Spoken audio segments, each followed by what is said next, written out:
One I flinch. The rag she gives me is clean, but it still smells like blood.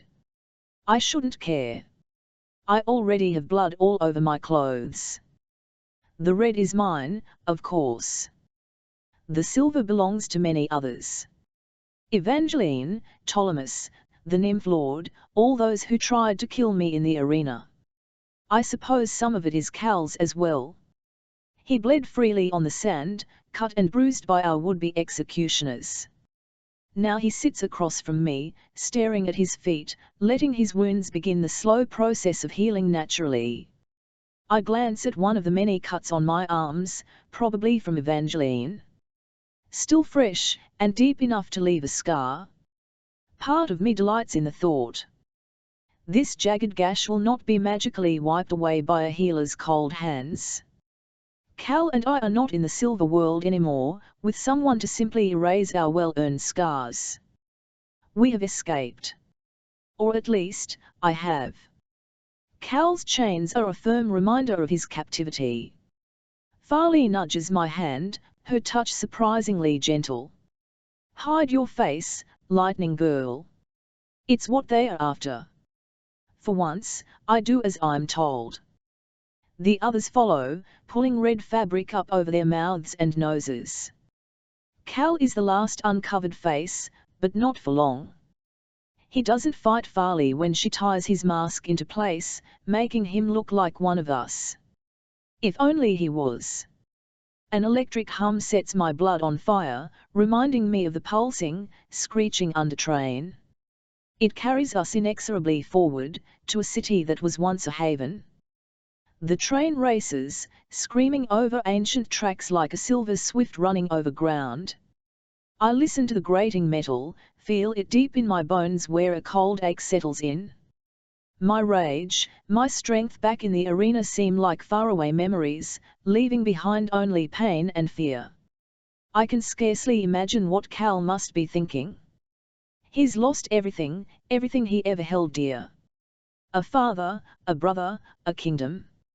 How he's holding himself together, still but for the rocking of the train, I do not know. No one needs to tell me the reason for our haste.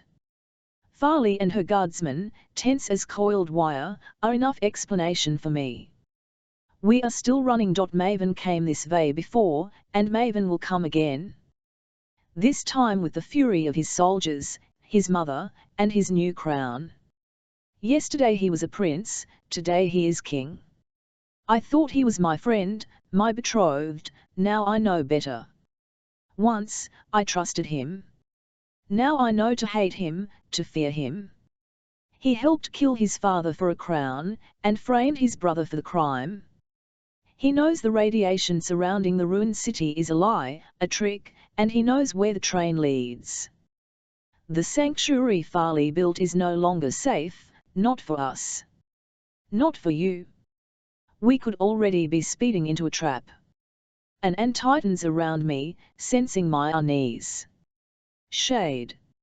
I still can't believe my brother is here, alive and, strangest of all, like me. Red and silver, and stronger than both.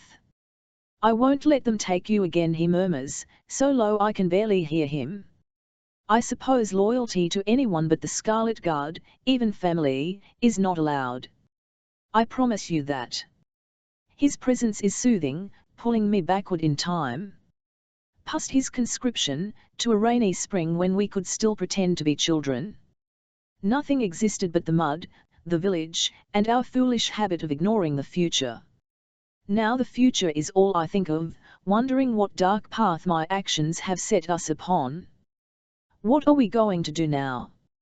I direct the question at Farley, but my eyes find Keylorn. He stands at her shoulder, a dutiful guardian with a clenched jaw and bloody bandages. To think he was a fisherman's apprentice not so long ago. Like Shade, he seems out of place, a ghost of a time before all this. There's always somewhere to run, Farley replies, more focused on Cal than anything else. She expects him to fight, to resist, but he does neither. You keep your hands on her, Farley says, turning back to Shade after a long moment. My brother nods, and his palm feels heavy on my shoulder. She cannot be lost. I am not a general or a tactician, but her reasoning is clear. I am the little lightning girl, living electricity, a lightning bolt in human form. People know my name, my face, and my abilities. I am valuable, I am powerful, and Maven will do anything to stop me from striking back. How my brother can protect me from the twisted new king, even though he is like me, even though he's the fastest thing I've ever seen, I do not know. But I must believe, even if it seems a miracle. After all, I have seen so many impossible things. Another escape will be the least of them. The click and slide of gun barrels echo during the train as the guard makes ready. Killam shifts to stand over me, swaying slightly, his grip tight on the rifle slung across his chest. He glances down, his expression soft. He tries to smirk, to make me laugh, but his bright green eyes are grave and afraid. In contrast, Cal sits quietly, almost peaceful. Though he has the most to fear, chained, surrounded by enemies, hunted by his own brother, he looks serene. I'm not surprised. He's a soldier born and bred. War is something he understands, and we are certainly at war now. I hope you don't plan to fight, he says, speaking for the first time in many long minutes.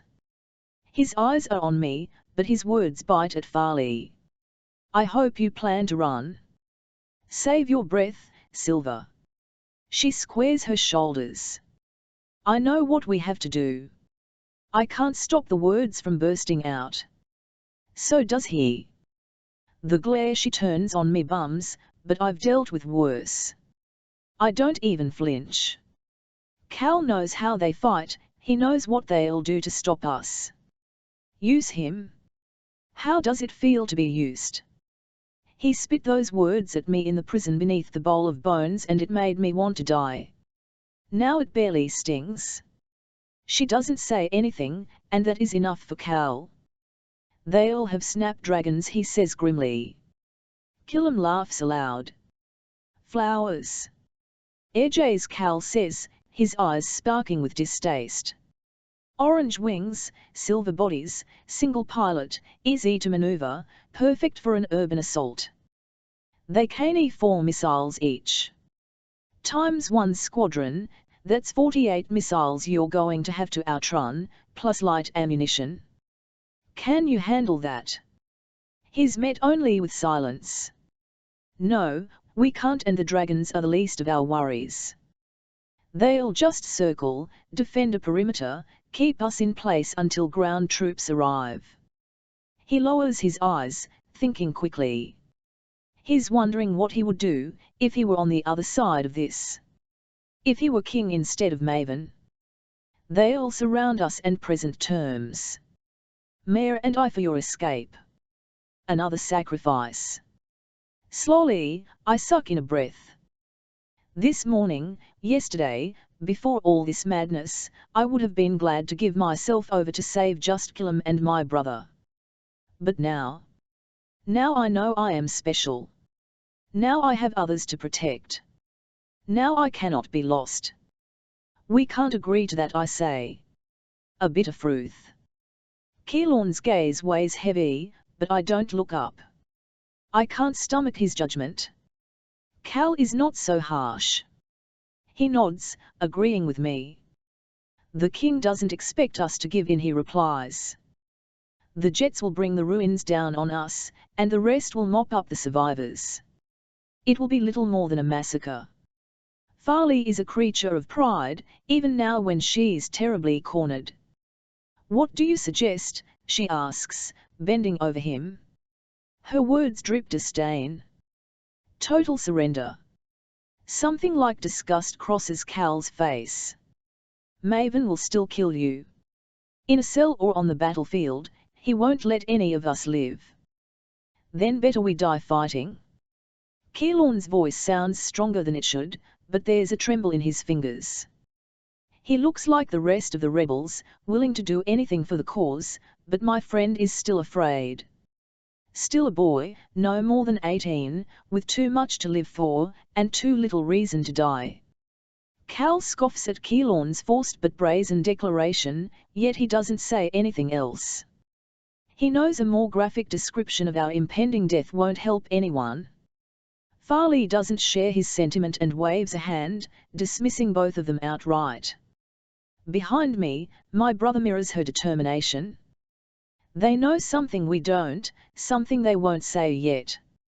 Maven has taught us all the price of trust misplaced.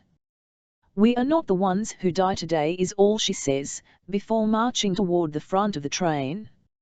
Her boots sound like hammer falls on the metal flooring, each one smacking of stubborn resolve. I sense the train slow before I feel it.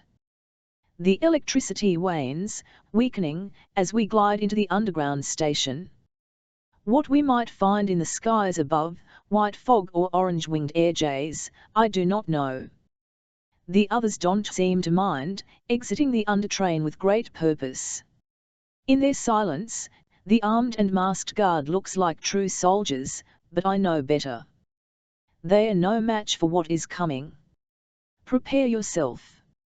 Cal's voice hisses in my ear, making me shiver. It reminds me of days long past, of dancing in moonlight. Remember how strong you are. Killam shoulders his way to my side, separating us before I can tell Cal my strength and my ability are all I'm sure of now. The electricity in my veins might be the only thing I trust in this world. I want to believe in the Scarlet Guard, and certainly in Shade and Killam, but I won't let myself, not after the mess my trust, my blindness toward Maven got us into. And Cal is out of the question altogether. He is a prisoner, a Silver, the enemy who would betray us if he could, if he had anywhere else to run. But still, somehow, I feel a pull to him. I remember the burdened boy who gave me a silver coin when I was nothing. With that one gesture he changed my future, and destroyed his own. And we share an alliance, an uneasy one forged in blood and betrayal. We are connected, we are united, against Maven, against all who deceived us, against the world about to tear itself apart. Silence waits for us. Grey, damp mist hangs over the ruins of Noersi, bringing the sky down so close I might touch it. It's cold, with the chill of autumn, the season of change and death. Nothing haunts the sky yet, no jets to rain destruction down upon an already city. Farley sets a brisk pace, leading up from the tracks to the wide, abandoned avenue. The wreckage lands like a canyon, more grey and broken than I remember. We march east down the street, toward the shrouded waterfront. The high, half-collapsed structures lean over us, their windows like eyes watching us pass. Silvers could be waiting in the broken hollows and shadowed arches, ready to kill the Scarlet Guard. Maven could make me watch as he struck rebels down one by one. He would not give me the luxury of a clean, quick death. Or worse, I think. He would not let me die at all. The thought chills my blood like a silver shiver's touch. As much as Maven lied to me, I still know a small piece of his heart. I remember him. Grabbing me through the bars of a cell, holding on with shaking fingers. And I remember the name he carries, the name that reminds me a heart still beats inside him. His name was Thomas and I watched him die. He could not save that boy. But he can save me, in his own twisted way. No, I will never give him the satisfaction of such a thing. I would rather die. But try as I might, I can't forget the shadow I thought him to be, the lost and forgotten prince. I wish that person were real. I wish he existed somewhere other than my memories. The Noersi ruins echo strangely, more quiet than they should be. With a start, I realize why. The refugees are gone. The women sweeping mountains of ash, the children hiding in drains, the shadows of my red brothers and sisters, they have all fled. There's no one left but us. Think what you want of Farley, but no, she isn't stupid, Shade says, answering my question before I get a chance to ask. She gave the order to evacuate last night, after she escaped Arshan. She thought you or Maven would talk under torture. She was wrong. There was no need to torture Maven. He gave his information and his mind freely. He opened his head to his mother, letting her pour through everything she saw there. The undertrain, the secret city, the HST. It is all hers now, just like he always was. The line of Scarlet Guard soldiers stretches out behind us, a disorganized rabble of armed men and women. Killam marches directly behind me, his eyes darting, while Farley leads two burly soldiers keep Cal on her heels, gripping his arms tensely.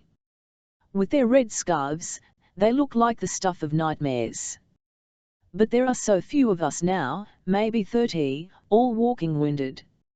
So few survived. There's not enough of us to keep this rebellion going, even if we escape again, I whisper to my brother. The low-hanging mist muffles my voice, but he still hears me. The corner of his mouth twitches, wanting to smile. That's not your concern. Before I can press him, the soldier in front of us halts. He's not the only one. At the head of the line, Farley holds up a fist, glaring at the slate-grey sky. The rest mirror her, searching for what we cannot see. Only Cal keeps his eyes on the ground. He already knows what our doom looks like. A distant, inhuman scream reaches Dawn TLN off the mist. This sound is mechanical and constant, circling overhead. And it is not alone. 12 arrow-shaped shadows race through the sky, their orange wings cutting in and out of the clouds. I've never seen an airjet properly, not so close or without the cover of night, so I can't stop my jaw from dropping when they come into view. Farley barks orders at the guard, but I don't hear her. I'm too busy staring at the sky, watching winged death arc overhead. Like Cal's cycle, the flying machines are beautiful, impossibly curved steel and glass. I suppose a magnetron had something to do with their construction. How else can metal fly? Blue-tinged engines spark beneath their wings, the telltale sign of electricity. I can barely feel the twinge of them, like a breath against skin, but they are too far away for me to affect. I can only watch, in horror. They screech and fivist around the island of Naursi, never breaking their circle. I can almost pretend they are harmless, nothing but curious birds come to see the obliterated remnants of a rebellion.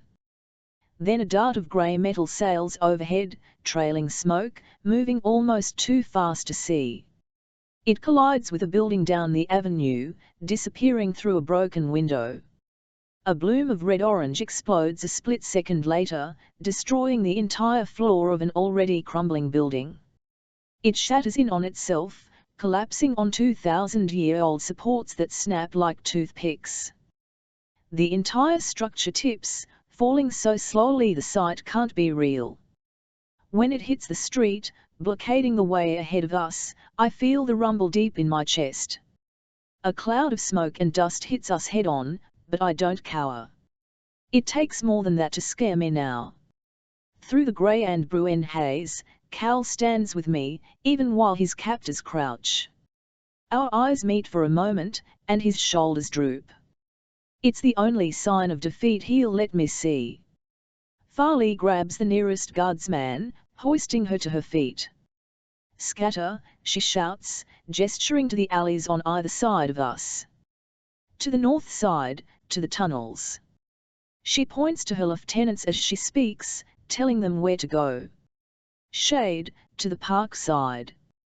My brother nods, knowing what she means. Another missile careens into a nearby building, drowning her out. But it's easy to tell what she's shouting. "Run!" Part of me wants to hold my ground, to stand, to fight. My purple and white lightning will certainly make me a target and draw the jets away from the fleeing guard. I might even take a plane or two with me. But that cannot be. I'm worth more than the rest, more than red masks and bandages. Shade and I must survive, if not for the cause, then for the others. for the list of hundreds like us, hybrids, anomalies, freaks, red and silver impossibilities, who will surely die if we fail. Shade knows this as well as I do. He loops his arm into mine, his grip so tight as to be bruising. It's almost too easy to run in step with him, to let him guide me off the wide avenue and into a grey-green tangle of overgrown trees spilling into the street. The deeper we go, the thicker they become, gnarled together like deformed fingers. 1,000 years of neglect turned this little plot into a dead jungle. It shelters us from the sky, until we can only hear the jets circling closer and closer. Killam is never far behind. For a moment, I can pretend we're back at home, wandering the stilts, looking for fun and trouble. Trouble is all we seem to find. When Shade finally skids to a stop, his heels scouring the dirt beneath us, I chance a glance around. Killam halts next to us, his rifle aimed uselessly skyward, but no one else follows. I can't even see the street anymore, or the red rags fleeing into the ruins. My brother glares up through the boughs of the trees, watching and waiting for the jets to fly out of range. Where are we going? I ask him, breathless. Killam answers instead. The river, he says. And then the ocean. Can you take us? He glances at Shade's hands, as if he could see his ability plain in his flesh. But Shade's strength is buried like mine, invisible until he chooses to reveal it. My brother shakes his head. Not in one jump, it's too far. And I'd rather run, save my strength. His eyes darken. Until we really need it. I nod, agreeing. I know firsthand what it is to be ability worn, tired in your bones, barely able to move, let alone fight. Where are they taking Cal? My question makes Killam wince. Hell if I care. You should, I fire back, even as my voice shakes with hesitation. No, he shouldn't he. Neither should you. If the prince is gone, you must let him go. He can help us get out of this. He can fight with us. He'll escape or kill us the second we give him the chance, he snaps, tearing away his scarf to show the angry scowl beneath. In my head, I see Cal's fire. It burns everything in its path, from metal to flesh. He could have killed you already, I say. It's not an exaggeration, and Killam knows it. Somehow I thought you two would outgrow your bickering, Shade says, stepping between us. How silly of me. Killam forces out an apology through gritted teeth, but I do no such thing. My focus is on the jets, letting their electric hearts beat against mine. They weaken with each second, getting farther and farther away. They are flying away from us. If we are going to go, we need to do it now. Both my brother and Killam look at me strangely, but neither argue. This way, Shade says, pointing through the trees.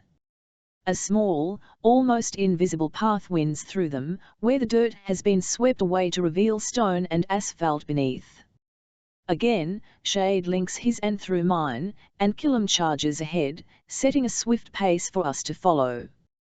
Branches scrape against us, bending over the narrowing path, until it's impossible for us to run side by side. But instead of letting me go, Shade squeezes even tighter. And then I realize he's not squeezing me at all. It's the air, the world. Everything and anything tightens in a blistering, black second. And then, in a blink, we're on the other side of the trees, looking back to see Killam emerge from the grey grove. But he was ahead, I murmur aloud, looking back and forth between Shade and the pathway. We cross into the middle of the street, with the sky and smoke drifting overhead. You, Shade grins. The action seems out of place against the distant scream of jets. Let's say I jumped. As long as you're holding on to me, you'll be able to come along, he says, before hurrying us into the next alley. My heart races with the knowledge that I just teleported, to the point where it's almost possible to forget our predicament. The jets are quick to remind me. Another missile explodes to the north, bringing down a building with the rumble of an earthquake. Dust races down the alley in a wave, painting us in another layer of grey. Smoke and fire are so familiar to me now that I barely smell it, even when ash begins to fall like snow. We'll leave our footprints in it. Perhaps they will be the last marks we make. Shade knows where to go and how to run. Killam has no trouble keeping up, even with the rifle weighing him down. By now, we've circled back to the avenue. To the east, a swirl of daylight breaks through the dirt and dust, bringing with it a salty gasp of sea air. To the west, the first collapsed building lies like a fallen giant, blocking any retreat to the train. Broken glass, the iron skeletons of buildings, and strange slabs of faded white screens rise around us, a palace of ruins. What was this? I dimly wonder. Julian would know. Just thinking his name hurts, and I push the sensation away. A few other red rags clan through the ashen air, and I look for a familiar silhouette. But Cal is nowhere to be seen, and it makes me so terribly afraid. I'm not leaving without him. Shade doesn't bother to ask who I'm talking about. He already knows. The prince is coming with us. I give you my word. My response cuts my insides. I don't trust your word. Shade is a soldier. His life has been anything but easy, and he is no stranger to pain. Still, my declaration wounds him deeply. I see it in his I'll apologize later, I tell myself. If later ever comes. Another missile sails overhead, striking a few streets away. The distant thunder of an explosion doesn't mask the harsher and more terrifying noise rising all around. The rhythm of 1,000 marching feet. Too, the air thickens with a cloak of ash, buying us a few seconds to stare down our oncoming doom. The silhouettes of soldiers move down the streets from the north. I can't see their guns yet, but a silver army doesn't need guns to kill. Other guardsmen flee before us, sprinting down the avenue with abandon. For now, it looks like they might escape, but to where? There's only the river and the sea beyond. There's nowhere to go, nowhere to hide. The army marches slowly, at a strange shuffling pace. I squint through the dust, straining to see them. And then I realize what this is, what Maven has done. The shock of it sparks in me, through me, forcing Shade and Killam to jump back mere. Shade shouts, half surprised, half angry. Killam doesn't say anything, watching me wobble on the spot. My hand closes on his arm and he doesn't flinch. My sparks are already gone, he knows I won't hurt him. Look, I say, pointing. We knew soldiers would come. Cal told us, warned us, that Maven would send in a legion after the AirJs. But not even Cal could have predicted this. Only a heart so twisted as Maven's could dream up this nightmare. The figures of the first line are not wearing the clouded grey of Cal's hard-trained silver soldiers. They are not even soldiers at all. They are servants in red coats, red shawls, red tunics, red pants, red shoes. So much red they could be bleeding. And around their feet, clinking against the ground, are iron chains. The sound scrapes against me, drowning out the AirJs and the missiles and even the harsh barked orders of the silver officers hiding behind their red wall. The chains are all I hear. Killam bristles, growling. He steps forward, raising his rifle to shoot, but the gun shudders in his hands. The army is still across the avenue, too far for an expert shot even without a human shield. Now it's worse than impossible. We have to keep moving, Shade mutters. Anger flares in his eyes, but he knows what must be done, what must be ignored, to stay alive. Keylorn, come with us now, or we'll leave you. My brother's words sting, waking me up from my horrified daze. When Killam doesn't move, I take his arm, whispering into his ear, hoping to drown out the chains. Keelorn. It's the voice I used on Mom when my brothers went to war, when Dad had a breathing attack, when things fell apart. Keelorn, there's nothing we can do for them. The words hiss through his teeth. That's not true. He glances over his shoulder at me. You have to do something. You can save them. To my eternal shame, I shake my head. No, I can't. We keep running. And Keelorn follows. More missiles explode, faster and closer with each passing second. I can barely hear over the ringing in my ears. Steel and glass sway like reeds in the wind, bending and breaking until biting silver rain falls down upon us. Soon, it's too dangerous to run, and Shade's grip tightens on me. He grabs Killam too, jumping all three of us as the world collapses. My stomach twists every time the darkness closes in, and every time, the falling city gets closer. Ash and concrete dust choke our vision, making it difficult to breathe. Glass shatters in a bright storm, leaving shallow cuts across my face and hands, shredding my clothes. Killam looks worse than I do, his bandages red with fresh blood, but he keeps moving, careful not to outpace us. My brother's grip never weakens, but he begins to tire, paling with every new jump. I'm not helpless, using my sparks to deflect the jagged metal shrapnel that even Shade can't jump us away from. But we are not enough, not even to save ourselves. How much farther? My voice sounds small, drowned out by the tide of war. Against the haze, I can't see farther than a few feet. But I can still feel. And what I feel are wings, engines, electricity screaming overhead, swooping closer and closer.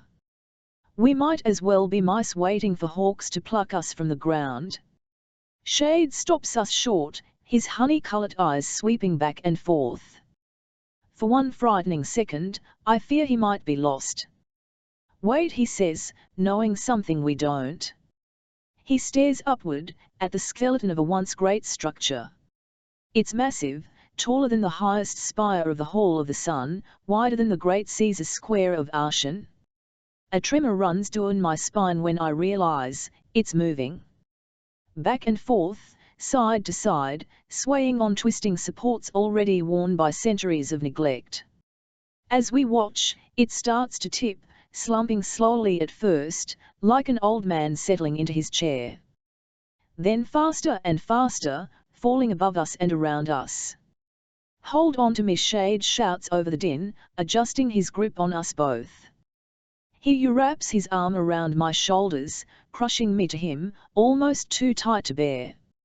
I expect the now unpleasant sensation of jumping, but it never comes. Instead, I am greeted by a more familiar sound. Gunfire. Now it isn't Shade's ability saving my life, but his flesh. A bullet meant for me catches him in the meat of his upper arm, while another strafes his leg. He roars in anguish, almost falling to the cracked earth beneath. I feel the shot through him, but I have no time for pain. More bullets sing through the air, too fast and numerous to fight. We can only run, fleeing both the collapsing building and the oncoming army. One cancels out the other, with the twisted steel falling between the Legion and us. At least, that's what should happen. Gravity and fire made the structure fall, but the might of magnetrons stop it from shielding us. When I look back, I can see them, with silver hair and black armor, a dozen or so sweeping away every falling beam and steel support. I'm not close enough to see their faces, but I know House Samos well enough. Evangeline and Ptolemus direct their family, clearing the streets so the Legion can press on. So they can finish what they started and kill us all. If only Cal had destroyed Ptolemus in the arena, if only I had shown Evangeline the same level of kindness she showed me. Then we might have a chance. But our mercy has a cost, and it might be our lives. I hold on to my brother, supporting him as best I can. Killam does most of the heavy lifting. He takes the bulk of Shade's weight, half dragging him toward a still smoking impact crater. We gladly dive into it, finding some refuge from the storm of bullets. But not much. Not for long. Killam pants and sweat beads on his brow. He rips off one of his own sleeves, using it to bandage up Shade's leg. Blood stains it quickly. Can you jump? My brother furrows his brow, feeling not his pain but his strength. I understand that well enough. Slowly he shakes his head, his eyes going dark. Not yet. Killam curses under his breath. Then what do we do? It takes me a second to realize he's asking me and not my older brother. Not the soldier who knows battle better than us. But he's not really asking me either. Not Mayor Barrow of the Stilts, the thief, his friend. Killam is looking to someone else now, to who I became in the halls of a palace and the sands of an arena. He's asking the Lightning Girl. Mayor, what do we do? You leave me, that's what you do. Shade growls through clenched teeth, answering before I can. You run to the river, you find Farley. I'll jump to you as soon as I can. Don't lie to a liar, I say, trying my best to keep from shaking. My brother was only just returned to me, a ghost back from the dead. I won't let him slip away again, not for anything. We're getting out of here together. All of us. The Legion's march rumbles the ground. One glance over the edge of the crater tells me they are less than 100 yards away, advancing fast. I can see the silvers between the gaps in the red line. The foot soldiers wear the clouded grey uniforms of the army, but some have armour, the plates chased with familiar colours. Warriors from the high houses. I see bits of blue, yellow, black, brown, and more. Nymphs and telkies and silks and strong arms, the most powerful fighters the silvers can throw at us.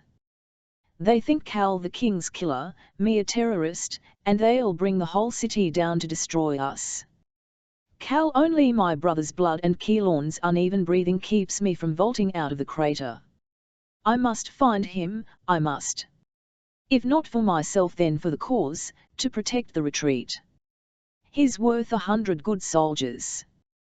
He's a golden shield. But he's probably gone, escaped, having melted his chains and run when the city began to crumble. No, he wouldn't run. He would never run from that army, from Maven, or from me. I hope I'm not wrong. I hope he isn't already dead. Get him up, Keelorn. In the Hall of the Sun, the late Lady Blonos taught me how to speak like a princess. It is a cold voice, unyielding, leaving no room for contest. Killam obeys, but Shade still has it in him to protest. I'll only slow you down.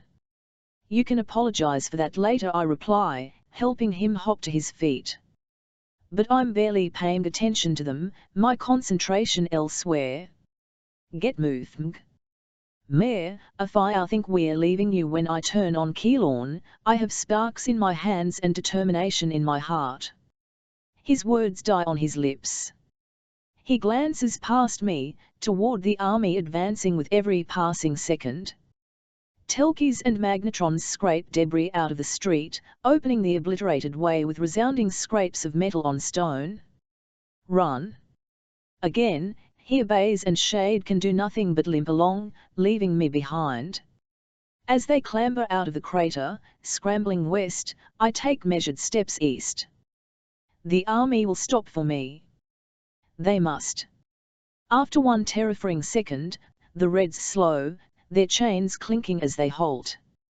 Behind them, Silvers balance black rifles on their shoulders, as if they were nothing at all.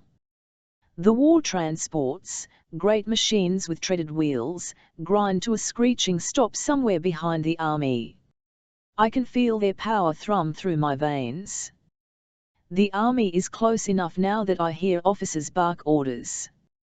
The Lightning Girl. Keep the line, stand firm. Take aim. Hold your fire. The worst comes last, ringing out against the suddenly quiet street. Ptolemais' voice is familiar, full of hatred and rage. "Make way for the king," he shouts. I stagger back. I expected Maven's armies, but not Maven himself. He is not a soldier like his brother, and he has no business leading an army. But here he is, stalking through the parting troops, with Ptolemais and Evangeline on his heels. When he steps out from behind the red line, my knees almost buckle.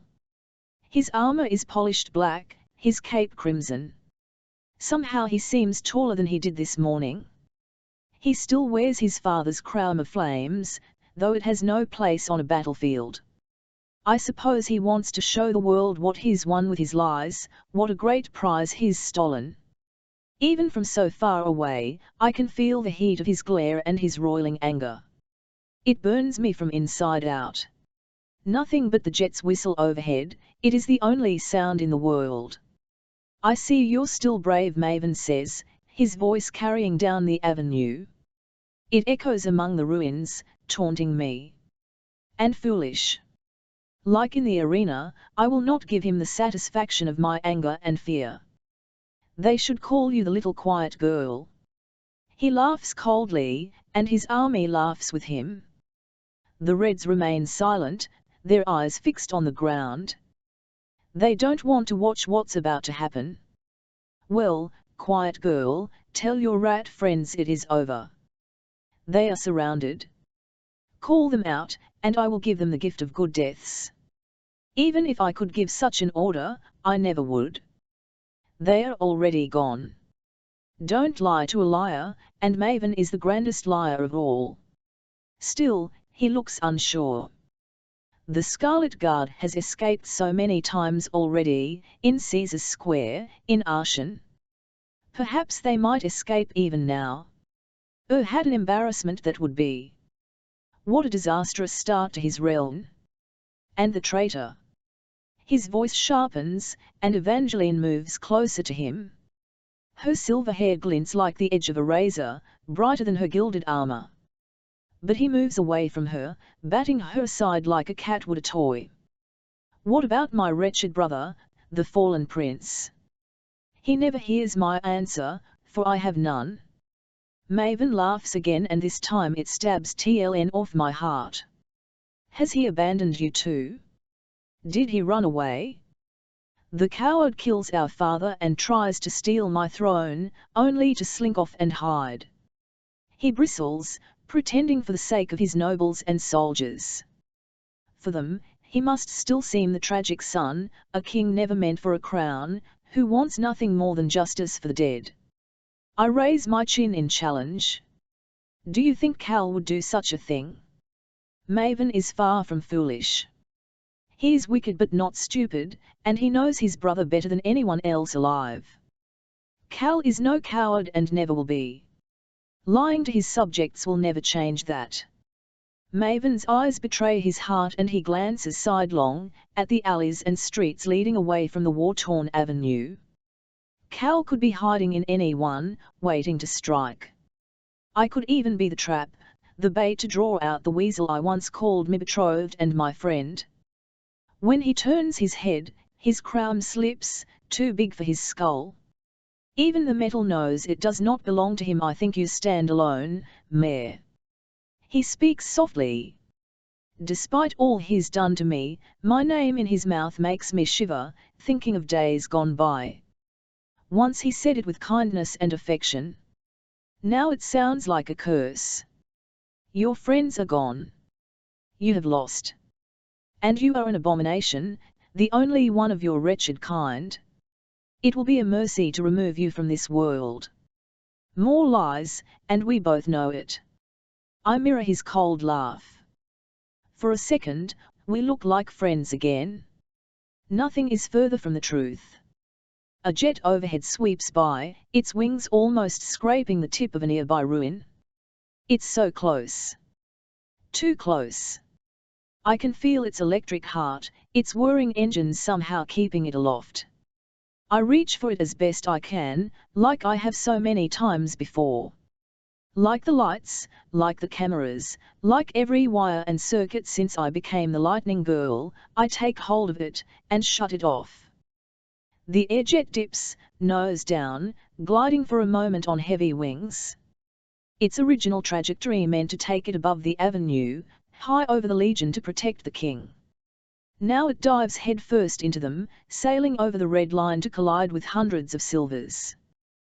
The Samos magnetrons and Provos telkis aren't quick enough to stop the jet as it plows into the street, sending asphalt and bodies flying. The resounding boom as it explodes nearly knocks me off my feet, pushing me farther away. The blast is deafening, disorienting, and painful. No time for pain repeats in my head. I don't bother to watch the chaos of Maven's army. I am already running, and my lightning is with me. Purple and white sparks shield my back, keeping me safe from the swifts frying to run me down. A few collide with my lightning, frying to break through. They fall back in piles of smoked flesh and twitching bone. I'm grateful I can't see their faces, or else I might dream of them later. Bullets come next, but my zigzagging sprint makes me a difficult target. The few shots that get close shriek apart in my shield, like my body was supposed to when I fell into the electric net at Queenstryle. That moment seems so long ago. Overhead, the jets scream again, this time careful to keep their distance. Their missiles are not so polite. The ruins of Noersi stood for thousands of years, but will not survive this day. Buildings and streets crumble, destroyed by silver powers and missiles alike. Everything and everyone has been unleashed. The magnetrons twist and snap steel support beams, while telkis and strong arms hurl rubble TLN off the ashen sky. Water bleeds up from the sewers as nymphs attempt to flood the city, flushing out the last of the guardsmen hiding in the tunnels below us. The wind howls, strong as a hurricane, from the windweavers in the army. Water and rubble sting my eyes, the gusts so sharp they are nearly blinding. Oblivion's explosions rock the ground beneath me and I stumble, confused. I never used to fall. But now my face scrapes against the asphalt, leaving blood in my wake. When I get back up, a banshee's glass-shattering scream knocks me down again, forcing me to cover my ears. More blood there, dripping fast and thick between my fingers. But the banshee who flattened me has accidentally saved me. As I fall, another missile blasts over my head, so near I feel it ripple the air. It explodes too close, the heat pulsing through my hasty lightning shield. Dimly, I wonder if I'll die without eyebrows. But instead of burning through me, the heat stands constant, uncomfortable but not unbearable. Strong, bruising hands yaunch me to my feet, and blonde hair glints in the firelight. I can just make out her face TLN off the biting windstorm. Farley. Her gun is gone, her clothes torn, and her muscles quiver, but she keeps holding me up. Behind her, a tall, familiar figure cuts a black silhouette against the explosion. He holds it back with a single, outstretched hand. His shackles are gone, melted or cast away. When he turns, the flames grow, licking at the sky and the destroyed street, but never us. Cal knows exactly what he's doing, directing the firestorm around us like water around rock. As in the arena, he forms a burning wall across the avenue, protecting us from his brother and the Legion beyond. But now, his flames are strong, fed by oxygen and rage. They leap up into the air, so hot the base burns ghostly blue. More missiles drop, but again, Cal contains their power, using it to feed his own. It's almost beautiful, watching his long arms arc and turn, transforming destruction into protection with steady rhythm. Farley tries to pull me away, overpowering me. With the flames defending us, I turn to see the river 100 yards away. I can even see the hulking shadows of Keelorn and my brother, limping towards supposed safety. "Come on, Mare," she growls, half dragging my bruised and weakened body. For a second, I let her pull me along. It hurts too much to think clearly. But one glance back and I understand what she's doing, what she's trying to make me do. I'm not leaving without him. I shout for the second time today. I think he's doing fine on his own, she says, her blue eyes reflecting the fire. Once, I thought like her. That Silvers were invincible, gods upon the earth, too powerful to destroy. But I killed 3 just this morning, Oven, the Rumbostrongam, and the nymph Lord Asanos. Probably more with the lightning storm. And they almost killed me, and Cal, for that matter. We had to save each other in the arena. And we must do so again. Farley is bigger than me, taller and stronger, but I'm more agile. Even banged up and half deaf. One flick of my ankle, one well-timed shove, and she stumbles backward, letting go. I turn in the same motion, palms outstretched, feeling for what I need. Nercy has far less electricity than Arshan or even the stilts, but I don't need to leech from anything now. I make my oath. The first blast of nymph water pounds against the flames with the strength of a tidal wave. Most of it flash boils into vapor, but the rest falls on the wall, extinguishing the great tongues of fire. I answer the water with my own electricity, aiming for the waves curling and crashing in midair. Behind the wave, the Silver Legion marches forward, lunging for us. At least the chained Reds have been pulled away, relegated to the back of the line. Maven's doing. He won't let them slow him down. His soldiers meet my lightning instead of air, and behind it, Cal's fire jumps back up from the embers. Move back slowly, Cal says, gesturing with an open hand. I mirror his measured steps, careful not to look away from the oncoming doom. Together we alternate back and forth, protecting our own retreat. When his flame falls, my lightning rises, and so on. Together, we have a chance. He mutters little commands, when to step, when to raise a wall, when to let it drop. He looks more exhausted than I've ever seen him, his veins blue-black beneath pale skin, with grey circles rimming his eyes. I know I'm a slook worse. But his pacing keeps us from giving out entirely, allowing little bits of our strengths to return just when we need.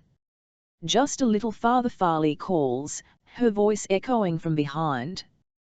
But she's not running off. She's staying with us, even though she's just human.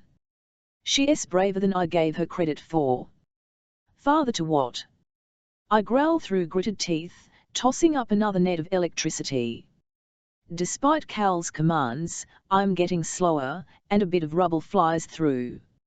It breaks a few yards away, crumbling into dust. We are running out of time. But so is Maven. I can smell the river, and the ocean beyond. Sharp and salty, it beckons, but to what end, I have no idea. I only know that Farley and Shade believe it will save us from Maven's jaws. When I glance behind me, I see nothing but the avenue, dead-ending at the river's edge. Farley stands, waiting, her short hair stirring in the hot wind. Jump, she mouths, before plunging off the edge of the crumbled street. What is it with her and leaping into an abyss? She wants us to jump, I tell Cal, turning back just in time to supplant his wall. He grunts in agreement, too focused to speak. Like my lightning, his fires grow weak and thin. We can almost see through them now, to the soldiers on the other side. Flickering flame distorts their features, turning eyes into burning coals, mouths into smiling fangs, and men into demons. One of them steps up to the wall of fire, close enough to burn. But he doesn't. Instead, he draws the flames apart like a curtain. Only one person can do that. Maven shakes embers from his silly cape, letting the silk burn away while his armor holds firm. He has the gall to smile. And somehow, Cal has the strength to turn away. Instead of tearing Maven apart with his bare hands, he takes my fist in his searing hot grip. We sprint together, not bothering to defend our backs. Maven is no match for either of us, and he knows it. Instead, he screams. Despite the crown and the blood on his hands, he is still so young. Run, murderer! Run, lightning girl! Run fast and far! His laughter echoes off the crumbling ruins, haunting me. There is nowhere I won't find you. I'm dimly aware of my lightning failing, giving out as I get farther away. Cal's own flame crumbles with it, exposing us to the rest of the Legion. But we're already jumping through midair, to the river 10 feet below. We land, not with a splash but the resounding clang of metal. I have to roll to keep from shattering my ankles, but still feel a hollow, aching pain run up my bones. What? Farley waits, knee-deep in the cold river, next to a cylindrical metal tube with an open top. Without speaking she clambers into it, disappearing into whatever lies beneath us. We have no time to argue or ask questions, and follow blindly. At least Cal has the good sense to close the tube behind us, shutting out the river and the war above. It hisses pneumatically, forming an airtight seal. But that won't protect us for long, not against the Legion. More tunnels? I ask breathlessly, whirling to Farley. My vision spots with the motion and I have to slump against the wall, my legs shaking. Like she did on the street, Farley puts one arm under my shoulder, supporting my weight. No, this isn't a tunnel, she says with a puzzling smirk. And then I feel it. Like a battery hum somewhere, but bigger. Stronger. It pulses all around us, down the strange hallway swimming with blinking buttons and low, yellow lights. I glimpse red scarves moving down the passage, hiding the faces of the guardsmen. They look hazy, like crimson shadows. With a groan, the whole hall shudders and drops, angling downward. Into the water. A boat. An underwater boat, Cal says. His voice is far away, shaky, and weak. Just like I feel. Neither of us makes it more than a few feet before we collapse against the sloping walls. 3 In the past few days, I've woken up in a jail cell and then on a train. Now it's an underwater boat. Where will I wake up tomorrow? I'm beginning to think this has all been a dream, or a hallucination, or worse. But can you feel tired in dreams? Because I certainly do. My exhaustion is bone deep, in every muscle and nerve. My heart is another wound entirely, still bleeding from betrayal and failure. When I open my eyes, finding cramped, grey walls, everything I want to forget comes rushing back. It's like Queen Elera is in my head again, forcing me to relive my worst memories. As much as I try, I can't stop them. My quiet maids were executed, guilty of nothing but painting my skin. Tristan, speared like a pig. Walsh. She was my brother's age, a servant from the stilts, my friend, one of us. And she died cruelly, by her own hand, to protect the guard, our purpose, and me. Even more died in the tunnels of Caesar's Square, guardsmen killed by Cal's soldiers, killed by our foolish plan. The memory of red blood bums, but so does the thought of Silver. Lucas, a friend, a protector, a Silver with a kind heart, executed for what Julian and I made him do. Lady Blonos, decapitated because she taught me how to sit properly. Colonel Macanthos, Reynold Irrel, Bellicus Lairolin. Sacrificed for the cause. I almost retch when I remember Lairolin's twin boys, 4 years old, killed in the explosion that followed the shooting. Maven told me it was an accident, a punctured gas line, but now I know better. His evil runs too deep for such coincidence. I doubt he minded throwing a few more bodies on the blaze, if only to convince the world the guard was made of monsters. He'll kill Julian too, and Sarah. They are probably dead already. I can't think of them at all. It's too painful. Now my thoughts turn back to Maven himself, to cold blue eyes, and the moment I realized his charming smile hid a beast. The bunk beneath me is hard, the blankets thin, with no pillow to speak of, but part of me wants to lie back down. Already my headache returns, throbbing with the electric pulse of this miracle boat. It is a firm reminder there is no peace for me here. Not yet, not while so much more must be done. The list. The names. I must find them. I must keep them SQFE from Maven and his mother. Heat spreads across my face, my skin flushing with the memory of Julian's little book of hard-won secrets. A record of those like me, with the strange mutation that gives us red blood and silver abilities. The list is Julian's legacy. And mine. I swing my legs over the side of the cot, almost thwacking my head on the bunk above me, and find a neatly folded set of clothing on the floor. Black pants that are too long, a dark red shirt with threadbare elbows, and boots missing laces. Nothing like the fine clothes I found in a silver cell, but they feel right against my skin. I barely have the shirt over my head when my compartment door bangs open on great iron hinges. Killam waits expectantly on the other side, his smile forced and grim. He shouldn't blush, having seen me in various stages of undress for many summers, but his cheeks redden anyway. "It's not like you to sleep so long," he says, and I hear worry in his voice. I shrug it off and stand on weak legs. I guess I needed it.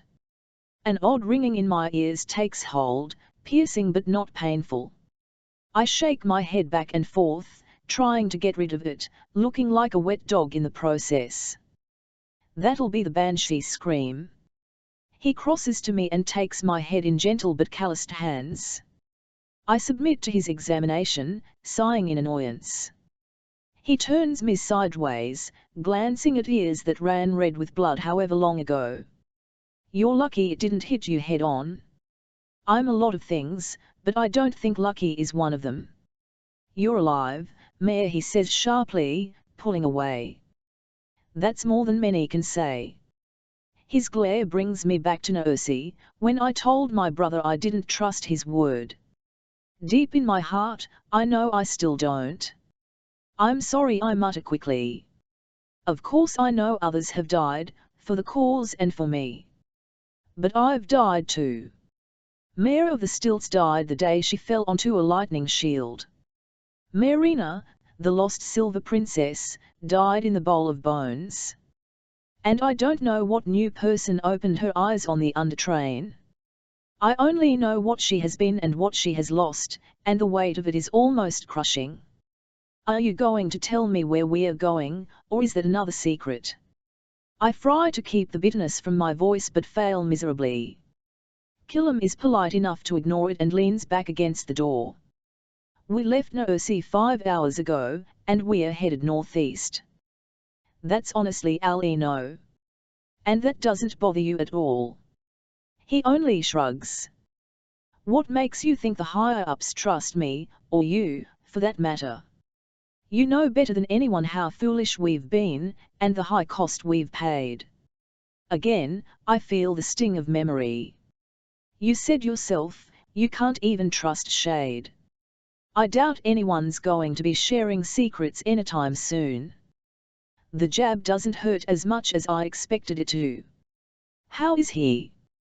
Killam tosses his head, gesturing out to the hallway. "Farley carved out a nice little medical station for the wounded.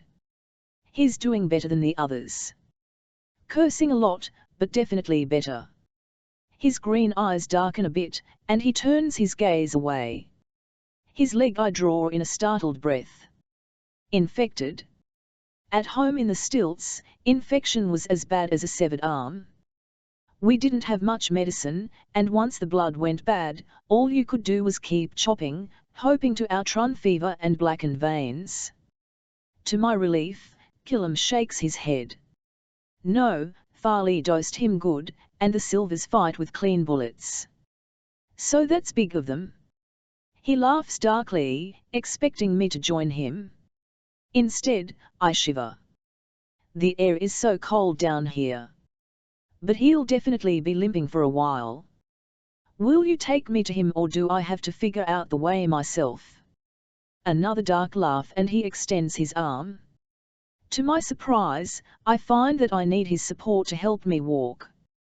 Nursey and the bowl of bones have certainly taken their toll. Mustv. That's what Killam calls the strange underwater boat. How it manages to sail beneath the ocean is beyond both of us, though I'm sure Cal will figure it out. He's next on my list. I'll find him after I make sure my brother is still breathing. I remember Cal being barely conscious when we escaped, just like me. But I don't suppose Farley will set him up in the medical station, not with injured guardsmen all around. There's too much bad blood, and no one wants an inferno in a sealed metal tube. The banshee's scream still rings in my head, a dull whine that I try to ignore. And with every step, I learn about new aches and bruises. Keylorn notes my every wince and slows his pace, allowing me to lean on his Anne. He ignores his own wounds, deep cuts hidden beneath yet another set of fresh bandages. He always had battered hands, bruised and cut from fishing hooks and rope, but they were familiar wounds. They meant he was safe, employed, free from conscription. If not for one dead fish master, little scars would be his only burden. Once that thought would have made me sad. Now I feel only rage.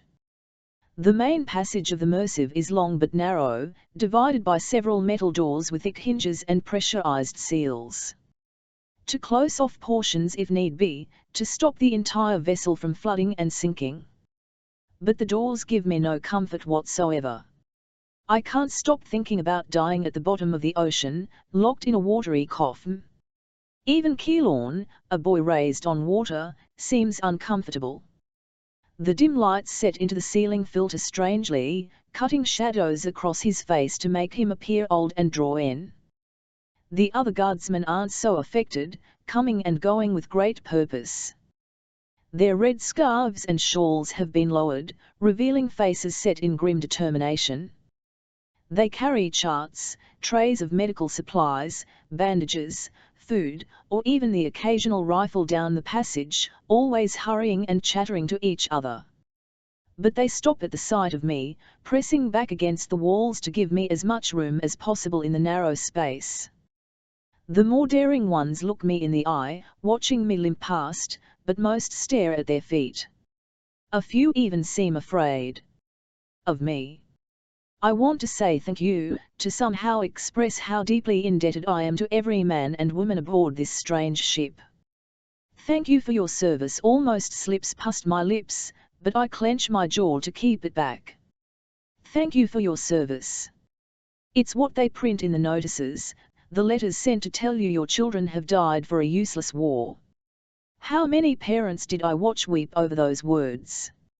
How many more will receive them, when the measures send even younger children to the front? None, I tell myself. Farley will have a plan for that, just like we will come up with a way to find the new bloods, the others like me. We will do something. We must do something. The guardsmen against the wall mutter among themselves as I pass. Even the ones who can't stand to look at me whisper to one another, not bothering to mask their words. I suppose they think what they are saying is a compliment. The lightning girl echoes from them, bouncing off the metal walls. It surrounds me like Alera's wretched whispers, ghosting into my brain. Little lightning girl. It's what she used to call me, what they called me. No. No, it isn't. Despite the pain, I straighten my spine, standing as tall as I can. I am not little anymore. The whispers follow us all the way to the medical station, where a pair of guardsmen keeps watch at the closed door. They are also watching the ladder, a heavy metal thing reaching up into the ceiling. The only exit and only entrance in this slow bullet of a ship. One of the guards has dark red hair, just like Tristan, though he's nowhere near as tall. The other is built like a boulder, with brown skin, angled eyes, a broad chest, and massive hands better suited to a strong arm. They bow their heads at the sight of me but, to my relief, don't spare me much more than a glance. Instead, they turn their attentions to Killam, grinning at him like school friends. "Back so soon, Warren?" The redhead chuckles, waggling his eyebrows in suggestion. "Lena's gone off her shift." "Lena?" Killam tenses beneath my arm, but says nothing to betray his discomfort. Instead, he laughs along, grinning. But I know him better than any, enough to see the force behind his smile. To think, he's been spending his time flirting while I've been unconscious and Shade lies wounded and bleeding. The boy's got enough on his plate without chasing pretty nurses, the boulder says. His deep voice echoes down the passage, probably caning all the way to Lena's quarters. "Farley's still making rounds, if you're after her," he adds, jabbing a thumb at the door. "And my brother." I speak up, disentangling myself from Keelan's supporting grip. My knees almost buckle, but I stand firm. Shade Barrow. Their smiles fade, stiffening into something more formal. It's almost like being back in the Silver Court. The boulder grips the door, spinning the massive wheel lock so he doesn't have to look at me. "He's recovering well, Miss, my lady." My stomach drops at the title. I thought I was done with such things. "Please call me Mayor." "Of course," he replies without any kind of resolve. Though we are both part of the Scarlet Guard, soldiers together in our cause, we are not the same. This man, and many others, will never call me by my given name, no matter how much I want them to. He swings open the door with a tiny nod, revealing a wide but shallow compartment filled with bunks. Sleeping quarters at one time, but now the stacked beds are full of patients, the single aisle buzzing with men and women in white shifts. Many have clothes spattered with crimson blood, too preoccupied setting a leg or administering medication to notice me limping into their midst. Killam's hand hovers by my waist, ready to catch me should I need him again, but I lean on the bunks instead. If everyone's going to stare at me, I might as well fry to walk on my own. Shade props up against a single thin pillow, supported mostly by the sloping metal wall. He can't possibly be comfortable, but his eyes are closed, and his chest rises and falls in the easy rhythm of sleep. Judging by his leg, suspended from the ceiling of his bunk by a hasty sling, and his bandaged shoulder, he's surely been medicated a few times. The sight of him so broken, even though I thought him dead just yesterday, is shockingly hard to bear. "We should let him sleep," I murmur to no one in particular, expecting no answer. "Yes, please do," Shade says without opening his eyes. But his lips quirk into a familiar, mischievous smile. Despite his grim, mjid figure, I have to laugh. The trick is a familiar one. Shade would pretend to sleep through school or our parents' whispered conversations. I have to laugh at the memory, remembering how many little secrets Shade picked up in this particular way. I may have been born a thief, but Shade was born a spy. No wonder he ended up in the Scarlet Guard. Eavesdropping on nurses. My knee cracks as I sit on the side of his bunk, careful not to jostle him. "Have you learned how many bandages they've got squirreled away?" But instead of laughing at the joke, Shade opens his eyes. He draws Killam and me closer with a beckoning hand. "The nurses know more than you think," he says, his gaze flickering toward the far end of the compartment. I turn to find Farley busying herself over an occupied bunk. The woman in it is out cold, probably drugged, and Farley monitors her pulse closely. In this light, her scar stands out rudely, twisting one side of her mouth into a scowl before cutting down the side of her neck and under her collar. Part of it has split open and was hastily stitched up. Now the only red she wears is the swath of blood across her white nurse's shift and the half-washed stains reaching to her elbows. Another nurse stands at her shoulder, but his shift is clean, and he whispers hurriedly in her ear. She nods occasionally, though her face tightens in anger. What have you heard? Killam asks, shifting so that his body blocks Shade entirely. To anyone else, it looks like we're adjusting his bandages. We're headed to another base, this time off the coast. Outside Nonan territory.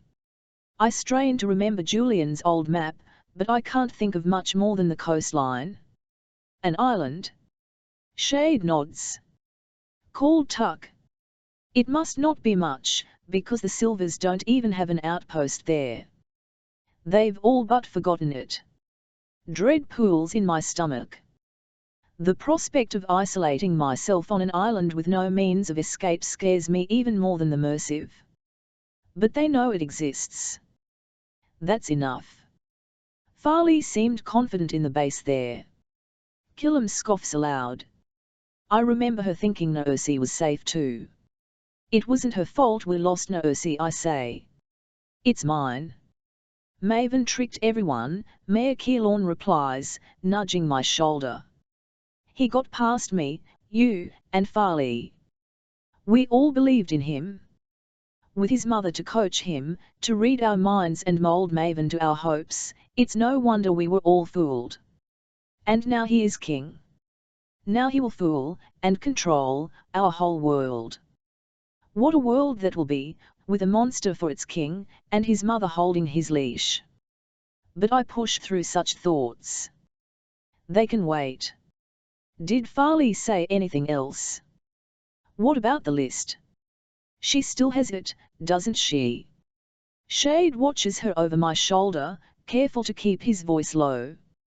She does, but she is more concerned with the others we are meeting in Tuck, Mom and Dad included. A rush of warmth spreads through me, an invigorating curl of happiness. Shade brightens at the sight of my small but genuine smile, and he takes my hand. Jaisa too, and the lumps we call brothers. A cord of tension releases in my chest but is soon replaced by another. I tighten my grip on him, one eyebrow raised in question. Others? Who? How can that be? After the massacre beneath Caesar Square and the evacuation of Noersi, I didn't think anyone else existed. But Keelorn and Shade don't share my confusion, electing to exchange furtive glances instead. Yet again, I'm in the dark, and I don't like it one bit. But this time, it's my own brother and best friend keeping secrets, not an evil queen and scheming prince. Somehow, this hurts more.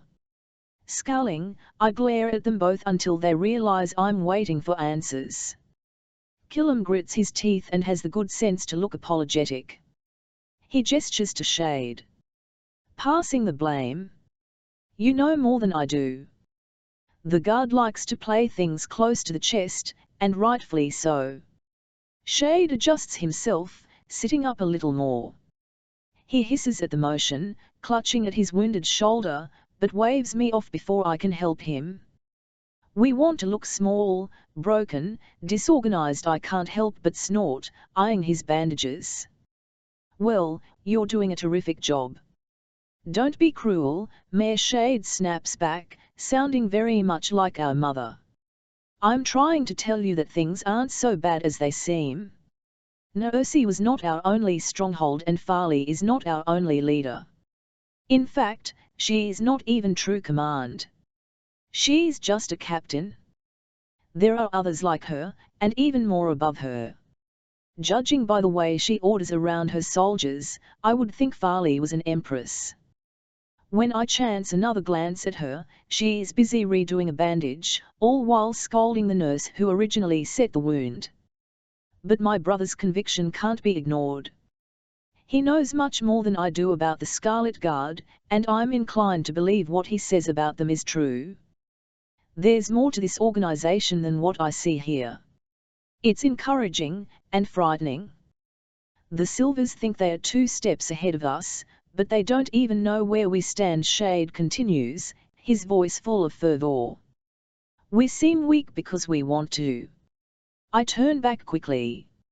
Maven tricked you, trapped you, slaughtered you, and ran you out of your own house. Or are you going to fry and tell me that was all part of another plan? Mayor, Killam mumbles, putting his shoulder against mine in a display of comfort. But I shove him away. He needs to hear this too. I don't care how many secret tunnels and boats and bases you have. You're not going to win against him, not like this.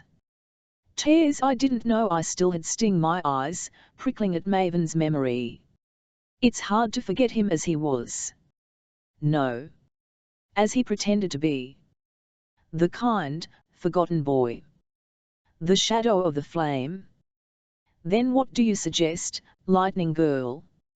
Farley's voice shocks through me like my own sparks, setting every nerve on edge. For a brief, blistering second, I stare at my hands knotted in shades sheets. Maybe she'll leave if I don't turn around. Maybe she'll let me be. Don't be such a fool, Mayor Barrow. Fight fire with fire, I tell her as I stand. Her height used to intimidate me. Now glaring up at her feels natural and familiar. Is that some kind of silver joke, she sneers, crossing her arms. Do I look like I'm joking? She doesn't reply, and that's answer enough. In her silence, I realize the rest of the compartment has gone quiet. Even the injured stifle their pain to watch the Lightning Girl challenge their captain. You thrive on looking weak and striking hard, yes? Well, they do everything they can to look strong, to seem invincible. But in the arena, I proved they are not. Again, stronger, so everyone can hear you. I call on the firm voice Lady Blonose brought to life in me. They are not invincible. Farley isn't stupid and finds it easy to follow my train of thought. You're stronger than they are, she says, matter of fact. Her eyes stray to Shade, lying tense in his bunk. And you're not the only one who is. I nod sharply, pleased that she already knows what I want. Hundreds of names, hundreds of Reds with abilities. Stronger, faster, better than they are, with blood as red as the dawn. My breath catches, as if it knows it stands on the edge of the future. Maven will try to kill them, but if we get to them first, they could be the greatest army this world has ever seen. Farley's eyes glass at the thought. An army of new bloods. When she smiles, her scar strains against its stitches, TLN eating to split open again. Her grin widens. She doesn't mind the pain. But I certainly do. I suppose I always will. For Farley's not as tall as Killam, but her steps are faster, more deliberate, and harder to keep up with. I do my best, almost jogging to match her pace through the immersive corridor. Like before, the guardsmen jump out of our way, but now they salute her as we pass, clasping hands to their chest or fingers to their brow. I must say Farley cuts an impressive figure, wearing her scars and wounds like jewels. She doesn't seem to mind the blood on her shift, absently yipping her hands against it. Some of it belongs to Shade. She dug the bullet out of his shoulder without blinking. We didn't lock him up, if that's what you think, she says lightly, as if talk of imprisoning Cal is casual gossip.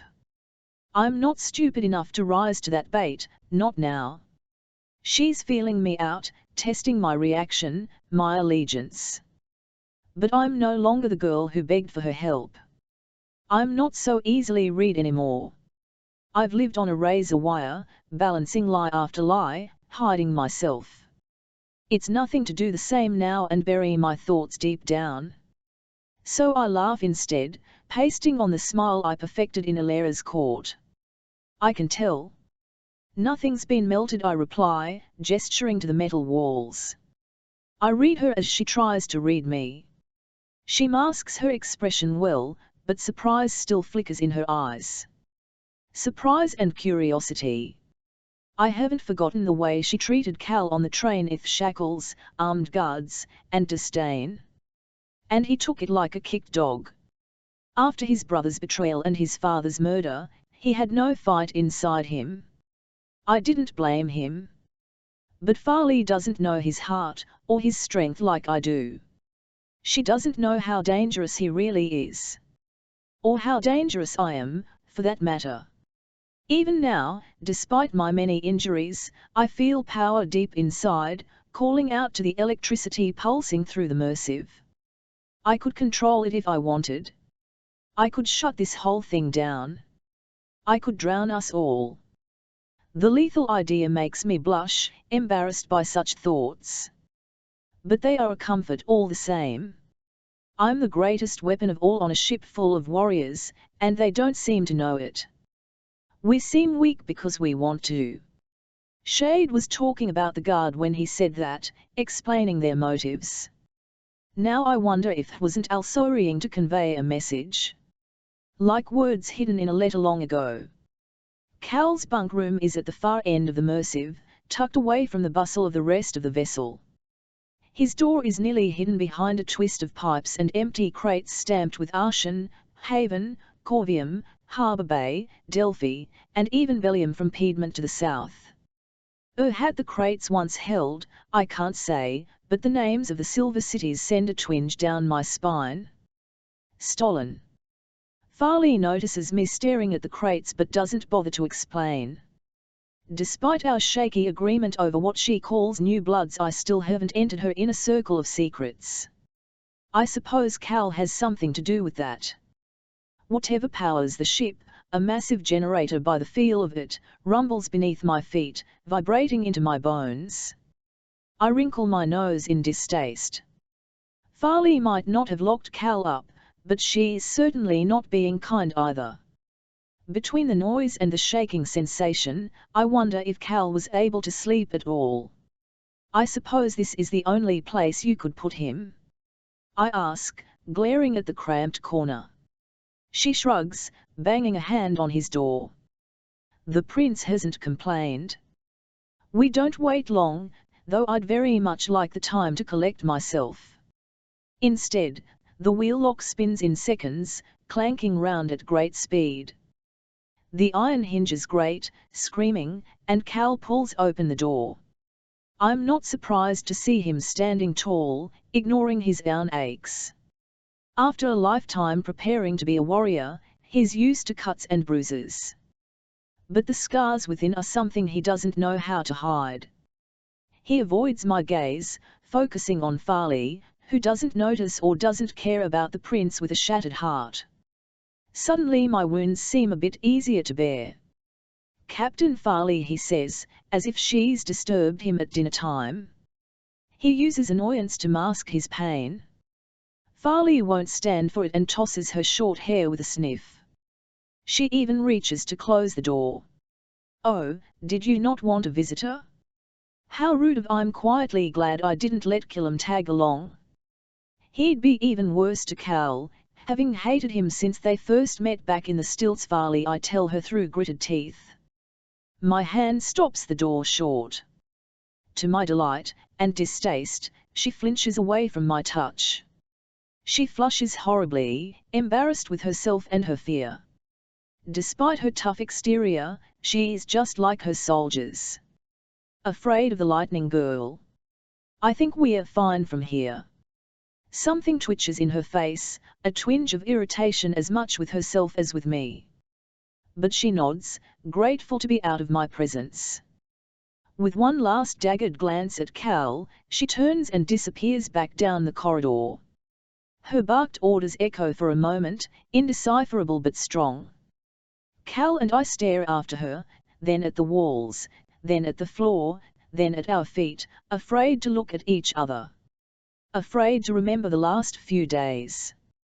The last time we watched each other across a doorway, dancing lessons and a stolen kiss followed. That might as well be another life. Because it was. He danced with Marina, the lost princess, and Marina is dead. But her memories remain. When I walk past, my shoulder brushing one firm arm, I remember the feel and smell and taste of him. Heat and wood smoke and sunrise, but no longer. Cal smells like blood, his skin is ice, and I tell myself I don't want to taste him ever again. They've been treating you well. I speak first, reaching for an easy topic. One glance around his small yet clean compartment is answer enough, but I might as well fill the silence. Yes, he says, still hovering by the open door. Debating whether to shut it. My eyes land on a panel in the wall, pried back to reveal a tangle of wires and switches beneath. I can't help but smile softly. Cal's been tinkering. You think that's smart? One wrong wire. That draws a weak but still comforting smile from him. I've been fooling with circuitry for half my life. Don't worry, I know what I'm doing. Both of us ignore the double meaning, letting it slide past. He finally decides to shut the door, though he leaves it unlocked. One hand rests on the metal wall, fingers splayed, looking for something to hold on to. The Flame Maker bracelet still winks on his wrist, bright silver against dull, hard grey. He notes my gaze and pulls down one stained sleeve. I guess no one thought to give him a change of clothes. As long as I stay out of sight, I don't think anyone will bother with me, he says, and goes back to fiddling with the open panel. It's kind of nice. But the joke is hollow. I'll make sure it stays that way. If that's what you want, I add quickly. In truth, I have no idea what Cal wants now. Beyond vengeance. The one thing we still have in common. He quirks an eyebrow at me, almost amused. Oh, is the Lightning Girl in charge now? He doesn't give me a chance to respond to the jibe, closing the distance between us in a single long step. I get the feeling you're just as cornered as me. His eyes now, only you don't seem to know it. I flush, feeling angry and embarrassed. Cornered? I'm not the one hiding in a closet. No, you're too busy being put on parade. He leans forward, and the familiar heat between us returns. Again? Part of me wants to slap him. My brother would never, I thought my brother would never, and look where that got us, he thunders, throwing his arms wide. The tips of his fingers touch either wall, scraping up against the prison he's found himself in. The prison I put him in. And he's caged me in with him, whether he knows it or not. Blazing heat flares from his body, and I have to step back a little. He doesn't miss the action and deflates, letting his eyes and arms drop. Sony, he bites out, brushing a lock of black hair off his forehead. Never apologize to me. I don't deserve it. He glances at me sidelong, his eyes dark and wide, but he doesn't argue. Heaving a breath, I lean back against the far wall. The space between us gapes like open jaws. What do you know about a place called Tuck? Grateful for the change in conversation, he pulls himself together, retreating into a prince's persona. Even without a crown, he seems regal, with perfect posture and his hands folded behind his back. Tuck, he repeats, thinking hard. A crease forms between his thick, dark brows. The longer it takes him to speak, the better I feel. If he doesn't know about the island, then few else will. Is that where we're going? It is. I think. A cold thought ripples through me, remembering Julian's lessons hard-learned in the court and the arena. Anyone can betray anyone. According to Shade. Cal lets my uncertainty hang in the air, kind enough not to prod at it. I think it's an island, he finally says. One of several off the coast. It's not known territory. Nothing to warrant a settlement or base, not even for defense. It's just open ocean out there. A bit of the weight on my shoulders lifts. We'll be safe for now. Good, good. Your brother, he's like you. It's not a question. Different. He is. What else is there to say? And he's all right? I remember he was injured. Even without an army, Cal is still a general, caring for the soldiers and the wounded. He's fine, thank you. Took a few bullets for me, but he's recovering well. At the mention of bullets, Cal's eyes flicker over me, finally allowing himself to look at me fully. He lingers on my scraped face and the dried blood around my ears. And you? I've had worse. Yes, we have. We lapse into silence, not daring to speak further. But we still continue to stare at each other. Suddenly his presence is difficult to stand. And yet I don't want to go. The Merciv has other ideas. Beneath my feet, the generator shudders, its pounding pulse changing rhythm. We're almost there, I mutter, sensing electricity flow or ebb to different parts of the craft. Cal doesn't feel it yet, unable to, but he doesn't question my instincts. He knows my abilities firsthand, better than anyone on the ship. Better than my own family. For now, at least. Mom, Dad, Jaisa, the boys, they are waiting for me on the island. I'll see them soon. They are here. They are safe. But how long I'll be with them, I don't know. I won't be able to stay on the island, not if I want to do something for the new bloods. I'll have to go back to Norta, use whatever and whoever Farley can give me, to try and find them. It already seems impossible. I don't even want to think about it. And yet my mind buzzes, trying to form a plan. An alarm sounds overhead, synchronizing with a yellow light that starts to flash over Cal's door.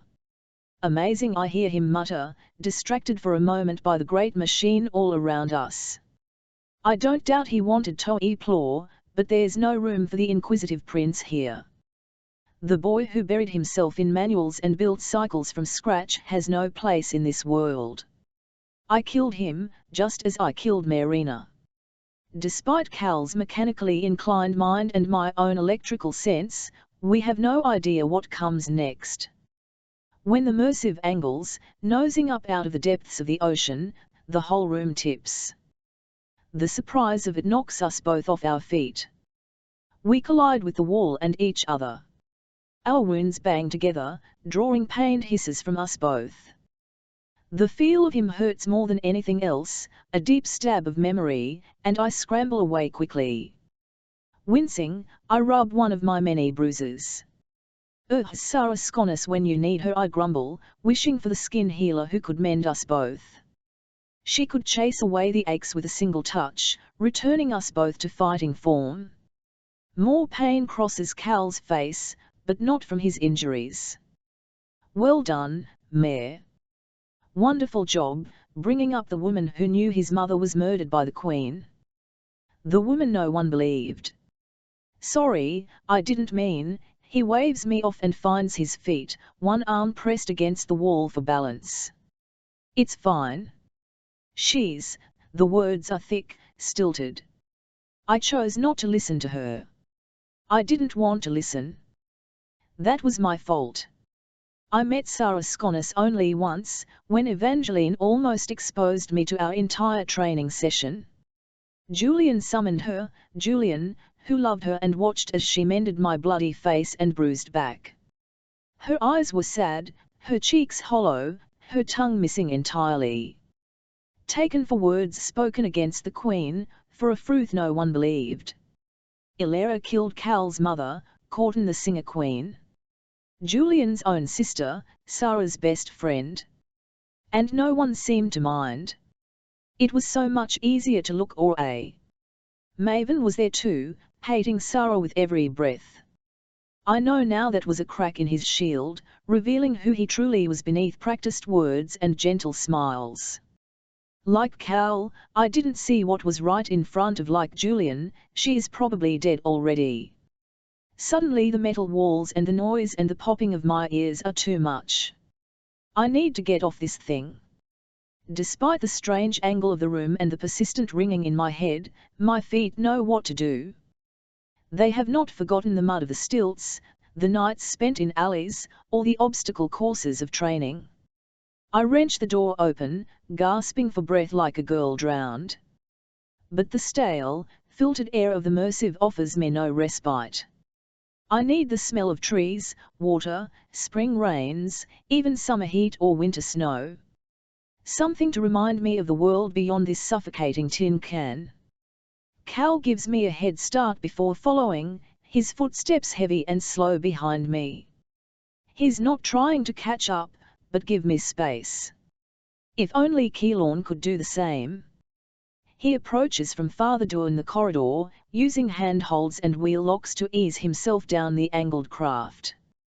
His smile fades at the sight of Cal, replaced not by a scowl but by cold indifference. I suppose he thinks ignoring the prince will anger him more than outright hostility. Or perhaps Keylorn doesn't want to test a human flamethrower in such close quarters. "We're surfacing," he says, reaching my side. I tighten my grip on a nearby grate, using it to steady myself. "You don't say." Killam grins, leaning against the wall in front of me. He plants his feet on either side of mine, a challenge if there ever was one. I feel Cal's heat behind me, but the prince seems to be taking the indifferent path as well, and says nothing.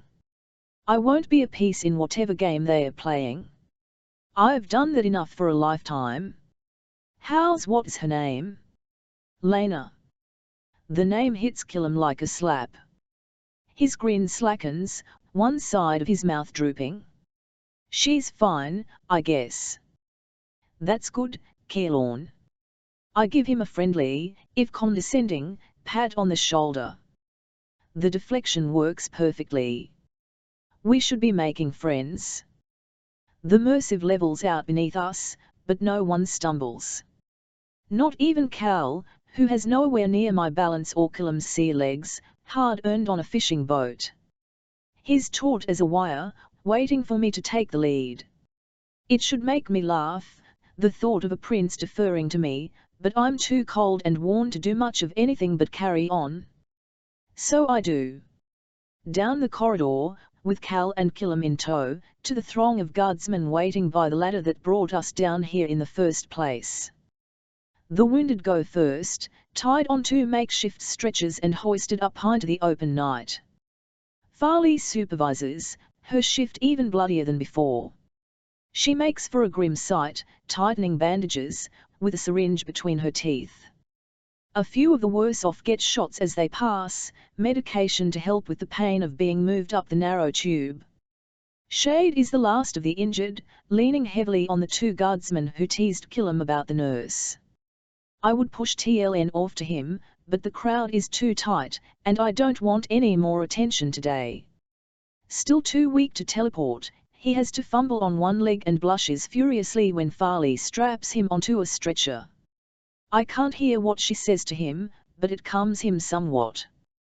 He even waves off her syringe, instead gritting his teeth against the jarring pain of being hoisted up the ladder. Once Shade is safely carried up, the process goes much faster. One after the other, guardsmen follow one another up the ladder, slowly clearing the corridor. Many of them are nurses, men and women marked by white shifts with varying degrees of blood stains. I don't waste time waving others ahead, faking politeness like a lady should. We're all going to the same place. So when the crowd clears a little, the ladder opening to me, I hurry forward. Cal follows, and his presence combined with mine parts the guardsmen like a knife. They step back quickly, some even stumbling, to give us our space. Only Farley stands firm, one hand around the ladder.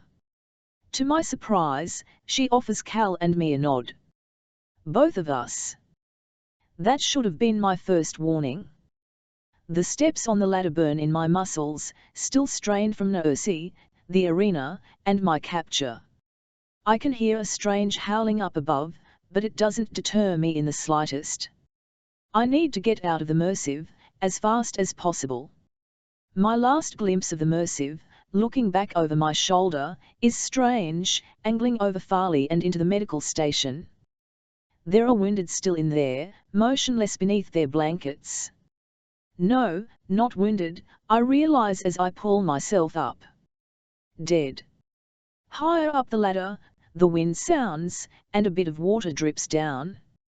Nothing to bother with, I assume, until I reach the top and the open circle of darkness. A storm howls so strongly that the rain pelts sideways, missing most of the tube and ladder.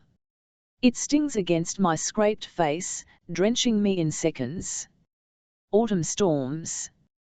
Though I cannot recall a storm so brutal as this. It blows through me, filling my mouth with rain and biting, salty spray. Luckily, the Mersive is tightly anchored to a dock I can barely see, and it holds firm against the roiling grey waves below. This way, a familiar voice yells in my ear, guiding me off the ladder and onto the Mersive hull slick with rain and sea water. Through the darkness, I can barely see the soldier leading me, but his massive bulk and his voice are easy to place. Bree. I close my hand on his, feeling the calluses of my oldest brother's grip. He walks like an anchor, heavy and slow, helping me off the Mersive and onto the dock. It's not much better, metal eaten with rust, but it leads to land and that's all I care about. Land and warmth, a welcome respite after the cold depths of ocean and my memories. No one helps Cal down from the Mersive, but he does fine on his own. Again, he's careful to keep some distance, walking a few respectable paces behind us.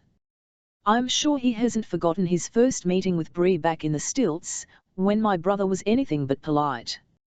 In truth, none of the Barrows cared for Cal, except Mom and maybe Jisa. But they didn't know who he was then. Should be an interesting reunion. The storm makes Tuck difficult to see, but I can tell the island is small, covered in dunes and tall grass as tumultuous as the waves. A crack of lightning out on the water illuminates the night for a moment, showing the path in front of us. Now out in the open, without the cramped walls of the Mersive or the undertrain, I can see we number less than 30, including the wounded. They head for 2 flat, concrete buildings where the dock meets land. A few structures stand out on the gentle hill above us, looking like bunkers or barracks. But what lies beyond them, I can't say. The next bolt of lightning, closer this time, shivers delightfully in my nerves.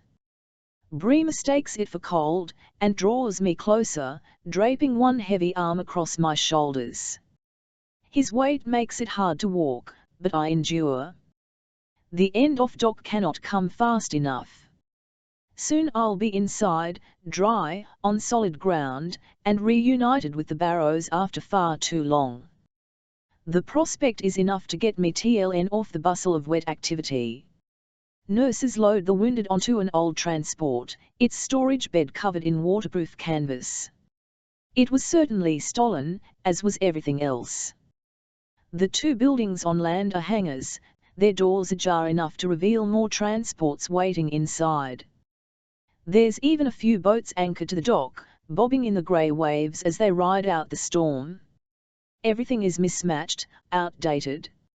Transports in varying sizes, sleek new boats, some painted silver, black, one green. Stolen or hijacked or both. I even recognize the clouded grey and blue, the Norton Navy colours, on one boat. Tuck is like a much larger version of Will Whistle's old wagon, packed with bits and pieces of trade and thievery. The medical transport putters off before we reach it, fighting through the rain and up the sandy road. Only Bree's nonchalance keeps me from quickening my pace.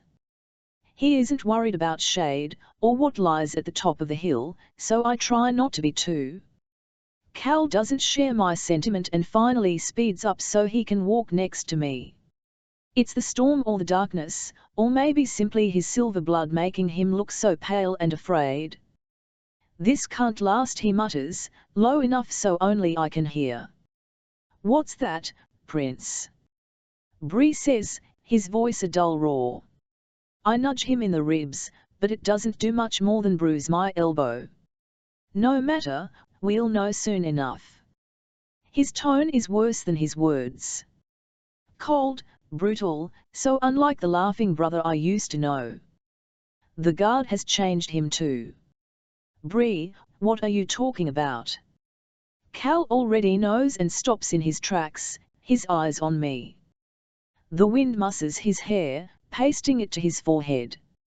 His bronze eyes darken with fear, and my stomach churns at the sight. Not again, I plead. Tell me I haven't walked into another trap. One of the hangars looms behind him, its doors opening wide on strangely quiet hinges. Too many soldiers to count step forward in unison, as regimented as any legion, their guns ready and eyes bright in the rain.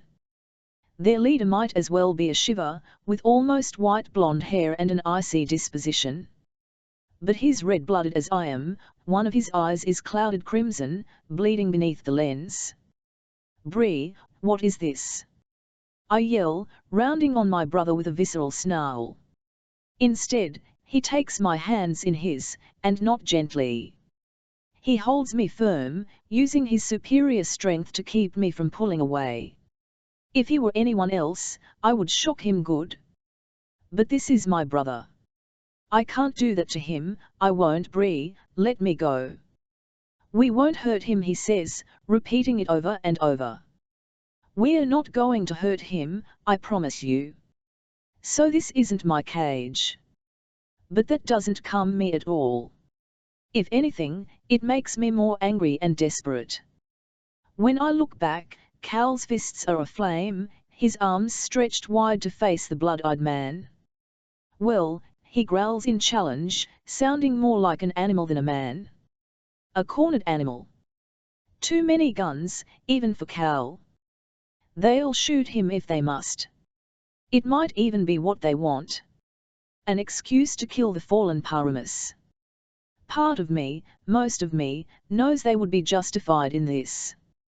Cal was a hunter of the Scarlet Guard, essentially guaranteeing Tristan's death, Walsh's suicide, and Farley's torture.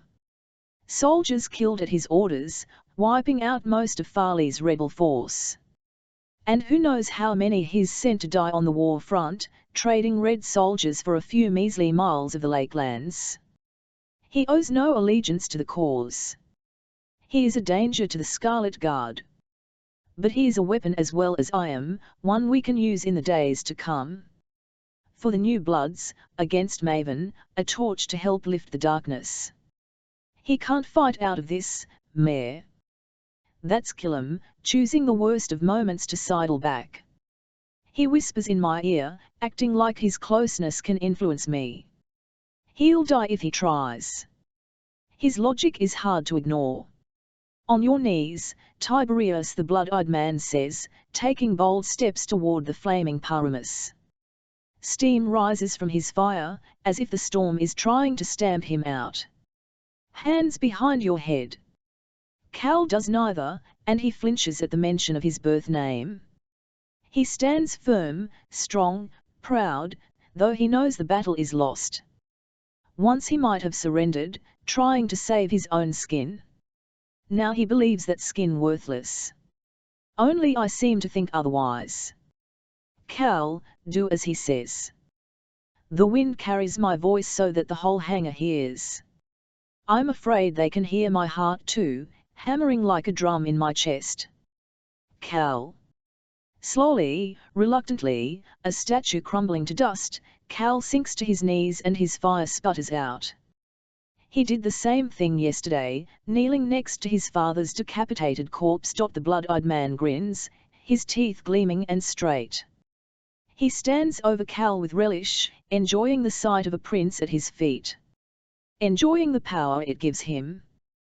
But I am the lightning girl, and he knows nothing of true power. 5 They try to convince me it's for the best, but their poor excuses fall on unsympathetic ears. Killam and Bree quickly use every argument they've been told to say. He is dangerous, even to you. But I know better than any that Cal would never hurt me. Even when he had reason to, I feared nothing from him. He's one of them. We can't trust him. After what Maven's done to his legacy and reputation, Cal has nothing and no one but us now, even if he refuses to admit it. He is valuable. A general, a prince of Yorta, and the most wanted man in the kingdom. That one gives me pause, and strikes a chord of fear deep down. If the blood-eyed man decides to use Cal as leverage against Maven, to trade him or sacrifice him, it will take all I have to stop him. All my influence, all my power, and I don't know if it will be enough. So I do nothing but nod along with them, slowly at first, pretending to agree. Pretending to be controlled. Pretending to be weak. I was right. Shade was warning me before. Once again, he saw the turn of the tide long before it rolled in. Cal is power, fire made flesh, something to be feared and defeated. And I am lightning. What will they try to do to me if I don't play my part? I have not stepped into another jail, not yet, but I can feel the key in the lock, threatening to turn. Luckily, I have experience in this kind of thing. The blood-eyed man and his soldiers march Cal into the hangar, not stupid enough to fry and bind his hands. But they never lower their guns or their guard, careful to keep their distance lest one of them be burned for their boldness. I can only watch, eyes wide but mouth shut, when the hangar door slides closed again, separating the two of us. They won't kill him, not until he gives them a reason. I can only hope Cal behaves. Go easy on him, I whisper, leaning into Bree's warmth. Even in the cold autumn rain, he feels like a furnace. Long years fighting on the northern front have made him immune to wet and cold. I think back to Dad's old saying. The war never leaves. Now I know it firsthand, though my war is very different from his. Bree pretends not to hear me, hurrying us both from the docks. Keylorn follows close behind, his boots catching my heels once or twice. I resist the urge to kick him, and focus on climbing the wooden steps leading to the barracks on the hill above. The steps are worn down, beaten by too many feet to count. How many came this way? I wonder. How many are here now? We crest the hill and the island stretches out before us, revealing a military base larger than I expected. The barracks on the ridge was one of at least a dozen I see now, organized in two even rows separated by a long, concrete yard. It's flat and well maintained, not like the steps or the dock. There's a white line painted down the middle of the yard, perfectly straight, leading away into the stormy night. What it goes to, I have no idea. The whole island has an air of stillness, momentarily frozen by the storm. Come the morning, when the rain breaks and the darkness lifts, I suppose I'll see the base in all its glory, and finally understand the people I'm dealing with. I'm developing a bad habit of underestimating others, particularly where the Scarlet Guard is concerned. And like Nursey, Tuck is far more than it seems. The cold I felt on the Mercive and in the rain persists, even when I'm ushered into the doorway of the barracks marked with a painted black 3. I'm cold in my bones, in my heart. But I can't let my parents see that, for their sake. I owe them this much. They must think me whole, unbroken, unaffected by Cal's imprisonment and my own ordeals in a palace and an arena. And the guard must think I'm on their side, relieved to be safe. But aren't I? Didn't I swear an oath to Farley and the Scarlet Guard? They believe as I do, in an end to silver kings and red slaves. They sacrificed soldiers for me, because of me. They are my allies, my brethren, brothers and sisters in arms, but the blood-eyed man gives me pause. He is not Farley. She might be gruff and single-minded, but she knows what I've been through.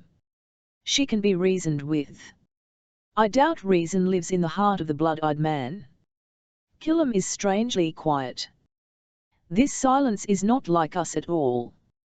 We are used to filling the space with insults, with teasing, or in Keylorn's case, with utter nonsense. It's not in our nature to be quiet around each other, but now we have nothing to say. He knew what they planned to do to Cal and agreed with it. Worse, he didn't even tell me. I would feel angry but for the cold. It eats at my emotions, dulling them into something like the electrical hum in the air. Bree doesn't notice the strangeness between us, not that he would. Besides being pleasantly foolish, my oldest brother left when I was a gangly 13-year-old who thieved for fun, not necessity, and wasn't so cruel as I've become. Bree doesn't know me as I am now, having missed almost 5 years of my life. But then, my life has changed more in the last 2 months than ever before. And only 2 people were with me through it. The first is imprisoned and the second wears a crown of blood. Any sensible person would call them my enemies. Strange, my enemies know me best, and my family doesn't know me at all. Inside the barracks is blissfully dry, humming with lights and wires bundled along the ceiling. The thick concrete walls turn the corridor into a maze, with no markers to guide the way. Every door is shut, steel grey and unremarkable, but a few bear the signs of life within. Some woven beach grass adorning a knob, a broken necklace strung across a doorway, and so on. This place holds not just fearsome soldiers but the refugees of Naursi and who knows where else. After the enactment of the measures, commanded from my own lips, many guardsmen and Reds alike fled the mainland. How could they stay, threatened by conscription and execution? But how did they manage to get away? And how did they make it here? Another question joins my steadily growing list. Despite my distraction, I keep careful notice of the twists and turns my brother takes.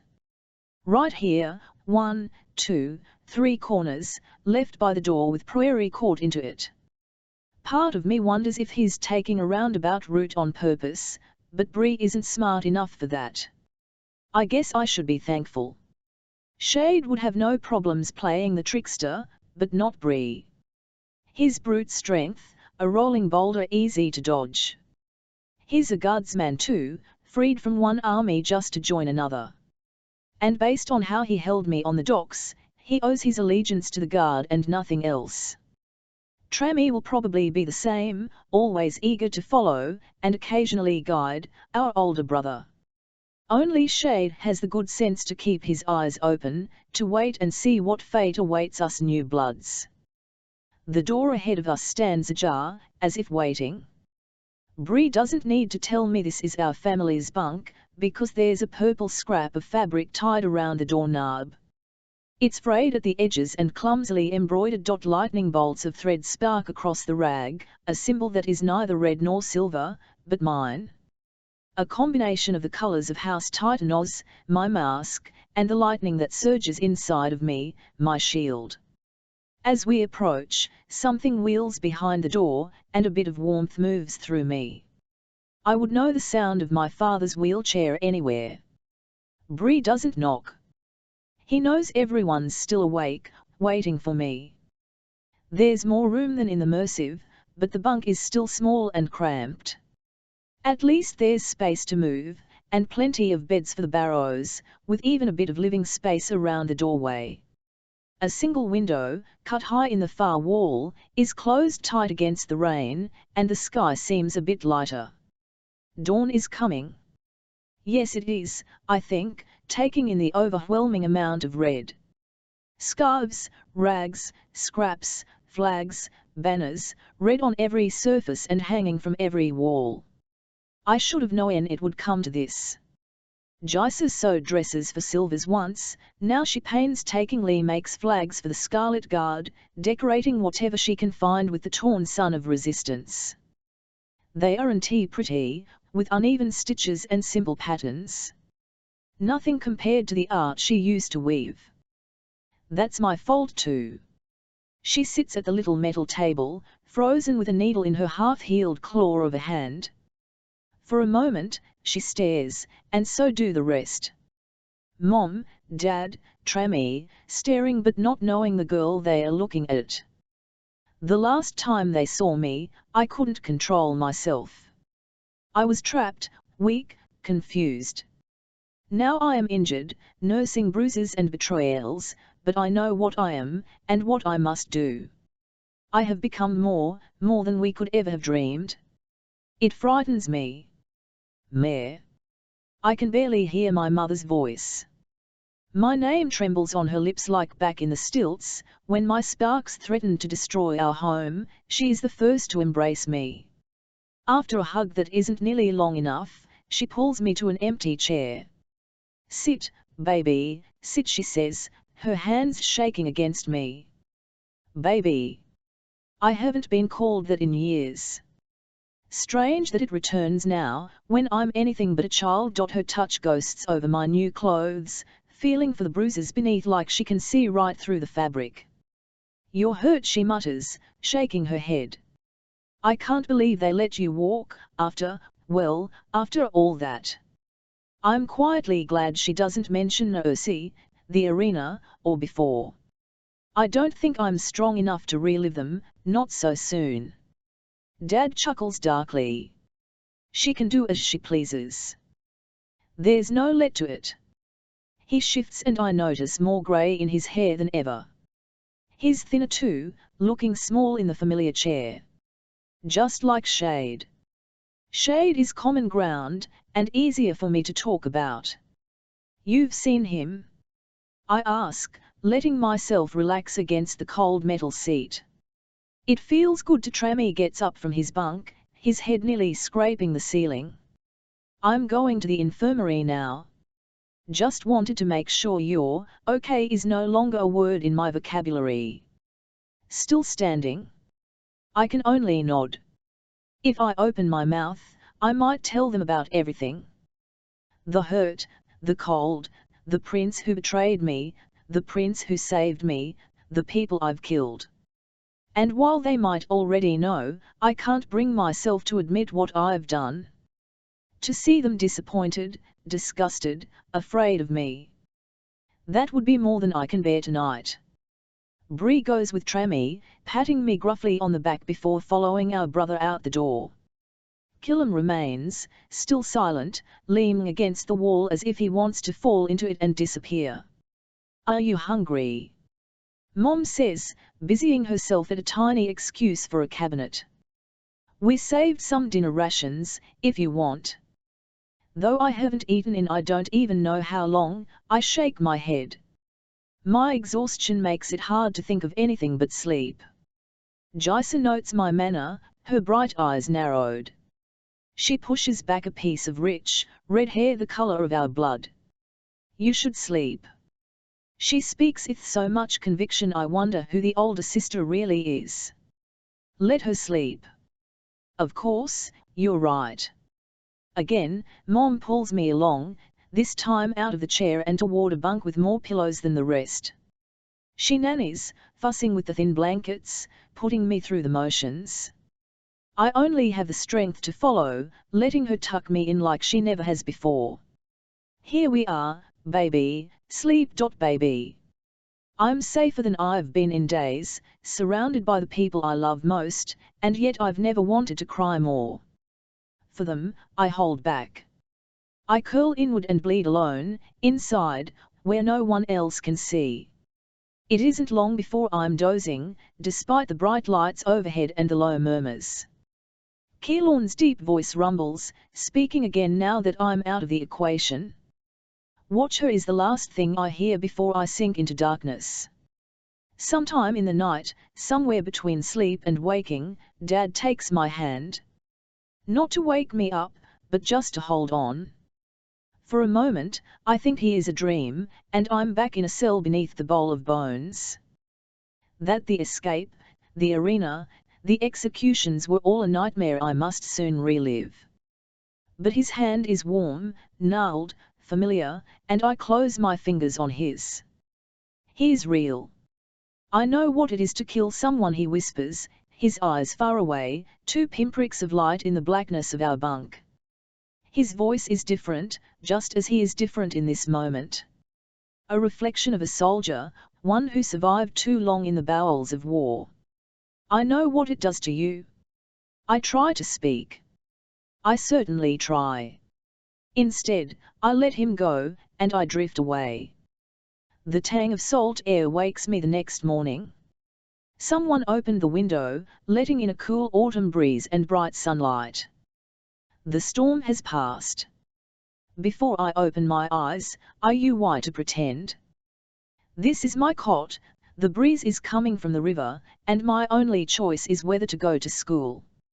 But that is not a comfort. That life, though easier, is not one I would return to if I could. I have things to do. I must see to Julian's list, to begin preparations for that massive undertaking. And if I request Cal for it, who are they to refuse me? Who could say no in the face of saving so many from Maven's noose? Something tells me the blood-eyed man might, but I push it away. Gisa sprawls in the bunk across from me, using her good hand to pick loose a few TLNEs from a piece of black cloth. She doesn't bother to watch as I stretch, popping a few bones when I move. "Good morning, baby," she says, barely hiding a smirk. She gets a pillow to the face for her trouble. "Don't start," I grumble, secretly glad for the teasing. If only Killam would do that, and be a little bit of the Fisher boy I remember. Everyone's in the mess hall. Breakfast is still on. "Where's the infirmary?" I ask, thinking of Shade and Farley. For the moment, she's one of best allies I have here. "You need to eat," Mayor Gisa says sharply, finally sitting up. "Really?" The concern in her eyes stops me short. I must look worse than I thought, for Gisa to treat me so gently. "Then where's the mess?" She huffs as she stands, tossing her project down on the bunk. "I knew I'd get stuck babysitting," she mutters, sounding very much like our exasperated mother. This time she dodges the pillow. The maze of the barracks goes by quicker now. I remember the way, at least, and mentally note the doors as we pass. Some are open, revealing empty bunk rooms or a few idling Reds. Both tell the tale of Barracks 3, which seems to be the designated family structure. The people here don't look like soldiers of the guard, and I doubt most of them have ever been in a fight. I see evidence of children, even a few babies, who fled with their families or were taken to tuck. One room in particular overflows with old or broken toys, its walls hastily painted a sickly yellow in an attempt to brighten the concrete. There's nothing written on the door, but I understand who the room is for. Orphans. I quickly avert my eyes, looking anywhere but the cage for living ghosts.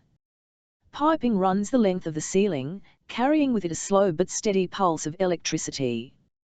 What powers this island, I don't know, but the deep hum is a comfort, reminding me of who I am. At least that is something no one can take away, not here, so far from the silencing ability of the now dead silver oven. Yesterday he almost killed me, stifling my ability with his own, turning me back into the red girl with nothing but the dirt beneath her fingernails. In the arena, I barely had time to be frightened of such a prospect, but now it haunts me. My ability is my most prized possession, even though it separates me from everyone else. But for power, for my own power, it is a price I am willing to pay.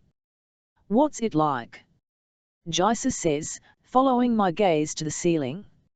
She focuses on the wiring, trying to feel what I can, but comes back empty. The electricity.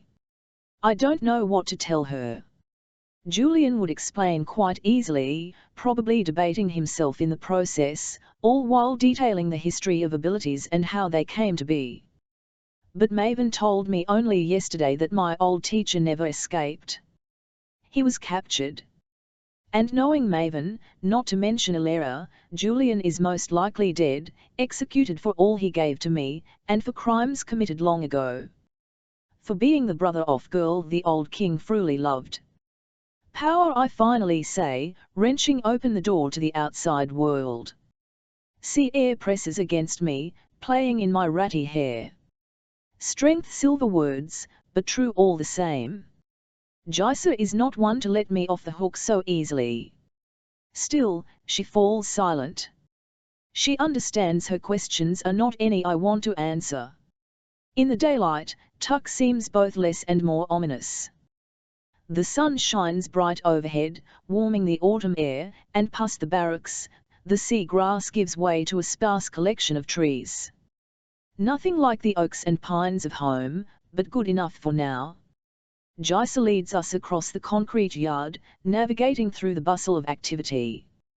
Guardsmen in their red sashes unload mobiles, stacking more crates like the ones I saw on the Mersive. I slow a little, hoping to get a glance of their cargo, but strange soldiers in new uniforms give me pause. They wear blue, not the bright color of Hausasanos, but something cold and dark. It's familiar but I can't place it. They look like Farley, tall and pale, with bright blonde hair cut aggressively short. Foreign, I realize. They stand over the cargo piles, rifles in hand, guarding the crates. But guarding them from Hupi, don't look at them, Jaisa mutters, grabbing onto my sleeve. She tugs me along, eager to get away from the blue soldiers. One in particular watches us go, his eyes narrowed. Why not? Who are they? She shakes her head, tugging again. Not here. Naturally, I want to stop, to stare at the soldier until he realizes who and what I am. But that is a foolish, childish need. I must maintain my mask, must seem the poor girl broken by the world. I let Jaisa lead on and away. The Colonel's men, she whispers as soon as we're out of earshot. They came down with him from the north. The north. Lake Landis. I reply, almost gasping in surprise. She nods, stoic. Now the uniforms, the color of a cold lake, make sense. They are soldiers of another army, another king, but they are here, with us. Norta has been at war with the Lakelands for a century, fighting over land, food, and glory. The kings of fire against the kings of winter, with both red and silver blood in between. But the dawn, it seems, is coming for them all. The Colonel's a Lakelander. After what happened in Arshan, her face pains, though she doesn't know the half of my ordeal there. He came to sort things out according to Trami. There's something new mung here, tugging at my brain like Jaisa tugging on my sleeve. Who is the Colonel, Jaisa? It takes me a moment to realize we've reached the mess, a flat building just like the barracks. The din of breakfast echoes behind the doors, but we don't pass through. Even though the smell of food makes my stomach rumble, I wait for Jaisa's answer. The man with the bloody eye, she finally says, pointing to her own face. He's taken over. Command. Shade whispered the word back on the Mersive, but I didn't think much of it. Is this what he meant? Is the Colonel who he was trying to warn me about? After his sinister treatment of Cal last night, I have to think so. And to know such a man is in charge of this island, and everyone on it, is no particular comfort. So Farley's out of a job. She shrugs. Captain Farley failed. He didn't like that. Then he'll even hate me. She reaches for the door, one small hand outstretched. The other has healed better than I thought it would, with only her fourth and fifth fingers still oddly twisted, curled inward. Bones gone wrong, in punishment for trusting her sister in a time long ago. Jaisa, where did they take Cal? My voice is so low I'm afraid she doesn't hear me. But then her hand stills. They talked about him last night, when you went to sleep. Keelan didn't know, but Trami, he went to see him. To watch a sharp pain shoots through my heart. Watch what Q, he said, just questions for now. Nothing that would hurt. Deep inside, I scowl. I can think of many questions that would hurt Cal more than any wound. Where? I ask again, putting a bit of steel in my voice, speaking like a silverborn princess should. Barracks 1, she whispers. I heard them say Barracks 1. As she opens the door to the mess, I look past her, to the line of barracks marching toward the trees. Their numbers are clearly painted, black against sun-bleached concrete. 2, 3, 4 a.m. Sudden chill runs down my spine. There is no barracks. 1.6 Most of the food is bland, grey porridge and lukewarm water. Only the fish is good, cod taken straight from the sea. It bites of salt and ocean, just like the air. Killam marvels at the fish, idly wondering what kind of nets the guard uses. We're in a net, you idiot, I want to shout, but the mess is no place for such words. There are Lakelanders in here as well, stoic in their dark blue. While the red uniformed guardsmen eat with the rest of the refugees, the Lakelanders never sit, constantly on the prowl. They remind me of security officers, and I feel a familiar chill. Tuck is not so different from Arshan. Different factions vie for control, with me right in the middle. And Keelorn, my friend, my oldest friend, might not believe this is dangerous. Or worse, he could understand, and not care. My silence persists, broken only by steady bites of fish. They are watching me closely, as instructed. Mom, Dad, Killam, Jaisa, all pretending not to stare, and failing. The boys are gone, still at Shade's bedside. Like me, they thought him dead, and are making up for lost time. So how did you get here? The words stick in my mouth, but I force them out. Better I ask the questions before they start in on me. Boat, Dad says gruffly around a slurp of porridge. He chuckles at his joke, pleased with himself. I smile a little, for his sake. Mom nudges him, clucking her tongue in exasperation. You know what she means, Daniel. I'm not stupid. He grumbles, shoveling back another spoonful.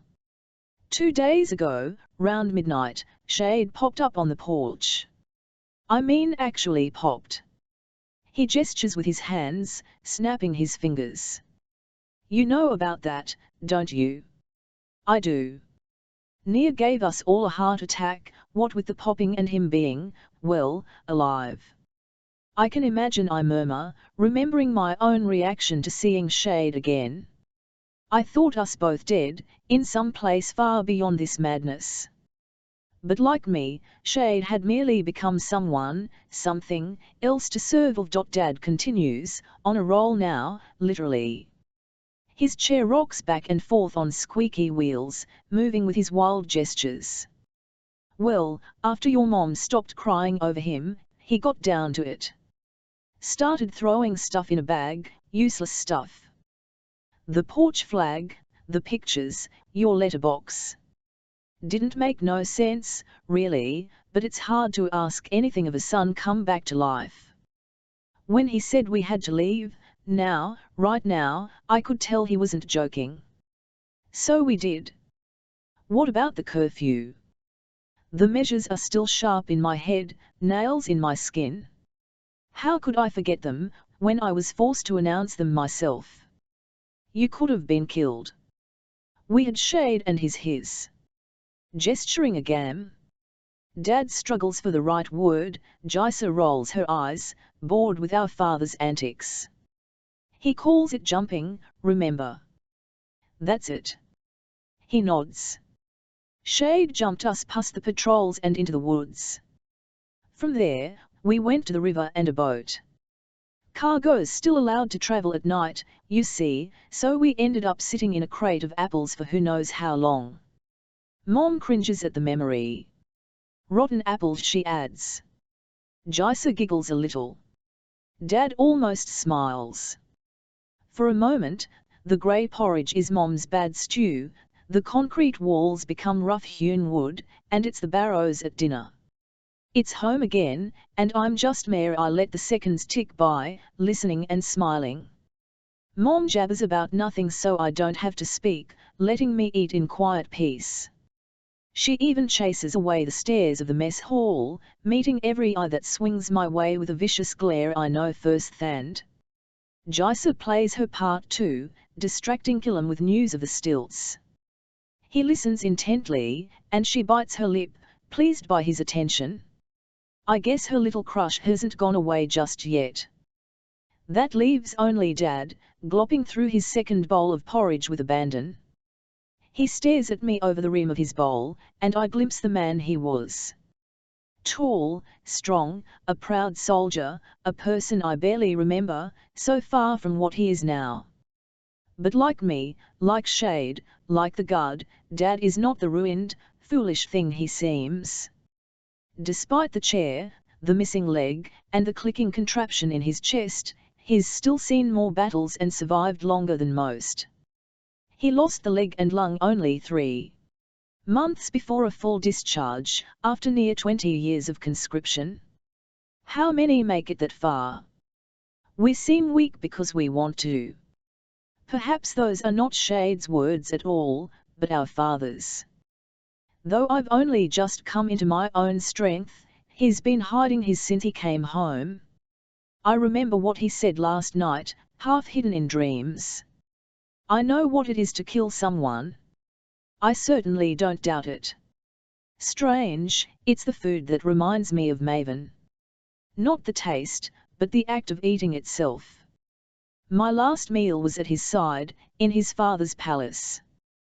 We drank from crystal glasses and my fork had a pearl handle. We were surrounded by servants, but still very much alone. We couldn't talk about the night to come, but I kept stealing glances at him, hoping I wouldn't lose my nerve. He gave me such strength in that moment. I believed he had chosen me, and my revolution. I believed Maven was my savior, a blessing. I believed in what he could help us do. His eyes were so blue, full of a different kind of fire or hungry flame, sharp and strangely cold, tinged with fear. I thought we were afraid together, for our cause, for each other. I was so Tong. Slowly, I pushed the plate of fish away, scraping the table. Enough. The noise draws Keelan's eye like an alarm, and he swings back around to face me. All done? He asks, glancing at my half-eaten breakfast. In response, I stand up, and he jumps to his feet along with me. Like a dog following commands. But not mine. Can we go to the infirmary? Can we? The words are carefully chosen, a smoke screen to make him forget who and what I am now. He nods, grinning. Shade's doing better by the second. Well, Barrows, care for a trip, he adds with a glance toward the closest thing he has to a family. My eyes widen. I need to speak to Shade, to find out where Cal is and what the Colonel plans for him. As much as I missed my family, they'll only get in the way. Luckily, Dad understands. His hand moves swiftly beneath the table, stopping Mom before she can speak, communicating without words. She shifts, adopting an apologetic smile that doesn't reach her eyes. We'll come along later, I think she says, meaning much more than those few words. About time for a battery change, isn't it? Bugger Dad grumbles loudly, tossing his spoon into his bowl of muck. Jice's eyes flicker to mine, reading what I need. Time, space, an opportunity to start untangling this mess. I've got more banners to sort out, she sighs. You lot go through them pretty fast. Killam shrugs off the good-natured jab with a laugh and a crooked smile, like he's done 1,000 times. Suit yourselves. It's this way, Mayor. Condescending as it may be, I let him lead me through the mess. I'm careful to make a show of it, playing up a limp, keeping my eyes downcast. I fight the urge to stare back at everyone watching, the guardsmen, the Lakelanders, even the refugees. My time in the Dead King's Court serves me just as well on a military base, where once again I must hide who I am. Then I pretended to be Silver, unflinching, unafraid, a pillar of strength and power called Marina. But that girl would be right next to Cal, confined in the missing barracks 1. So I must be Red again, a girl named Mayor Barrow, a girl no one should fear or suspect, reliant on a red boy and not herself. Dad and Shade's warning has never been so clear. Legs still bothering you? I'm so focused on faking the limp, I barely hear Killam's concern. It's nothing, I finally respond, pressing my lips into a thin line of forced pain. I've had worse. Jumping off Ernie Wick's porch comes to mind. His eyes glitter at the memory. I broke my leg that day, and spent months in a plaster cast that cost both of us half our savings. That wasn't my fault. I believe you chose to do it. I was dared. Now who would have done such a thing? He laughs outright, pushing us both through a set of double doors. The hallway on the other side is obviously a new addition. The paint still looks wet in places. And overhead, the lights flicker. Bad wiring, I know instantly, feeling the places where the electricity frays and splits. But one cord of power remains unbroken, flowing down the passage to the left. To my chagrin, Killam takes us right. What's that? I ask, gesturing the opposite way. He doesn't lie. I don't know. The Tuck Infirmary isn't so grim as the medical station on the Mercive. The high, narrow windows are thrown open, flooding the chamber with fresh air and sunlight. White shifts shuttle back and forth between patients, their bandages blissfully clean of red blood. Soft conversation, a few dry coughs, even a sneeze fill the room. Not a single yelp of pain or crack of bone interrupts the gentle noise. No one is dying here. Or they have simply died already.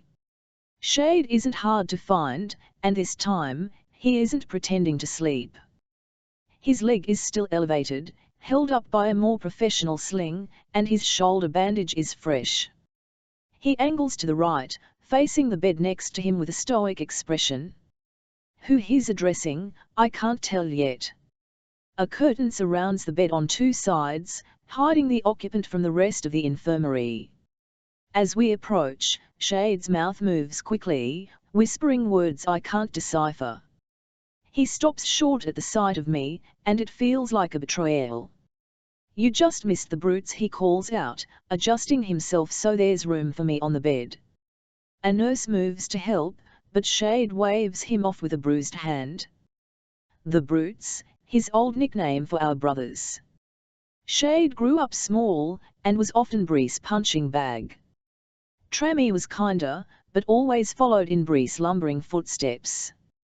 Eventually Shade grew smart and quick enough to evade them both, and taught me to do the same.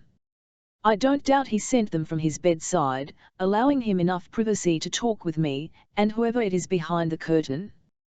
Good, they are on my nerves already, I reply with a good-natured smile. To outsiders, we look like jawing siblings. But Shade knows better, his eyes darkening as I reach the foot of his bed. He notes my forced limp and nods infinitesimally. I mirror the action. I got your message, Shade, loud and clear. Before I can even hint at asking him about Cal, another voice cuts me off. I grit my teeth at the sound of her, willing myself to keep calm. How do you like Tuck, Lightning Girl? Farley says from the secluded bed next to Shade. She swings her legs over the side, facing me fully, with both hands clenched in her bed sheets. Pain streaks across her pretty face ruined by a scar. The question is easy to dodge. I'm still deciding. And the Colonel? How do you like him? She continues, dropping her voice. Her eyes are guarded, unreadable. There's no telling what she wants to hear. So I shrug, busying myself with arranging Shade's blankets instead. Something like a smile twists her lips. He makes quite a first impression. Needs to prove he's in control with every breath, especially next to people like you two. I round Shade's bed in an instant, planting myself between Farley and my brother. In my desperation, I forget to limp. Is that why he took Cal away? The words come sharp and fast. Can't have a warrior like him running around, making him look bad. She lowers her eyes, as if ashamed. No, she murmurs. It sounds like an apology, but for what, I don't know yet. That's not why he took the prince. Fear blossoms in my chest. Then why? What has he done? She doesn't get the chance to tell me. A strange quiet descends on the infirmary, the nurses, my heart, and Farley's words. Her curtains hide the door from us, but I hear the stomp of boots marching in quick time. No one speaks, though a few soldiers salute from their beds as the boots close in. I can see them through the gap between the curtain and floor. Black leather, caked in wet sand, and getting closer by the second. Even Farley shivers at the sight, digging her nails into the bed.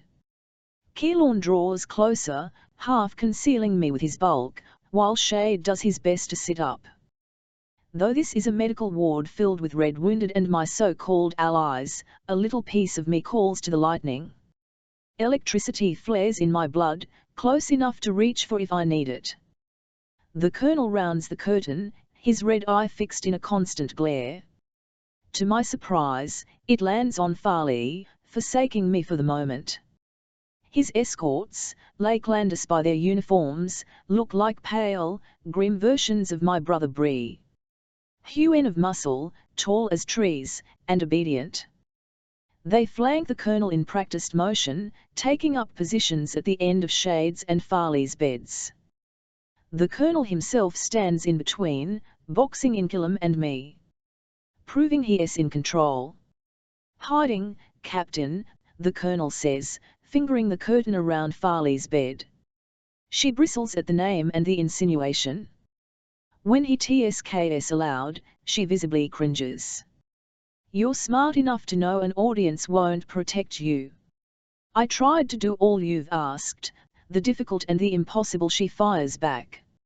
Her hands quiver in the blankets, but with rage, not fear.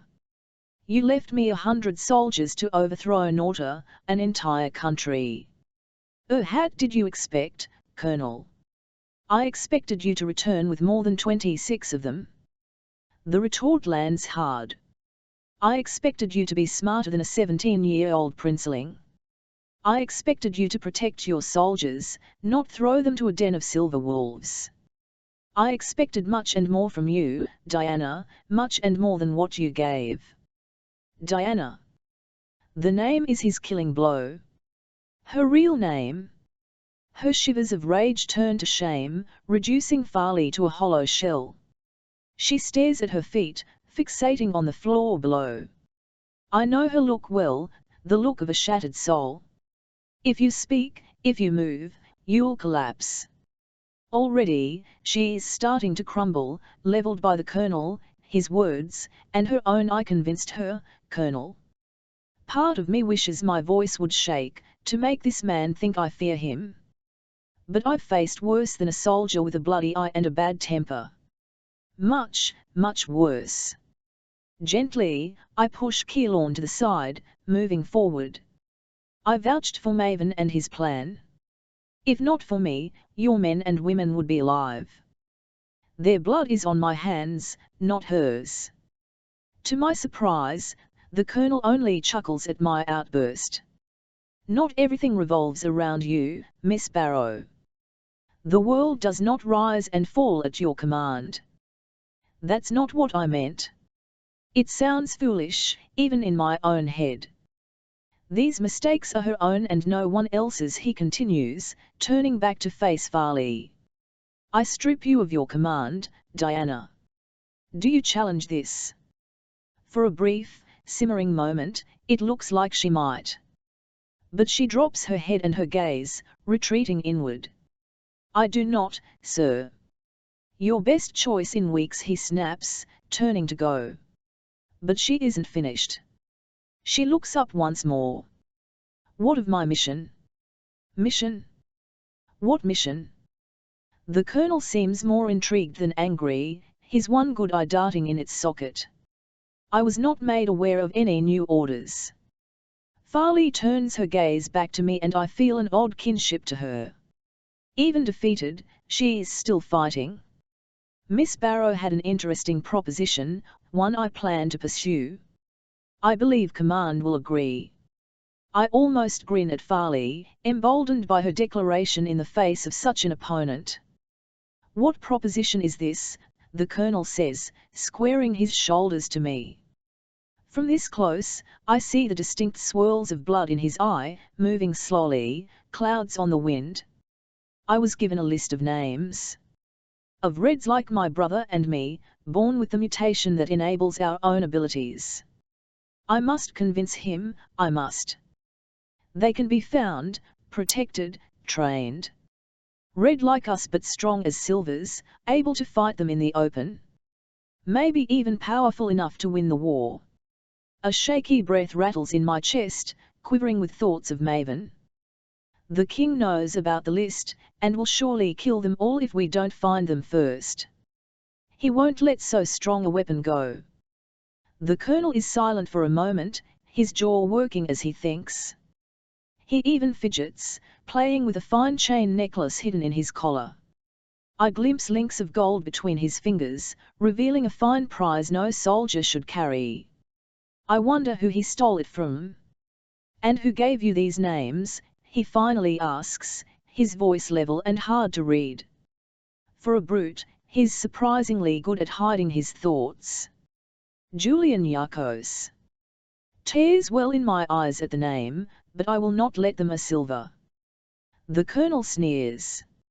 A sympathizer, I fire back, bristling at his tone. He was arrested for rescuing Captain Farley, Killam Warren, and Anne Walsh. He helped the Scarlet Guard, he sided with us. And he's probably dead for it. The colonel settles back on his heels, still scowling. Oh, your Julian is alive. Alive? Still. I gasp, shocked. But Maven said he would kill him. Strange, isn't it? For King Maven to leave such a traitor still breathing. He revels in my surprise. The way I see it, your Julian was never with you at all.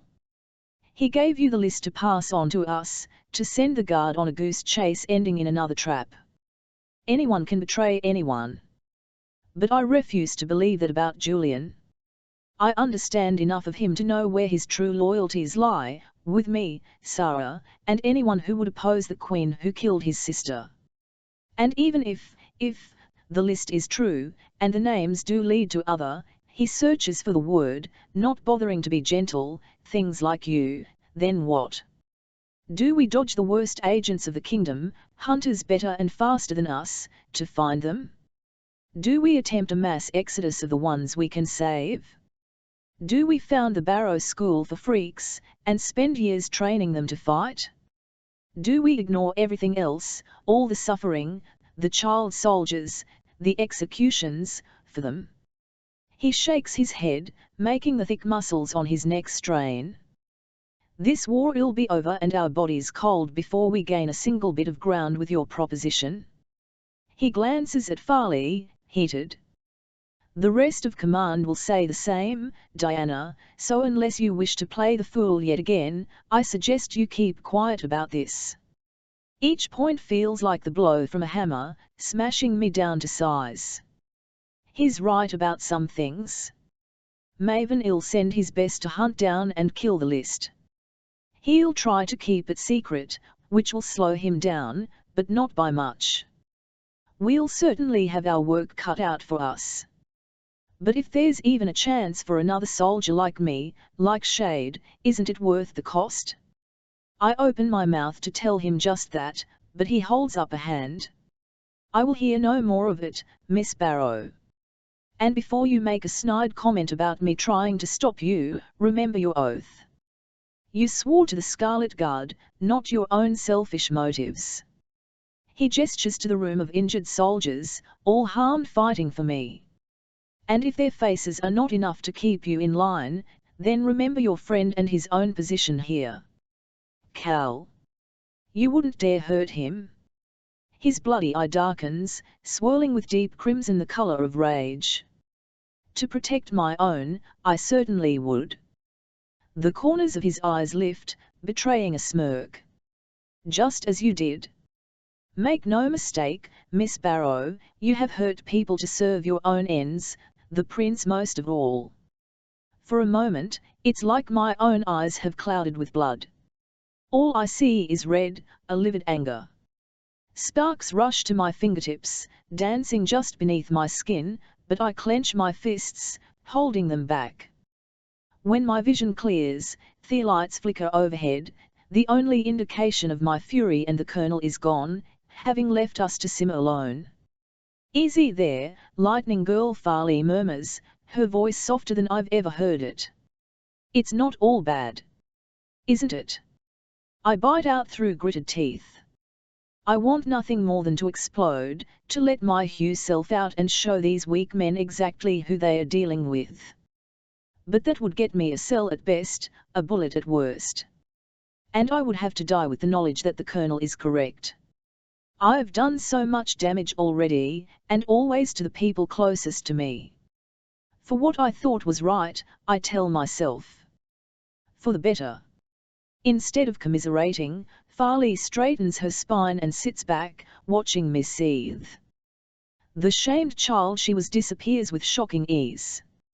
Another mask. Her hand strays to her neck, pulling out a gold chain to match the Colonel's. I don't have time to wonder about the connection because something dangles from the necklace. A spiky iron key.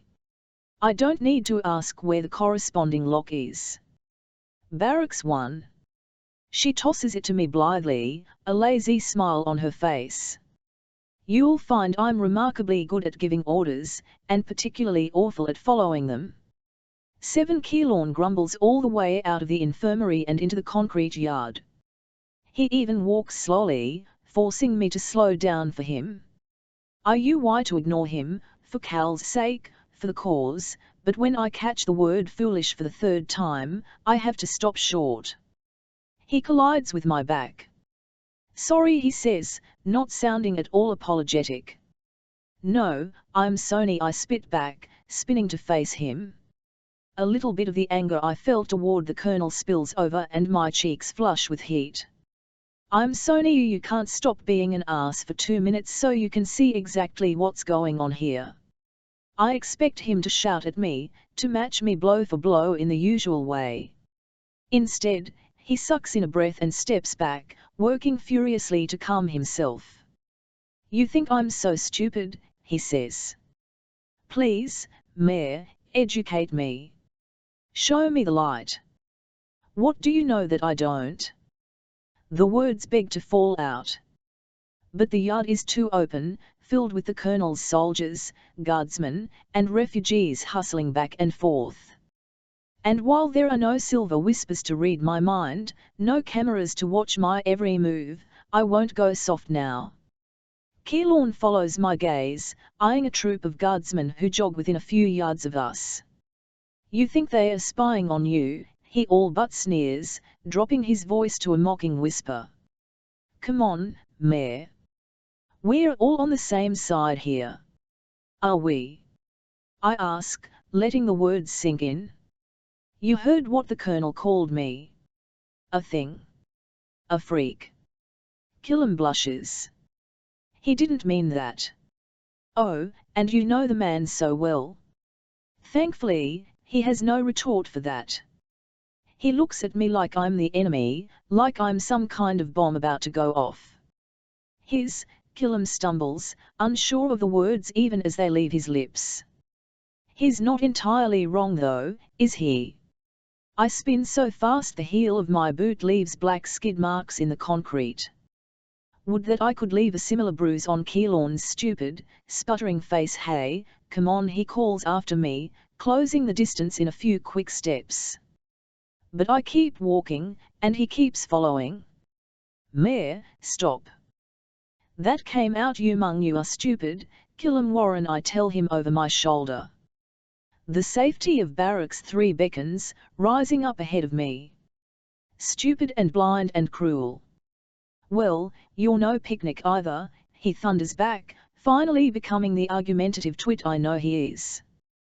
When I don't reply, nearly sprinting for the barracks door, his hand closes on my upper arm, stopping me cold. I try to twist out of his grasp, but Killam knows all my tricks. He pulls, dragging me away from the door, and into the shaded alley between Barracks 3 and 4. Let go of me, I command, indignant. I hear a little bit of Marina come back to life in the cold, royal tone of my voice. There it is, he growls, pointing a finger in my face. That. Her. With a mighty shove, I push him back, breaking his grip on me. He sighs, exasperated, and runs a hand through his tawny hair. It sticks up on end. You've been through a lot, I know that. We all know that. You had to do to stay alive with them, all while helping us, finding out what you are. I don't know how you came out on the other side. But it changed you. So perceptive, Keylorn. Just because Maven betrayed you doesn't mean you have to stop trusting people altogether. He drops his eyes, fiddling with his hands. Especially me. I'm not just something for you to hide behind, I'm your friend, and I'm going to help you with whatever you need, however I can. Please, trust me. I wish I could. Keylorn, grow up comes out instead, so sharp it makes him flinch. You should have told me what they were planning. But you made me an accomplice, you made me watch when they marched him away at gunpoint, and now you tell me to trust you? When you're in so deep with these people who are just waiting for an excuse to lock me up. How stupid do you think I am? Something stirs in his eyes, the vulnerability hidden inside the relaxed persona he tries so hard to maintain. This is the boy who cried beneath my house. The boy he was, resisting the call to fight and die. I tried to save him from that and, in turn, pushed him closer to danger, the Scarlet Guard, and doom. I see, he says finally. He takes a few quick steps back, until the alley yawns between us. It makes sense, he adds, shrugging. Why would you trust me? I'm just the fish boy. I'm nothing compared to you, right? Compared to Shade. And him, Killam Warren. I scold him like I would a child, like his mother did before she abandoned him. She would shriek when he skinned his knees or spoke out of turn. I don't remember much else of her, but I remember her voice, and the withering, disappointed glares she saved for her only son. You know that's not true. The words come out hard, a low, visceral growl. He squares his shoulders, fists balled at his sides. Prove it. To that, I have no answer. I have no idea what he wants from me.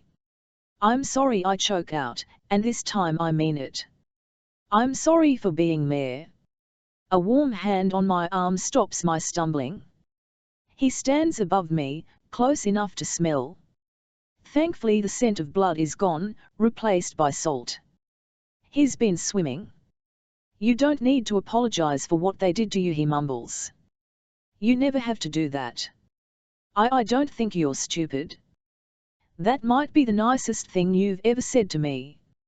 He chuckles after a long moment. He pastes on a grin, ending the conversation. I take it you've got a plan? Yes.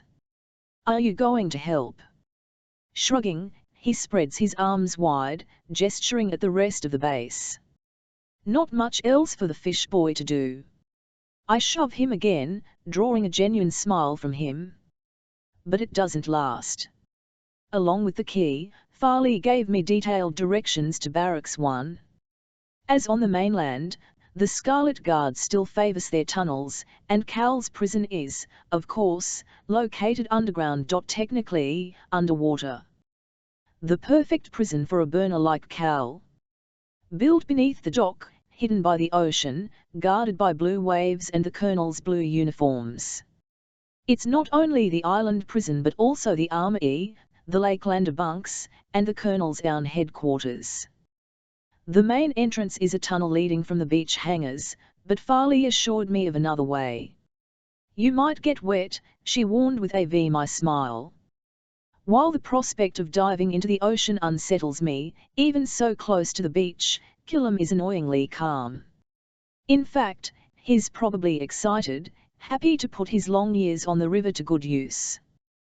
The protection of the ocean dulls the usually alert guard, and even the Lakelanders soften as the day wears on. Soldiers focus more on the cargo loads and storage hangars rather than patrolling. The few who keep their posts, pacing the length of the concrete yard with guns against their shoulders, walk slowly, easily, often stopping to talk to each other. I watch them for a long while, pretending to listen to Mom or Jaisa as they chatter over their work. Both sort blankets and clothing into separate piles, unloading a collection of unmarked crates along with several other refugees. I'm supposed to help, but my focus is clearly elsewhere. Bree and Trammy are gone, back with Shade in the infirmary, while Dad sits by. He can't unload, but still grumbles orders all the same. He's never folded clothes in his life. He catches my eye once or twice, noting my twitching fingers and darting glances. He always seems to know what I'm up to, and now is no different. He even rolls his chair back, allowing me a better view of the yard. I nod at him, quietly thankful. The guards remind me of the Silvers back in the stilts, before the measures, before Queen's trial. They were lazy, content in my quiet village, where insurrection was rare. How wrong they were. Those men and women were blind to my thieving, to the black market, to Will Whistle and the slow creep of the Scarlet Guard. And these guardsmen are blind too, this time to my advantage. They don't notice me watching, or Keelorn when he approaches with a tray of fish stew. My family eats gratefully, Jaisa most of all. She fivests her hair when Killam isn't looking, letting it curl over one shoulder in a ruby fall of red. Fresh catch, she says, indicating the bowl of stew. He wrinkles his nose and pretends to grimace at the grey glops of fish meat. Not from me, gee. My old master, Cully, would never sell this. Except to the rats, maybe. We laugh together, me out of habit, following a half-second later. For once, Jaisa is less ladylike than I am and she giggles openly, happily. I used to envy her practiced, perfect ways. Now I wish I wasn't so trained and could shed my forced politeness as easily as she has. While we force down the lunch, Dad pours out his bowl when he thinks I'm not looking. No wonder he's getting thin. Before I, or, worse, Mom can scold him, he runs a hand over a blanket, feeling the fabric. These are Piedmont made. Fresh cotton. Expensive, he mutters when he realizes I'm standing next to him. Even in the Silver Court, Piedmont cotton was considered very fine, a common alternative to silk, reserved for high-ranking security, sentinel, and military uniforms. I remember Lucas wore it, up until the moment he died.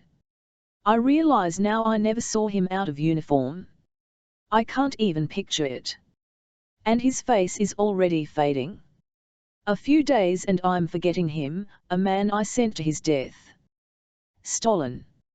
I wonder aloud, running a hand over the blanket, if only for distraction. Dad continues his investigation and runs a hand down the side of a crate. Sturdy, wide planks of wood, freshly painted white. The only distinguishing mark is a dark green triangle, smaller than my hand, stamped in the corner. What it means, I don't know.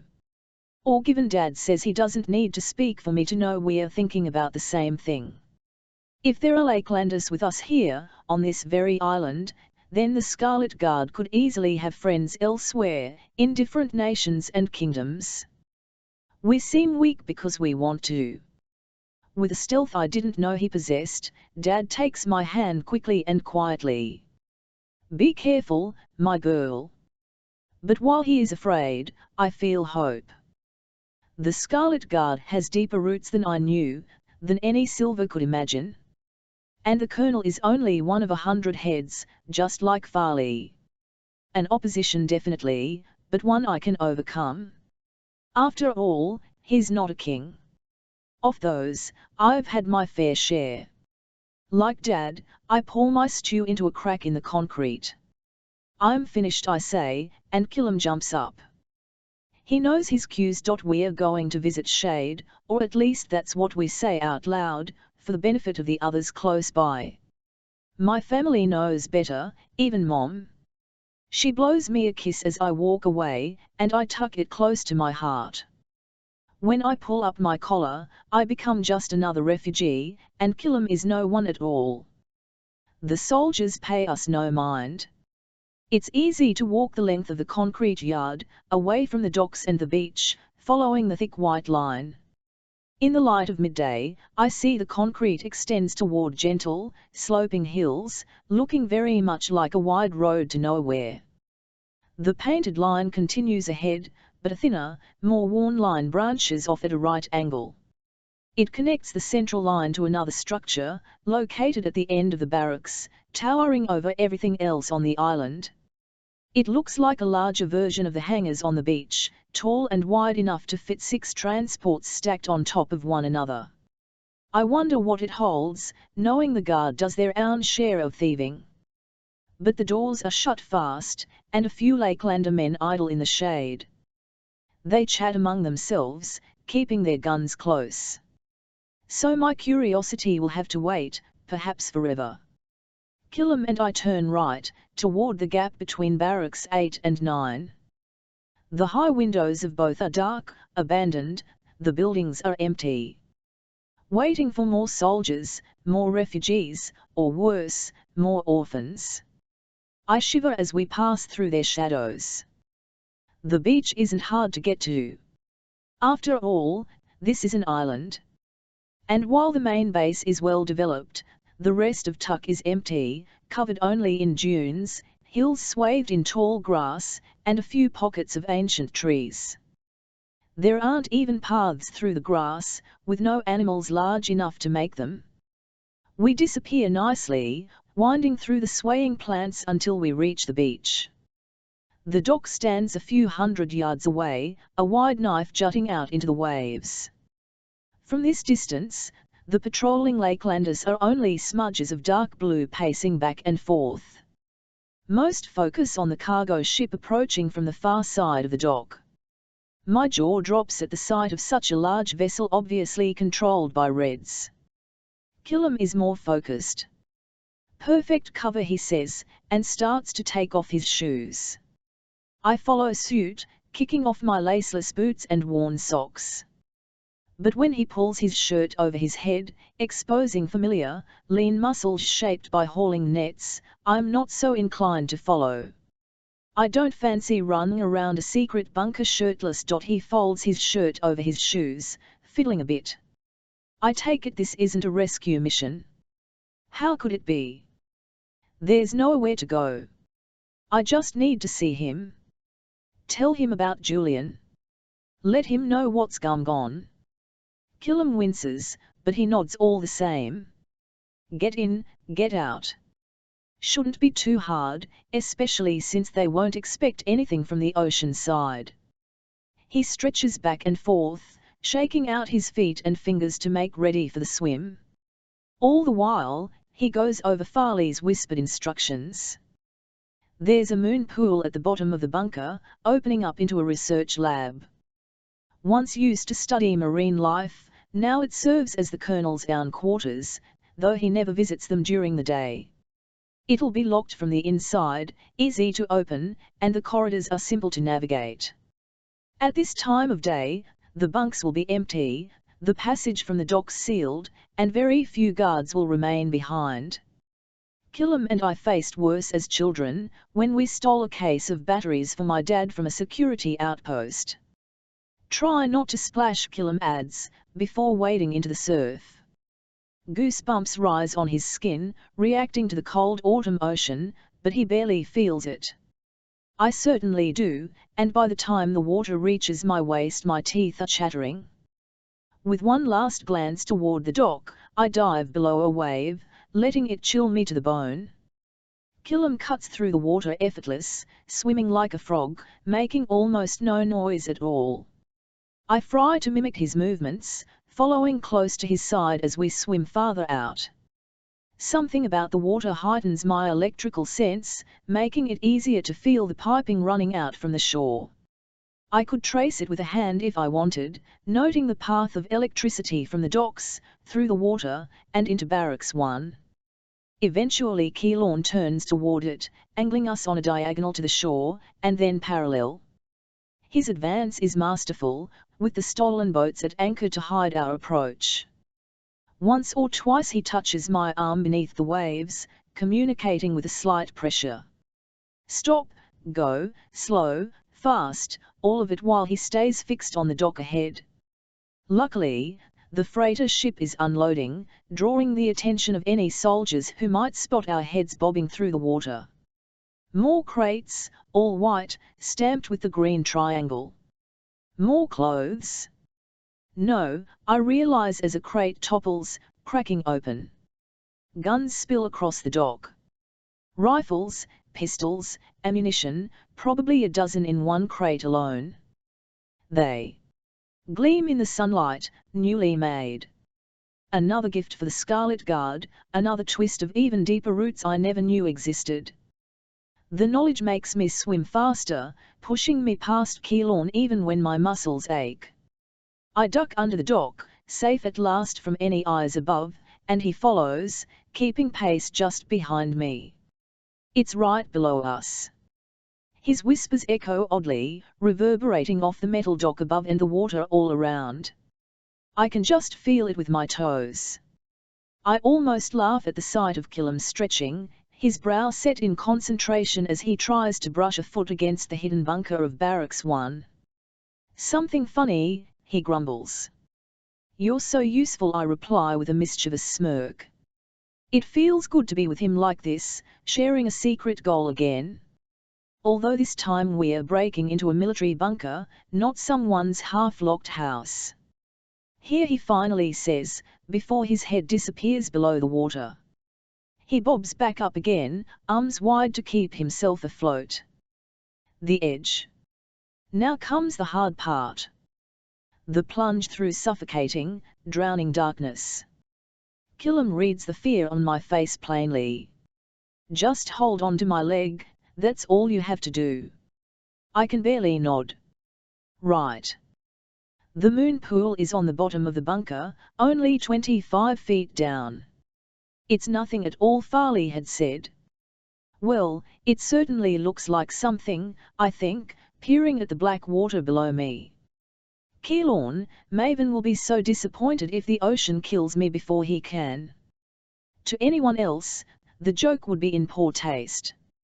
But Killam chuckles lolly, his grin bright against the water.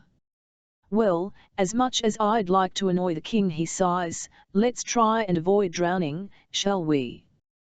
With a wink, he dives, end over end, and I grab hold. The salt stings my eyes, but it's not so dark as I thought it would be. Sunlight angles TLN off the water, breaking up the shadow cast by the dock above. And Killam moves us quickly, pulling us down along the side of the barracks. The water-bent sunlight dapples his bare back, spotting him like a sea creature. I focus mainly on kicking when I can and not getting caught on anything. This is not 25 feet, my mind grumbles when the twinge of oxygen deprivation sets in. I exhale slowly, letting the bubbles rise past my face, up to the surface. Killam's own breath streams past, the only testament to his strain. When Heffen's the bottom edge, I feel his muscles tense, and his legs kick along, powering us both beneath the hidden bunker. Dimly, I wonder if the moon pool has a door, and if it'll be closed. What a joke that would be. Before I know what's happening, Killam bursts up and through something, hauling me with him. Stuffy but blissful air hits my face and I gulp it down in deep, greedy gasps. Already sitting on the edge of the pool, his legs dangling in the water, Killam grins at me. You wouldn't last a morning unknotting nets, he says with a shake of the head. That was barely a bath compared to what old Cully used to make me do. You really know how to cut me deep, I reply dryly, hoisting myself up and into the colonel's chambers. The compartment is cold, lit by low lights, and offensively well organized. Old equipment is pushed neatly against the right wall, gathering dust, while a desk runs the length of the left. Stacks of files and papers crowd the surface in neat rows, dominating the space. At first I don't even see a bed, but it's there, a narrow bunk that rolls out from beneath the desk. Clearly the Colonel doesn't sleep much. Killam was always a slave to his curiosity, and now is no different. He drips his way over to the desk, ready to explore. "Don't touch anything," I hiss at him while I wring out my sleeves and pant legs. "Get one drop on those papers and he'll know someone was in here." He nods, pulling his hand back. "You should see this," he says, his tone. I step to his side in an instant, fearing the worst. "What?" "Careful," he points a finger at the only thing decorating the walls of the compartment. A photograph, warped by age and damp, but the faces are still visible. 4 figures, all blonde, posing with stern but open expressions. The Colonel is there, barely recognizable without his bloody eye, one and around a tall, well-boned woman, and his hand on a young girl's shoulder. Both the woman and the girl wear dirt-stained clothes, farmers by the look of it, but the gold chains at their necks say differently. Silently, I remove the gold chain from my pocket, comparing the metal so fine it could be thread to the necklaces in the picture. But for the mismatched key dangling from the end, they are identical. Gently, Keylorn takes the key from my hand, puzzling over what it could mean. The third figure explains it all. A teenager with a long, golden braid, she stands shoulder to shoulder with the Colonel and wears a smirk of satisfaction. She looks so young, so different without her short hair and scars. "Farley." "She's his daughter," Keylorn says aloud, too shocked for much else. I resist the urge to touch the photograph, to make sure it's real. The way he treated her back in the infirmary, it can't possibly be true. But he called her Diana. He knew her real name. And they had the necklaces, one from a sister, one from a wife. "Come on," I murmur, pulling him away from the picture. "It's nothing to bother with now." "Why didn't she say anything?" In his voice, I hear a little bit of the betrayal I've felt for days. "I don't know." I keep hold of him, moving us both toward the compartment door. Left down the stairs, right at the landing, left again. The door swings open on oiled hinges, revealing an empty passage quite like the ones on the Mercive. Sparse and clean, with metal walls and piping above us. Electricity bleeds overhead, pumping through a tired network of veins. It's coming from the shore, feeding the lights and other machinery.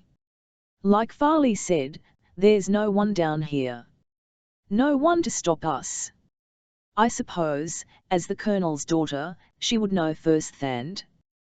Quiet as cats, we follow her instructions, mindful of every single step.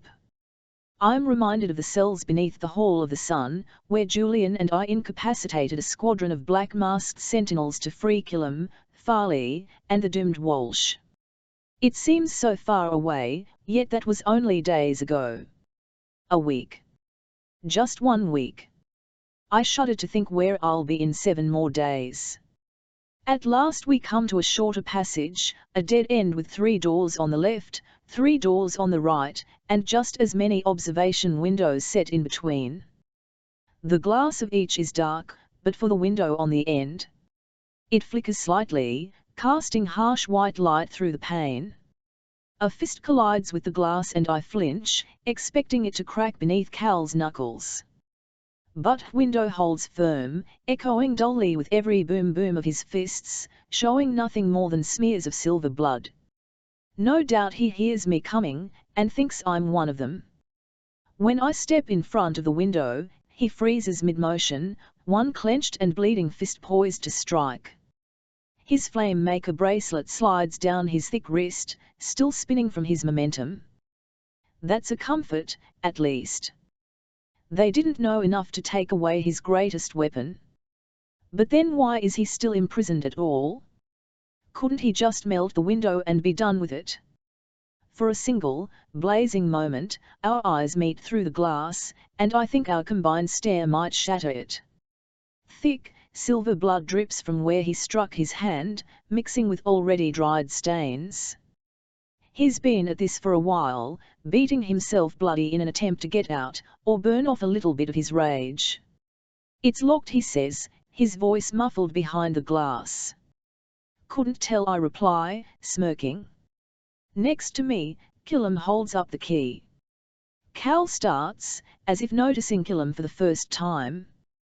He smiles, grateful, but Killam doesn't return the gesture. He won't even meet his eyes. From somewhere down the hall, I hear shouting. Footsteps. They echo strangely in the bunker but grow closer with every heartbeat. "Coming for they know we're here," Killam hisses, looking back. Quickly, he jams the key in the lock and turns it. It doesn't budge and I throw my shoulder against the door, slamming into cold, unforgiving iron. Killam forces the key again, twisting. This time I'm close enough to hear the mechanism click. The door swings inward as the first soldier rounds the corner, but my thoughts are only of Cal. It seems princes make me blind. The invisible curtain drops the moment Keylorn shoves me into the cell. It's a familiar sensation but I can't place it. I've felt it before, I know I have, but where? I don't have time to wonder. Cal surges past me, a strangled yell erupting from his lips, his long arms outstretched. Not to me, or the window. To the door as it yanks shut. The click-off lock echoes inside my skull, again and again and again. What? I ask the heavy, stale air. But the only answer I need is Keylorn's face, staring at me from the other side of the glass. The key hangs from one clenched fist, and his face curls into something between a scowl and a sob. "I'm sorry," he mouths, and the first Lakelander soldier appears through the window. More follow, flanking the colonel. His satisfied smirk matches the one his daughter wore in the photograph, and I begin to understand what just happened. The colonel even has the audacity to laugh. Cal hurls himself at the door in vain, driving his shoulder against solid iron. He swears through the pain, cursing Keylorn, me, this place, himself. I barely hear him over Julian's voice in my head. Anyone can betray anyone. Without thought, I call for the lightning. My sparks ill-free me and turn the colonel's laughter into screams. But they don't come. There's nothing. Bleak nothing. Like in the cells, like the arena. "Silent stone," Cal says, leaning heavily against the door. He points with one bloody fist to back comers of the floor and ceiling. They have silent stone. To make you weak. To make you like them. Now it's my turn to pound my fists against the window, punching at Killam's head. But I hit glass, not flesh, and hear only the cracking of my own knuckles instead of his stupid skull. Despite the wall between us, he flinches. He can barely look at me. He shivers when the colonel puts one hand on his shoulder, whispering into his ear. Killam can only watch as I scream, an indecipherable roar of frustration, and my blood joins Cal's on the glass. Red running through silver, joining into something darker. 8. The legs of the metal chair scrape against the floor, the only sound in the square cell. I leave the other chair where it lies, upended and battered after being thrown against the wall. Cal did quite a number on the cell before I got here, hurling both chairs and a now dented table. There's a single chink in the wall, just below the window, where the corner of the table hit home. But throwing furniture is no use to me. Instead of wasting my energy, I conserve it, and take a seat in the center of the room. Cal paces back and forth before the window, more animal than man. Every inch of him yearns for fire. Killam is long gone, having left with his new friend the colonel. And I am revealed for exactly what I am, a particularly stupid fish, constantly moving from hook to hook, never learning my lesson. But next to the Hall of the Sun, Ushan, and the Bowl of Bones, this might as well be a vacation, and the Colonel is nothing compared to the Queen or a line of executioners. You should sit, I tell Cal, finally growing tired of his vengeful intensity. Unless you plan on wearing your way through the floor. He scowls, annoyed, but stops moving all the same. Instead of pulling up a chair, he leans against the wall in a childish act of defiance. I'm starting to think you like prisons, he says, idly knocking his knuckles against the wall. And that you have the worst taste in men. That stings more than I'd like it to. Yes, I cared for Maven, cared for him far more than I want to admit, and Killam is my closest friend. They are betrayers both. You're not too good at choosing friends either, I fire back, but it glances off him harmlessly. And I don't have, the words jumble, coming out young and stilted, any taste in men. This has nothing to do with that. Nothing. He chuckles, almost amused. Who were the last two people to lock us in a cell? When I don't reply, shamed, he presses on. Admit it, you've got a hard time keeping your heart and your head separated. I stand so fast the chair falls backward, clanging against the floor. Don't act like you didn't love Maven. Like you didn't let your heart make decisions where he was concerned. He's my brother. Of course I was blind to him. Of course I didn't think he would kill our father. His voice breaks at the memory, letting me glimpse the ragged and broken child beneath the facade of a warrior. I made mistakes because of him. And he adds quietly, I made mistakes because of you. So did I. The worst was when I put my hand in his, letting him pull me from my bedroom, into a dance and a downward spiral. I let the guard kill innocents for Cal, to keep him from going to war. To keep him close to me. My selfishness had a horrible cost. We can't do that anymore. Make mistakes for each other, I whisper, skirting around what I really mean. What I've been trying to tell myself for days now. Cal is not a path I should choose or want. Cal is simply a weapon, something for me to use, or something for others to use against me. I must prepare for both. After a long moment, he nods. I get the feeling he sees me in the same way. The damp of the barracks sets in, joining the cold still deep in my bones. Normally I would shiver, but I'm getting used to this feeling. I suppose I should get used to being alone too. Not in the world, but in here. In my heart. Part of me wants to laugh at our predicament. Again, I am side by side with Cal in a cell, waiting for whatever fate has in store for us. But this time, my fear is tempered by anger. It won't be Maven coming to gloat, but the Colonel, and for that I'm terribly thankful. Maven's taunts are not ones I ever want to suffer again. Even the thought of him hurts. The Bowl of Bones was dark, empty, a deeper prison than this. Maven stood out sharply, his skin pale, eyes bright, his hands reaching for mine. In the poisoned memory, they flicker between soft fingers and ragged claws. Both want to make me bleed. I told you to hide your heart once. You should have listened. They were his last words to me, before he sentenced us to execution. I wish it hadn't been such good advice.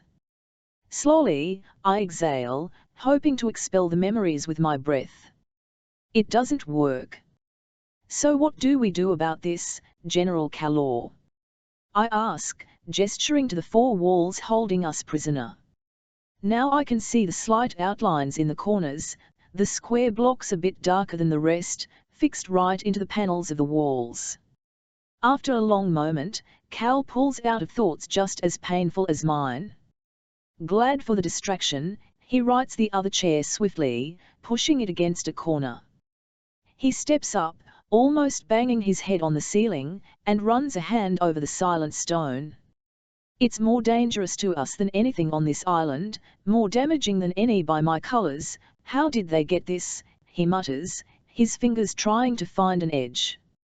But the stone lies flush, perfectly embedded. With a sigh, he jumps back down and faces the observation window. Our best chance is breaking the glass. There's no getting around these in here. It's weaker, though, I say, staring at the silent stone. It stares right back. In the bowl of bones, I felt like I was suffocating. This is nowhere near that bad. Cal shrugs. Not as many blocks here. But still enough. Stolen. They have to be. There's only so much silent stone and only the government can use it, for obvious reasons. That's Fru in Norta. He tilts his head, perplexed. You think these came from somewhere? There are smuggled shipments coming in from all over. Piedmont, the Lakelands, other places too. And haven't you seen any soldiers down here? Their uniforms. He shakes his head. No. Not since that red-eyed bastard marched me in yesterday. They call him the Colonel, and he's Farley's father. I'd feel sorry for her, but my family's infinitely worse. I scoff, half amused. They're Lakelanders, Cal. Farley, and the Colonel, and all his soldiers. Which means there's more where they came from. Confusion clouds his face. That can't be. I've seen the battle lines myself, there's no way through. He looks at his hands, idly drawing a map in midair. It makes no sense to me, but he knows it intimately. The lakes are blockaded on both shores, the choke is out of the question completely. Moving goods and stores is one thing, but not people, not in this magnitude. They'd have to have wings to get across. My breath rushes inward, as fast as my realization. The concrete yard, the immense hangar at the end of the base, the wide road leading to nowhere. Not a road. A runway. I think they do. To my surprise, a wide, genuine grin breaks across Cal's face. He turns to the window, peering out at the empty passage. Their manners leave a lot to be desired, but the Scarlet Guard are going to cause my brother a lot of headaches. And then I'm smiling too. If this is how the Colonel treats his so-called allies, I'd love to see what he does to his enemies. Dinner time comes and goes, marked only by a grizzled old Lakelander carrying a tray of food. He motions for both of us to step back and face the far wall, so he can slide the tray through a slit in the door. Neither of us responds, stubbornly standing our ground by the window. After a long standoff, he marches away, eating our dinner with a grin. It doesn't bother me in the slightest. I grew up hungry. I can handle a few hours without a meal.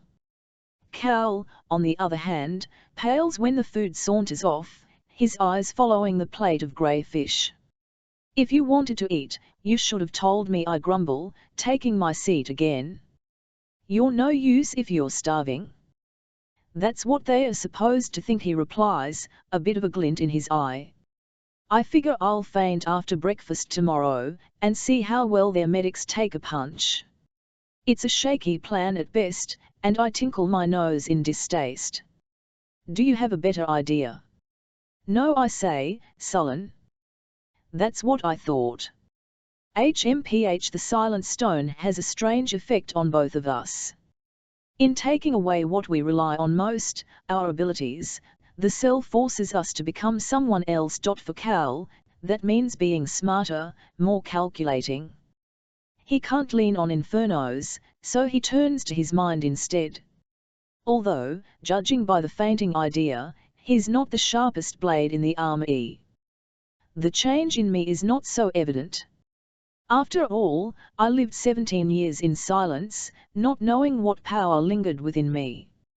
Now I'm remembering that girl again, the heartless, selfish girl who would do anything to save her own skin. If the Lakelander returns with another tray, he better be ready to feel my hands around his throat, and, if we manage to get out of this cell, my lightning in his bones. Julian's alive. I don't know where the words come from, but suddenly they are hanging in the air, fragile as snowflakes. Cal's head jerks up, his eyes suddenly bright. The prospect of his uncle still breathing cheers him almost as much as freedom. Who told you that? The Colonel. Now it's Cal's turn to HMPH. I think I believe him. That earns a disparaging glare, but I press on. The Colonel thinks Julian was part of Maven's trap, another Silver to betray me. It's why he doesn't believe in the list. Cal nods, his eyes far away. The ones like you. Farley calls them, us, new bloods. Well, he sighs, the only thing they'll be called is dead if you don't get out of here soon. Maven will hunt them all. Blunt but Hugh. For revenge? To my surprise, he shakes his head. He's a new king following a murdered father. Not the most stable place to start his reign. The high houses, Samos and Iril especially, would leap at a chance to weaken him. And the discovery of new bloods, after he publicly denounced you, would certainly do that. Though Cal was raised to be a soldier, trained in the barracks of a living war, he was also born to be a king. He might not be so conniving as Maven, but he understands statecraft better than most. So every person we save will hurt him, not just on the battlefield, but on the throne. He smirks crookedly, leaning his head back against the wall. You're throwing we around quite a bit. Does that bother you? I ask, testing the waters. If I can rope Cal into tracking down the new bloods with me, we might actually have a chance of outpacing Maven. A muscle in his cheek twitches, the only indication of his indecision. He doesn't get a chance to answer before the now familiar march of boots cuts him off. Cal groans to himself, annoyed at the Colonel's return. When he starts to rise, my hand shoots out, pushing him back into his seat. Don't stand for him, I mutter, leaning back in my own chair. Cal does as he's told and settles in, arms crossed over his broad chest. Now instead of beating against the window and tossing tables at the walls, he looks stoic, serene, a boulder of flesh waiting to crush whoever comes too close. If only he could. But for the silent stone, he would be a blazing inferno, burning hotter and brighter than the sun. And I would be a storm. Instead, we're reduced to our bones, to two teenagers grumbling in a cage. I do my best to keep still when the Colonel appears in the window. I don't want to give him the satisfaction of my anger, but when Keelorn appears at his shoulder, his expression cold and stern, my body jolts. Now it's Cal's turn to hold me back, his hand a slight pressure on my thigh, keeping me seated. The Colonel stares for a moment, as if memorizing the sight of the prince and the lightning girl imprisoned. I'm seized by the urge to spit on the blood-stained glass but refrain. Then he turns away from us, gesturing with long, crooked fingers. They fivich once, twice, beckoning for someone to step forward. Or be brought forth. She fights like a lion, forcing the Colonel's bodyguards to hold her clean off the ground. Farley's fist catches one of them in the jaw, sending him sprawling, breaking his grip on her arm. She slams the other into the passage wall, crushing his neck between her elbow and the window of another cell. Her blows are brutal, meant to inflict as much damage as she can, and I can see purple bruises already blooming on her captors. But the bodyguards are careful not to hurt her, doing their best to keep her merely restrained. Colonel's orders, I suppose. He'll give his daughter a cell, but not bruises. To my dismay, Killam doesn't stand idle. When the guards get her up against a wall, each one bracing a shoulder and leg, the Colonel gestures Toth Fish Boy. With shaking hands, he pulls out a dull grey box. Syringes gleam within. I can't hear her voice TLN off the glass, but it's easy to read her lips. No. Don't, Keelorn, stop it. The window is suddenly cold and smooth beneath my hand. I beat against it, trying to catch his attention. Killam. but he squares his shoulders, turning his back so I can't see his face. The colonel does the opposite, staring at me instead of the syringe plunging into his daughter's neck. Something strange flickers deep in his good eye, regret, maybe? No, this is not a man with doubts. He'll do whatever he must, to whoever he must. Killam pulls back after doing the deed, the empty syringe sharp in his hand. He waits, watching Farley thrash against her captors. But her movements slow and her eyelids droop as the drugs take hold. Finally she sags against the Lakelander guards, unconscious, and they drag her to the cell across from mine. They lay her down before locking the door, shutting her in just like Cal, just like me. When her door clangs shut, the lock in mine clicks open. Redecorating, the colonel says with a sniff, eyeing the dented table as he enters. Killam follows, tucking the box of syringes back into his coat, in warning. For you, if you step out of line. He avoids my stare, busying himself with the box while the door locks behind them, leaving the two guards to man the passage on the other side. Cal glares from his seat, his expression murderous. I don't doubt he's thinking about all the ways he could kill the colonel, and which would hurt the most. The colonel knows that too, and draws a short but lethal pistol from its holster. It idles in his hand, a coiled snake waiting to strike. Please sit, Miss Barrow, he says, gesturing with the gun. Obeying his command feels like surrender, but I have no other choice. I take my seat, letting Killam and the colonel stand over us. If not for the gun and the guards in the hall, watching closely, we might have a chance. The colonel is tall, but older, and Cal's hands would fit nicely around his throat. I would have to take Killam myself, relying on my knowledge of his still healing wounds to bring the traitor down. But once we bested them, the door would still be locked, the guards still watching. Our fight would accomplish nothing at all. The colonel smirks, as if reading my thoughts. Best stay in you need a gun to keep two children in line. I scoff back at him, angling my chin at the pistol in his hand. There isn't a soul on earth who would dare call Cal a child, even without his abilities. His military training alone makes him deadly, something the colonel knows well enough. He ignores the insult and plants his feet in front of me, so his bloody eye bores into mine. You know, you're lucky I'm a progressive man. There aren't many who would let him live, he nods toward Cal, before sweeping back to me, and a few who would kill you as well. I glance at Keylorn, hoping he realizes what side he's on. He fidgets like a little boy. If we were children again, still the same size, I would punch him squarely in the stomach. You're not keeping me around for the pleasure of my company, Cal says, cutting right TLN off the colonel's dramatics. So what are you going to trade me for? The colonel's reaction is the only confirmation I need. His jaw clenches, tightening in anger. He wanted to say the words himself, but Cal's taken the wind out of his sails. Trade, I murmur, though it comes out more like a hiss. You're going to trade away one of the best weapons you've got? How stupid are you? Not stupid enough to think he'll fight for us, the colonel replies. No, I leave that foolish hope to you, lightning girl. Don't rise to the bait. It's what he wants. Still, it takes everything in me to stare straight ahead, and keep my eyes from Cal. Truthfully, I don't know where his loyalties lie, or who he fights for. I only know who he'll fight against, Maven. Some would think that puts us on the same side.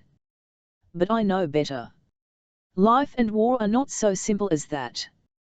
Very well, Colonel Farley. He flinches when I use his last name. His head turns slightly, resisting the urge to look back at his daughter unconscious in her cell. There's pain there, I note, filing it away for later, but the colonel responds to my jab in kind. The king has put forth a bargain, he says, his words pressing like a knife on the verge of drawing blood. In exchange for the exiled prince, King Maven has agreed to reinstate the traditional age of conscription back to 18, instead of 15 years old. He lowers his eyes, his voice dropping with them. For a brief, splintering moment, I catch a glimpse of the father beneath the brutal exterior. His mind wanders to the children sent to die. It's a good deal. Too good, I say quickly, my tone hard and strong enough to hide the fear beneath. Maven will never honor such a trade. Never. To my left, Cal exhales slowly.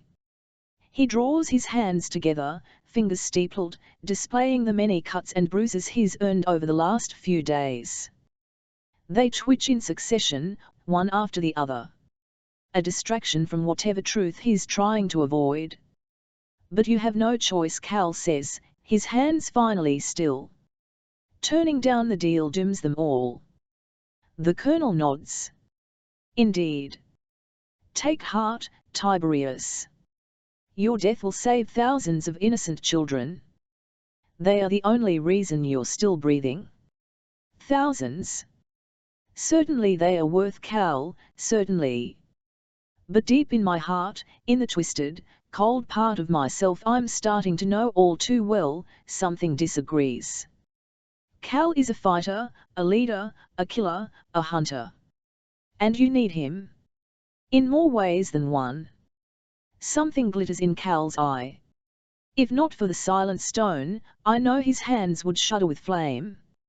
He leans forward slightly, lips pulling back against his even, white teeth. It's so aggressive and animalistic, I expect to see fangs. I am your rightful king, Silverborn for centuries, he replies, seething. The only reason you're still breathing is because I can't burn the oxygen from this room. I've never heard such a threat from Cal, so visceral it cuts my insides. And the colonel, usually calm and stoic, feels it as well. He pulls back too quickly, almost stumbling into Keylorn. Like Farley, he's embarrassed by his fear. For a moment, his complexion matches his bloody eye, making him look like a tomato with limbs. But the colonel is made of sterner stuff, and chases away his fear in a single, collected moment.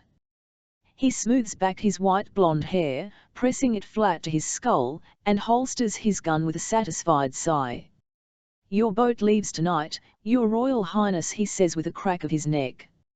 I advise you to say goodbye to Miss Barrow. I doubt you'll see her ever again. My hand closes around the seat of my chair, digging into the cold, rough metal. If only my name was Evangeline Samos. Then I would up this chair around the colonel's throat until he tasted iron and saw blood in both eyes. What about Mare? Even now, on the heels of his own death sentence, how is Cal stupid enough to worry about me? She'll be watched, Killam butts in, speaking for the first time since he entered my cage. His voice quivers, as it should. The coward has everything to be afraid of, including me. Guarded. But not hurt. Distaste flickers across the colonel's face. I suppose he wants me dead too. Who could overrule him, I don't know. Farley's mysterious command, perhaps, whoever they are. Is that what you'll do to people like me? I spit, feeling myself rise from my seat. The new bloods.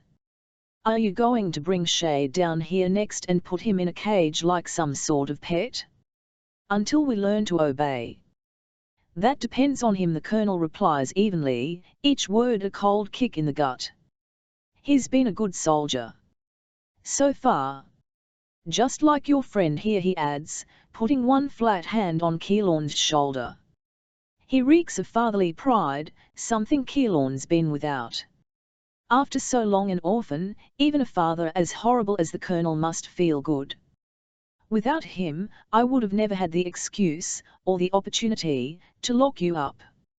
I can only glare at Keylorn, hoping my gaze hurts him as much as his hurt me. How proud you must be. Not yet, the fish boy replies. If not for our years in the stilts, our many hours thieving and slinking like alley rats, I would have never seen it. But Keylorn is easy to read, for me at least. When he angles his body, simultaneously arching his back and shrugging his hips, it looks natural. But there's nothing natural about what he's trying to do. The bottom of his jacket sags, outlining the box holding the syringes. It slips dangerously, sliding between the fabric and stomach, faster and faster. Oh, he chokes out, jumping from the Colonel's grasp when the box springs free. It bursts open in midair, spitting needles as it falls. They hit the floor, shattering and spilling fluid across our toes. Most would think them all broken, but my quick eyes notice one syringe still intact, half hidden by Killam's curling fist. "Damn it, boy," the Colonel says, stooping without a thought. He reaches for the box, hoping to salvage something, but gets a needle in the neck for his trouble. The surprise of it gives Killam the second he needs to squeeze, emptying the syringe into the Colonel's veins. Like Farley, he fights, cracking Keylorn across the face. He goes flying, colliding with the far wall before the Colonel can take another step. Cal explodes out of his chair and slams him against the observation window. The Lakelander soldiers look on helplessly from the other side of the glass, their guns ready but useless. After all, they can't open the door. They can't risk letting the monsters out of their cage. The combination of the drugs and Cal's dead weight knocks the Colonel out cold. He slides down the window, knees buckling beneath him, and slumps into a very undignified pile. With his eyes closed, he looks much less TLN-eatening. Normal, even. OUE sounds from the wall where Killam stands, massaging his cheek. Drugged or not, the Colonel packs a mean punch. A bruise has already begun to form. Without thought, I take quick steps toward him. "It's nothing, Mayor, don't worry," but I'm not coming to comfort him. My fist collides with the opposite cheek, knuckles knocking against bone. He howls, moving with the momentum of my punch, almost losing his balance altogether. Ignoring the pain in my fist, I brush my hands together. "Now you match."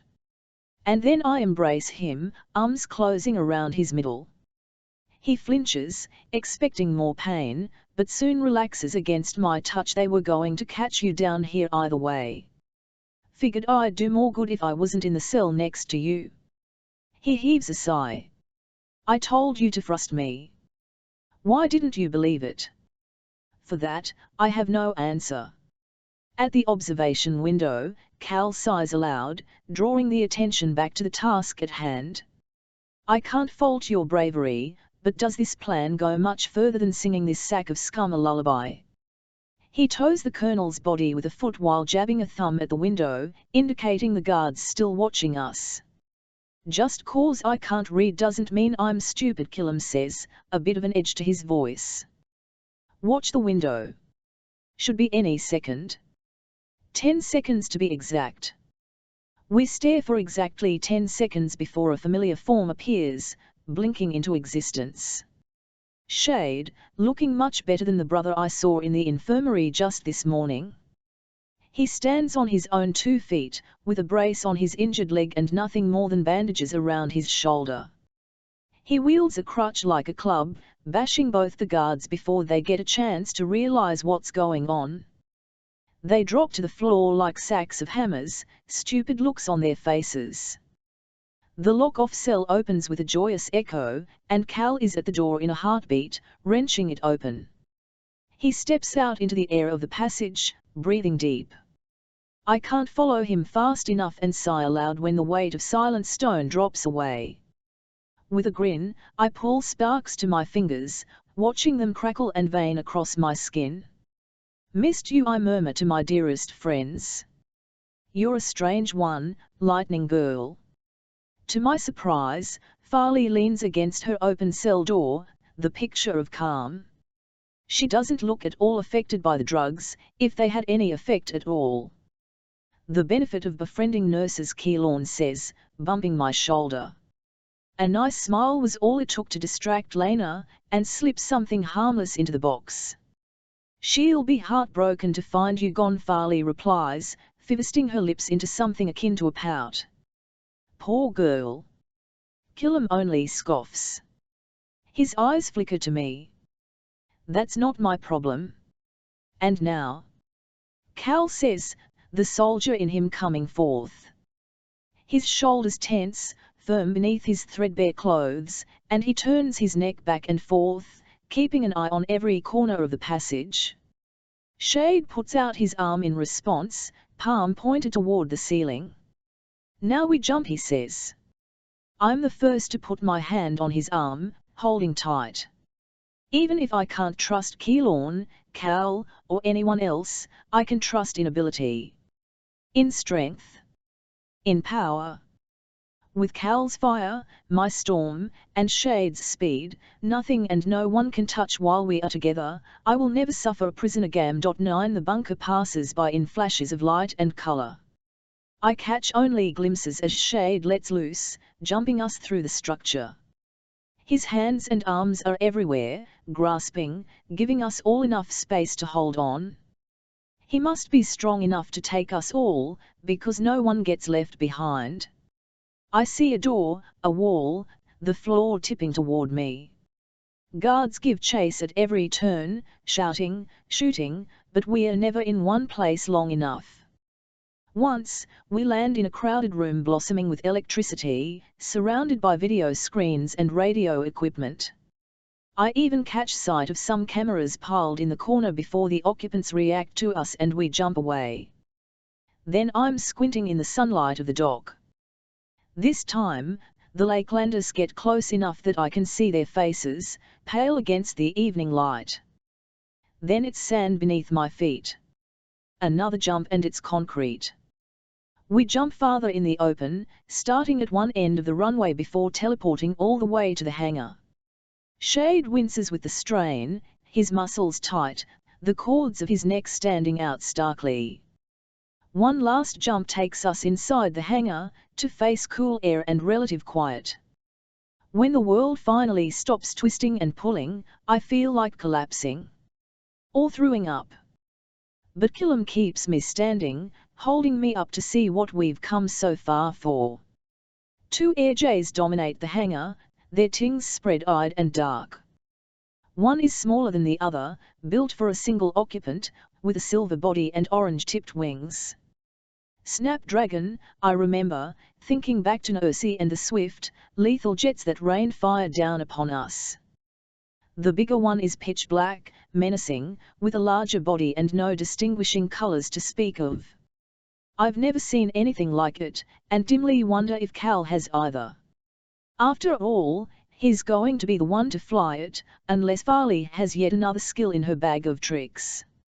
Judging by the way she stares at the jet, her eyes wide, I doubt it. What are you doing in here? The voice echoes strangely in the hangar, bouncing off the walls. The man who appears beneath the wing of the Snapdragon doesn't have the look of a soldier, wearing grey coveralls instead of a Lakelander uniform. His hands are black with oil, marking him as a mechanic. He glances between us, taking in Keylorn's bruising cheeks and Shade's crutch. I'll have to report you to your superiors. Report away, Farley barks, looking every inch the captain she was. Next to her scar and the tense cut of her jaw, I'm surprised the mechanic doesn't faint on the spot. We're on strict orders from the colonel. She gestures quickly, pointing Cal toward the black jet. Now get this hangar door open. The mechanic continues to stammer while Cal leads us to the rear of the jet. As we pass beneath the wing, he reaches up a hand, letting it drag against the cool metal. A Blackton, he explains quietly. Big and fast. And stolen, I add. He nods, stoic, reaching the same conclusion as me. From the Delphi airfield. A training exercise, Queen Ilera had said at a luncheon long ago. She brushed aside the rumor of stolen jets with a wave of her salad fork, humiliating the now-dead Colonel Macanthos in front of her trove of ladies. I thought she was lying then, covering up more of the guard's actions, but it also seemed impossible. Who could steal a jet, let alone two? Apparently the Scarlet Guard could, and did. The back of the Blackrun, beneath the tail, yawns open like a mouth, creating a ramp for loading and unloading cargo. Namely, us. Shade goes first, leaning heavily on his crutch, his face damp and pale with exertion. So many jumps have taken their toll. Killam follows, dragging me along, with Cal right behind us. I can still hear the echo of Farley's voice when we clamber inside, navigating through semi-darkness. Seats line both curved walls, with heavy-duty straps dangling from each one. Enough to transport 24 men at least. I wonder where this jet flew last, and who it carried. Did they live, did they die? And will we share their fate? Mayor, I need you up here, Cal says, pushing past me to the front of the jet. He drops heavily into the pilot's seat, facing an unfathomable panel of buttons, levers, and instruments.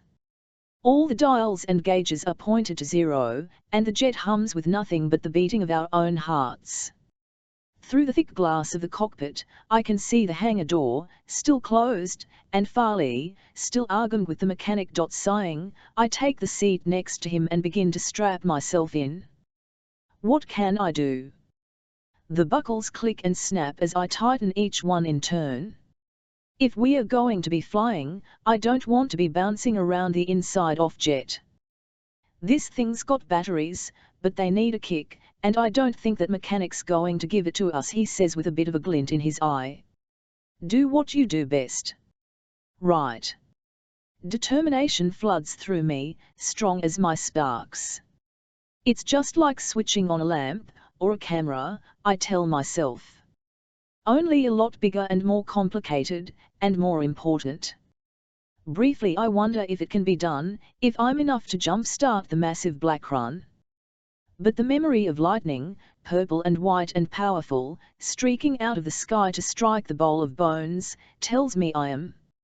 If I can start a storm, I can certainly bring this jet to life. Arms outstretched, I put my hands on the panel. I don't know what to feel for, only that I feel nothing. My fingers dance along the metal, searching for anything to latch onto, anything I might be able to use. My sparks rise in my skin, ready to be called on. Cal, I mutter TLN off gritted teeth, reluctant to let the cry escape. He understands and works quickly, reaching under the control panel to something beneath. Metal tears with a biting screech, melted at the edges, as he pries away the panel casing.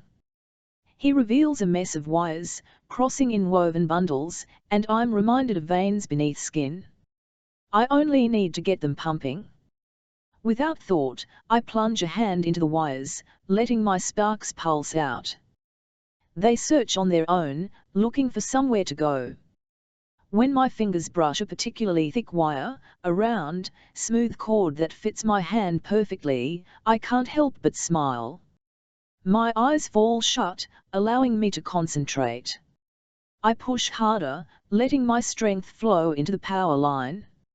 It carries through the jet, splitting and branching along different paths, but I force my sparks on. They hit the engine and the immense batteries, my grip tightens, nails digging into skin. Come on. I can feel myself pour into the batteries, flooding them, until I brush against their own stored energy. My head dips, leaning against the panel, letting the cool metal calm my flushing skin. With one last push, the dam inside the jet breaks, bursting through the walls and wires. I don't see the Blackrun power to life, but I feel it all around. Well done, Cal says, sparing a second to squeeze my shoulder. His touch doesn't linger though, in accordance with our agreement. No distractions, least of all now. I open my eyes to see his hands dancing across the panel controls, flipping switches and adjusting knobs seemingly at random. When I lean back, another hand takes my shoulder. Killam lets his hand rest, but his touch is strangely gentle. He's not even looking at me but the jet, his face torn between awe and fear. With his mouth agape and eyes wide, He looks almost childish. I feel small myself, sitting in the belly of an airjet, about to do what we never dreamed possible. The fish boy and the lightning girl, about to fly. Does she expect me to ram this thing through a wall? Cal mutters under his breath, his own smile long gone. He looks over his shoulder, eyes searching, not for me, but my brother. Shade. My brother looks liable to faint, and reluctantly shakes his head. I can't jump things this big, this complicated. Even on a good day. It pains him to say such a thing, though he has no reason at all to be ashamed. But Shade is a barrow, and we do not like to admit weakness. I can grab Farley, though he continues, his hands straying to his buckles. Killam knows my brother as well as I do, and pushes him back into his seat. You're no use dead, Barrow, he says, forcing a crooked grin. I'll get that door open. Don't bother, I spit out, my eyes fixed outside the cockpit. I push my power outward, and with a great screeching groan, the hangar door starts to open, pulling up from the floor in a smooth, steady motion. The mechanic looks puzzled, watching the mechanism controlling the door grind away, while Farley bolts. She sprints out of sight, racing the rising door. A blaze of sunset follows her, cut with streaking, long shadows. 24 soldiers stand in silhouette, blocking the opening. Not just Lake Landis, but Farley's own guardsmen, marked by their red sashes and scarves. Each one has a gun aimed at the Black Run, but they hesitate, not willing to fire. To my relief, I don't recognize Bree or Trammy among them. One of the Lakelanders steps forward, a captain or lieutenant, judging by the white stripes on his uniform. He shouts something, a hand outstretched, his lips forming the word stop. But we can't hear him above the growing roar of engines go. Farley shouts, appearing at the back of the plane. She hurtles into the closest seat, buckling herself in with shaking hands. Cal doesn't need to be told twice. His hands work double time, twisting and pressing, as if this is second nature. But I hear him muttering under his breath, like a prayer, reminding himself of what to do. The Black Run lurches forward, wheels rolling, while the rear ramp rises into place, sealing the interior of the craft with a satisfying pneumatic hiss. No going back now. All right, let's get this thing moving, Cal says, settling back into his pilot's chair with an almost excited twist. Without warning, he grabs a lever on the panel, pushing it forward, and the jet obeys. It rolls ahead, on a collision course with the line of soldiers. I grit my teeth, expecting a brutal scene, but they are already running, fleeing the Black Run and her vengeful pilot. We tear from the hangar, gaining speed with every passing second, to find the runway in chaos. Transports roar past the barracks, heading for us, while a troop of soldiers fires boldly from the roof of the hangar. The bullets ping into the metal hull, but never puncture it. The Black Run is made of stronger stuff and pushes on, turning a hard right that rattles us in our seats. Killam gets the brunt of it, not having fastened his safety belts properly. His head bangs against the curved wall and he curses, cradling his bruised cheeks. You sure you can fly this thing? He growls, directing all his anger at Cal. With a sneer, Cal pushes further, urging the jet to its top speed. Out the window, I see the transports falling away, unable to keep pace. But ahead, the runway, a bland grey road, is steadily coming to an end. Soft green hills and stunted trees have never looked so menacing. Cal, I breathe, hoping he hears me over the scream of engines. Cal. Behind me, Keylorn fumbles with his belt, but his fingers are shaking too badly to be of any use. Barrow, you got one last jump in you, he shouts, glancing at my brother. Shade doesn't seem to hear him.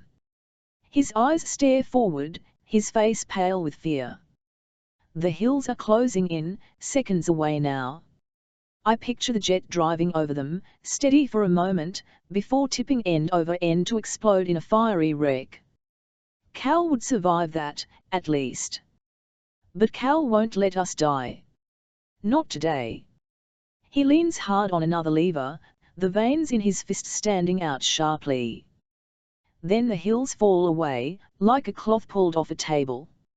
It's not the island I see anymore but the deep blue autumn sky. My breath disappears with the land, stolen away by the sensation of rising through the air. The pressure pushes me back into my seat and does something almost painful to my ears, popping them. Behind me, Keylorn stifles a yelp and Shade curses under his breath. Farley doesn't react at all. She's frozen, her eyes wide in shock. I've experienced many strange things these last few months, but nothing compares to flying. It's a jarring contrast, feeling the immense thrust of the plane as it ascends, every tick of the engines throwing us skyward, while my own body is so powerless, so passive, so dependent on the craft around me. It's worse than Cal's speeding cycle, but also better. Biting my lip, make sure not to shut my eyes. We climb and climb, listening to nothing but roaring engines and our own pounding hearts. Wisps of cloud flit by, breaking across the cockpit like white curtains. I can't stop myself from leaning forward, almost pressing my nose to the glass to get a good look outside. The island wheels below, a drab green against the iron blue sea, growing smaller by the second, until I can't distinguish the runway or the barracks.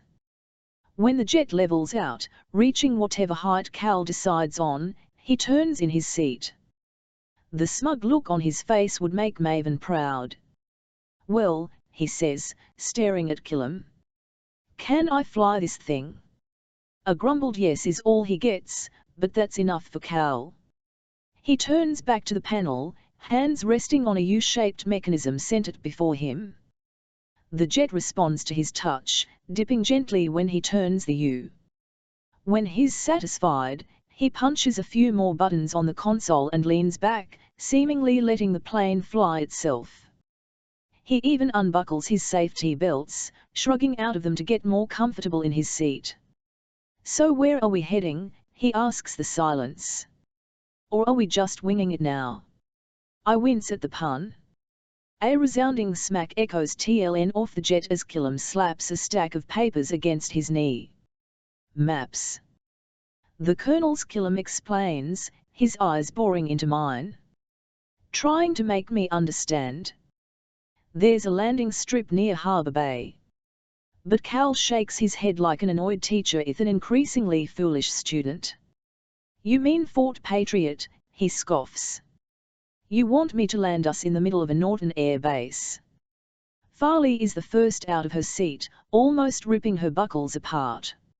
She examines the maps with sharp, deliberate motions. "Yes, we are completely stupid, Your Highness," she says coldly. She unfolds one map, before shoving it under his nose. "Not the fort. 9-5 Field." Gritting his teeth against a retort, Cal takes the map gingerly and examines the square of lines and color.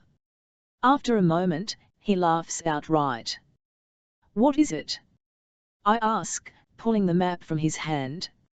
Unlike the giant, indecipherable ancient scroll in Julian's old classroom, this map displays familiar names and places. The city of Harbour Bay dominates the south, bordering the ocean coast, with Fort Patriot occupying a peninsula jutting out into the water. A thick brown strip around the city, too uniform to be natural, can only be another stretch of barrier trees. As in Arshan, the Greenwoodens' creation of strange forests protects Harbour Bay from pollution. In this case, probably from Newtown, the labelled area hugging the barrier trees like a belt, forming a wall around the outskirts of Harbour Bay. Another slum, I realise. Like Greytown, where Reds live and die beneath a sky full of smoke, forced to build transports, light bulbs, airjays, everything and anything the Silvers themselves can't comprehend. Techies aren't allowed to leave their so-called cities, even to conscript to the army. Their skills are too valuable to lose to war, or their own free will. The memory of Grey Town stings, but knowing it's not the only abomination of its kind cuts even deeper. How many live in the confines of that slum? Or this one? How many like me, for that matter? I taste bile as it rises in my throat, but swallow hard, forcing myself to look away.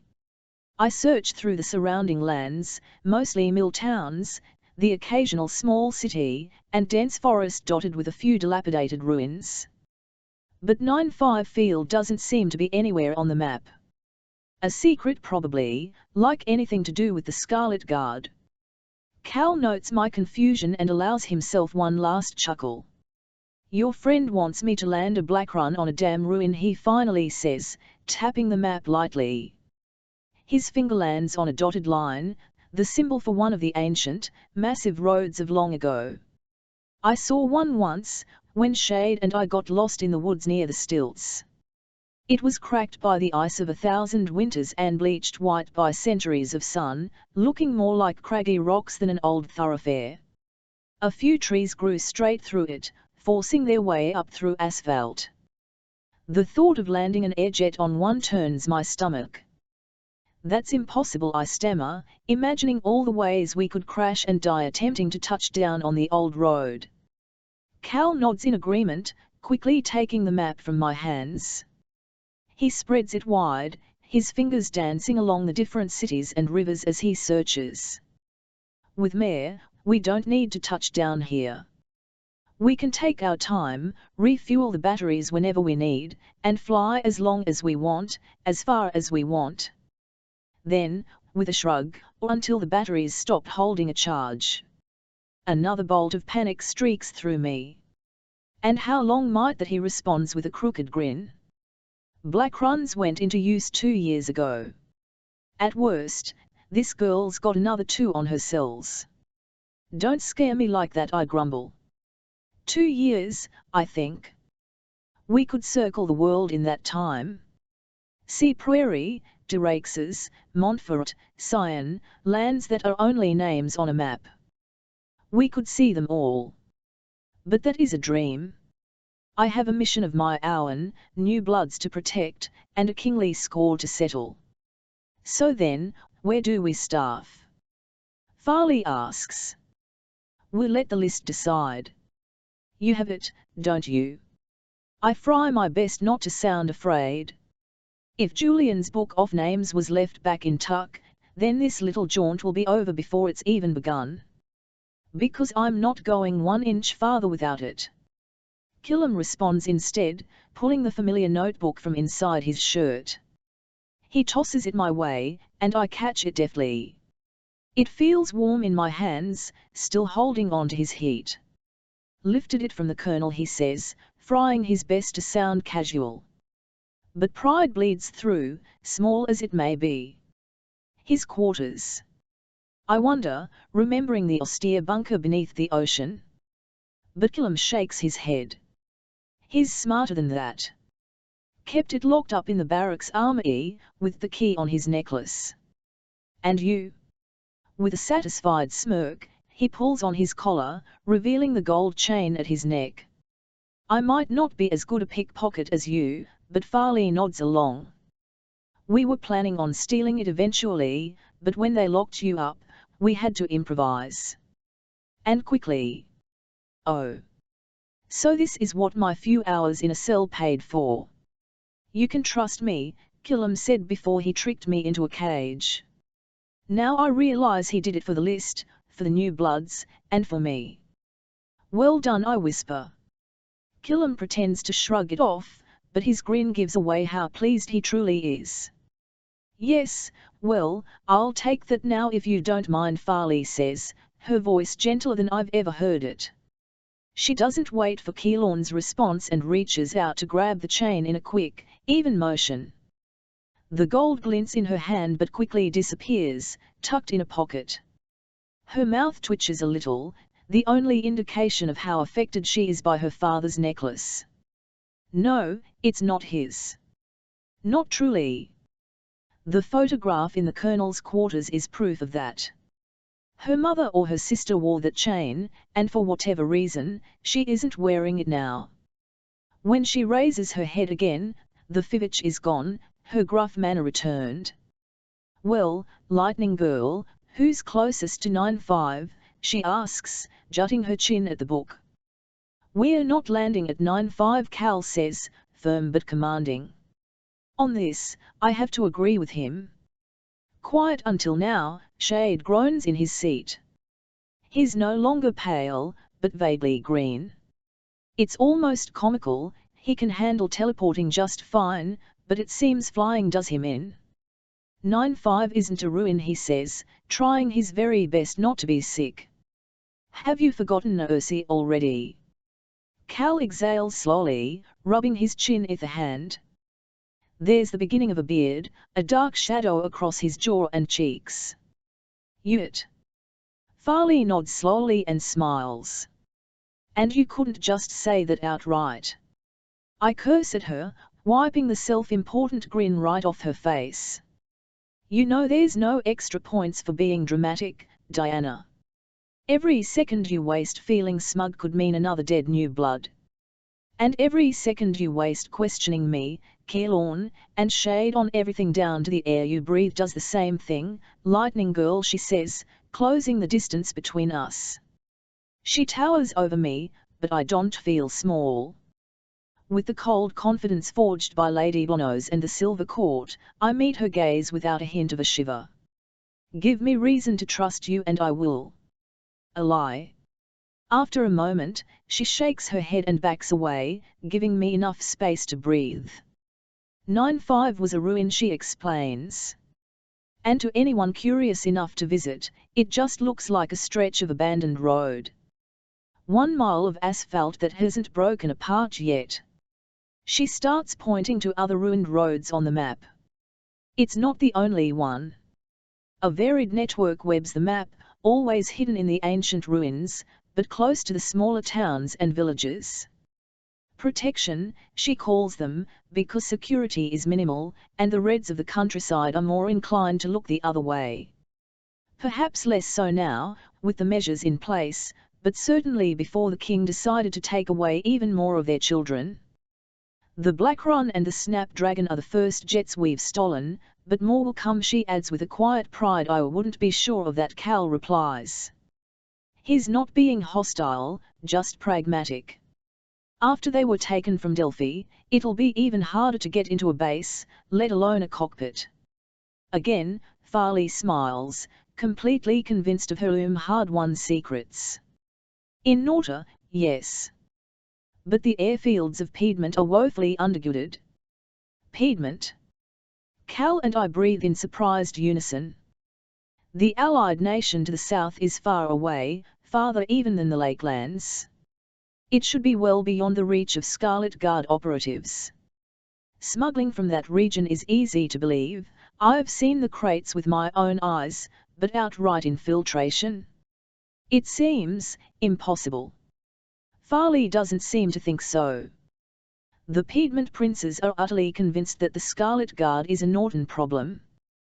Fortunately for us, they are incorrect. This snake has many heads. I bite my lip to keep back a gasp, and maintain what little remains of my mask. The Lakelands, Norta, and now Piedmont? I'm torn between wonder and fear of an organization large enough and patient enough to infiltrate, not one, but 3 sovereign nations ruled by silver kings and princes. This is not the simple, ragtag bunch of true believers I imagined. This is a machine, large and well-oiled, in motion for longer than anyone thought possible. What have I fallen into? To keep my thoughts from welling up in my eyes, I flip open the Book of Names. Julian's study of artifacts, peppered with the name and location of every new blood in Norta, calms me. If I can recruit them, train them, and show the Colonel that we are not silver, we are not to be feared, then we might have a chance at changing the world. And Maven won't have the chance to kill anyone else in my name. I won't carry the weight of any more gravestones. Cal leans in next to me, but his eyes are not on the pages. Instead, He watches my hands, my fingers, as they sweep through the list. His knee brushes my own, hot even through his ragged pants. And though he says nothing, I understand his meaning. Like me, he knows there's always more than meets the eye, more than we can even begin to comprehend. Be on your guard, his touch says. With a nudge, I reply. I know Coraunt, I say aloud, stopping my finger short. How close is Coraunt to the 9-5 landing strip? Farley doesn't bother to look for the village on the map. She doesn't need to. Close enough. What's in Coraunt, Mayor? Keylorn asks, sidling up to my shoulder. He's careful to keep his distance from Cal, putting me between them like a wall. The words feel heavy. My actions could free this man. Or doom him. His name is Nix Marston. 10 The Black Run was the Colonel's own jet, used to skip between Norta and the Lakelands as quickly as possible. It's more than a transport for us. It's a treasure trove, still loaded with weapons, medical supplies, even food rations from its last flight. Farley and Keylorn sort the stores into piles, dividing guns from bandages, while Shade changes the dressings on his shoulder. His leg stretches out oddly, unable to bend in the brace, but he doesn't show any signs of pain. Despite his smaller size, he was always the toughest one in the family, second only to Dad, white-knuckling through his constant agony. My breath suddenly feels ragged, stinging the walls in my throat, stabbing in my lungs. Dad, Mom, Jisa, the boys. In the whirlwind of my escape, I've forgotten about them entirely. Just like before, when I first became Mayorina, when King Tiberius and Queen Ilera took away my rags and gave me silk. It took me hours to remember my parents at home, waiting for a daughter who would not return. And now I've left them waiting again. They might be in danger for what I've done, subject to the Colonel's wrath. I dropped my head into my hands, cursing. How could I forget them? I only just got them back. How could I leave them like this? Mayor. Cal mutters under his breath, trying not to draw attention to me. The others don't need to see me curling in, punishing myself with every little breath. You selfish, Mayor Barrow. A selfish, stupid little girl. The low hum of engines, once a slow, steady comfort, becomes a hard weight. It beats against me like waves on the Tuck Beach, unending, engulfing, drowning. For a moment, I want to let it consume me. Then I will feel nothing but the lightning. No pain, no memory, just power. A hand at the back of my head takes a bit of the edge off, pushing warmth into my skin to meet the cold. The thumb draws slow, even circles, finding a pressure point I didn't know existed. It helps a little. You have to calm down, Cal continues, his voice much closer this time. I glance out the corner of my eye to see him leaning down next to me, his lips almost brushing my ear. Jets are a little sensitive to lightning storms. Right. The word is so hard to say. Okay. His hand doesn't move, staying with me. In through the nose, out through the mouth he coaches, his voice low and calming as if he's talking to a spooked animal. I guess he's not entirely wrong. I feel like a child, but I take the advice anyway. With every breath, I let another thought go, each one harsher than the last.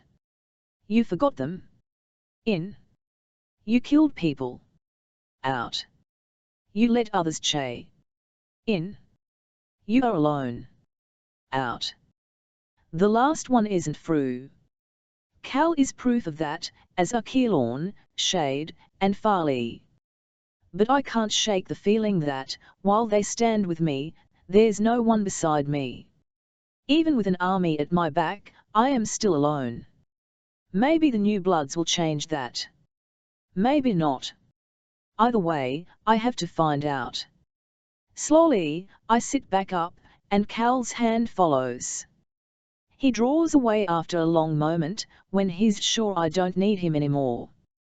My neck feels suddenly cold without his warmth, but I have too much pride to let him know that. So I turn my gaze outward, focusing on the clouds blurring past, the sinking sun, and the ocean beneath. White-capped waves angle against a long chain of islands, each one connected by alternating strips of sand, marsh, or a dilapidated bridge. A few fishing villages and light towers dot the archipelago, seemingly harmless, but my fists clench at the sight of them. There could be a watch atop one of them. We could be seen. The largest of the islands has a harbour filled with boats, navy judging by their size and the silver-blue stripes decorating their hulls. I assume you know what you're doing? I ask Cal, my eyes still on the islands. Who knows how many silvers are down there, searching for us? And the harbour, crowded with ships, could hide any number of things. Or people. Like Maven. But Cal doesn't seem concerned with any of that. Again, he scratches his growing stubble, fingers rasping over rough skin. Those are the Barren Islands, and nothing to worry about. Fort Patriot, on the other hand, he says, pointing vaguely northwest. I can just make out the shore of the mainland, hazy in the golden light. I'm going to stay out of their sensor range as long as I can. And when you can't? Killam is suddenly standing over us, leaning on the back of my chair. His eyes dart back and forth, alternating between Cal and the islands below. You think you can outflee them? Cal's face is calm, confident. I know I can. I have to hide my smile behind a sleeve, knowing it will only incense Killam. Though I've never flown with Cal before today, I have seen him in action on a cycle. And if he's half as good at flying jets as he is at driving the two-wheel death machine, then we're in very capable hands. But I won't have to, he continues, satisfied with Keelan's silence. Every jet has a call sign, to let the forts know exactly which bird's going where. When we get in range, I'll send an old one out, and if we're lucky, no one will think to double-check. Sounds like a gamble, Killam grumbles, searching for anything to poke holes into Cal's plan, but the fish boy finds himself woefully outmatched. It works, Farley pipes in from her place on the floor. That's how the Colonel gets past, if he can't fly between the sensories. I suppose it helps that no one expects rebels to know how to fly, I add, trying to alleviate a bit of Killam's embarrassment. They are not looking for stolen jets in the air. To my surprise, Cal stiffens sharply. He gets up from his seat in a quick, jarmed motion, leaving his chair spin. Instrument response is sluggish, he mutters in hasty explanation. A lie, poorly made, judging by the dark scowl on his face. Cal. I call, but he doesn't turn around. He doesn't even acknowledge me, and stalks off toward the back of the jet. The others watch him with narrowed eyes, still painfully cautious of him. I can only stare, perplexed. What now? I leave him to his thoughts and go to Shade, still sprawled on the floor. His leg looks better than expected, supported by the well-made brace, but he still needs the curved metal crutch at his side. After all, he did take 2 bullets in Nosi, and we have no skin healers to put him back together with a simple touch. Can I get you anything? I ask. Wouldn't say no to some water, he says begrudgingly. And dinner. Happy to be able to do at least something for him, I collect a canteen and 2 sealed packets of provisions from Farley's stores. I expect her to make a fuss about rationing the food, but she barely spares me a glance. She's taken my seat in the cockpit, and stares out the window, enthralled by the world passing beneath. Killam idles next to her, but never touches Cal's empty chair. He doesn't want to be scolded by the prince, and is careful to keep his hands away from the instrument panel. He reminds me of a child surrounded by splintered glass, wanting to touch but knowing he should not. I almost take a third ration packet, as Cal hasn't eaten since the colonel locked him up, but one glance toward the back of the jet stills my hand.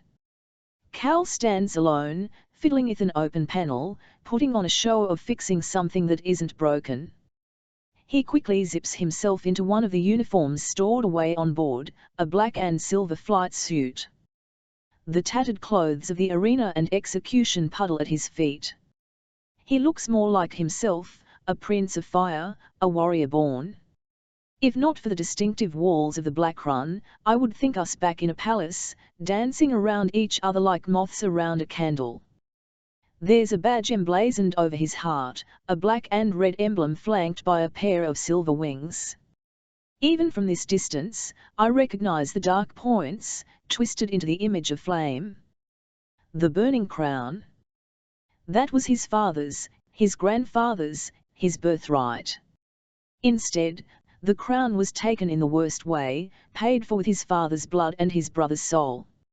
And as much as I hated the king, the throne, and all it stood for, I can't help but feel sorry for Cal. He's lost everything, an entire life, even if that life was Umang. Cal feels my gaze and looks up from his busy work, still for a moment. Then his hand strays to the badge, tracing the outline of his stolen kingdom. In one sharp fist that makes me flinch, he rips it from the suit and tosses it away. Rage flickers in his eyes, deep beneath his calm exterior. Though he tries to hide it, his anger always bubbles to the surface, glinting between the cracks in his well-worn mask. I leave him to his fussing, knowing the inner workings of the jet can calm him better than anything I might say. Shade shifts, giving me space next to him, and I plop down without much grace. Silence hangs over us like a dark cloud as we pass the canteen back and forth, sharing a very strange family dinner on the floor of a Fivers-stolen Black Run. We did the right thing, didn't we? I whisper, hoping for some kind of absolution. Though he's only a year older than me, I've always relied on Shade's advice. To my relief, he nods. It was only a matter of time before they threw me in with you. The colonel doesn't know how to handle people like us. We scare him. He's not the only one, I answer glumly, remembering the averted eyes and whispers of everyone I've encountered thus far. Even in the Hall of the Sun, where I was surrounded by impossible abilities, I was still different. And in Tuck, I was the lightning girl. Respected, recognized, and feared. At least the others are normal. Mom and Dad. I nod, wincing at the mention of them. Jaisa too, and the boys.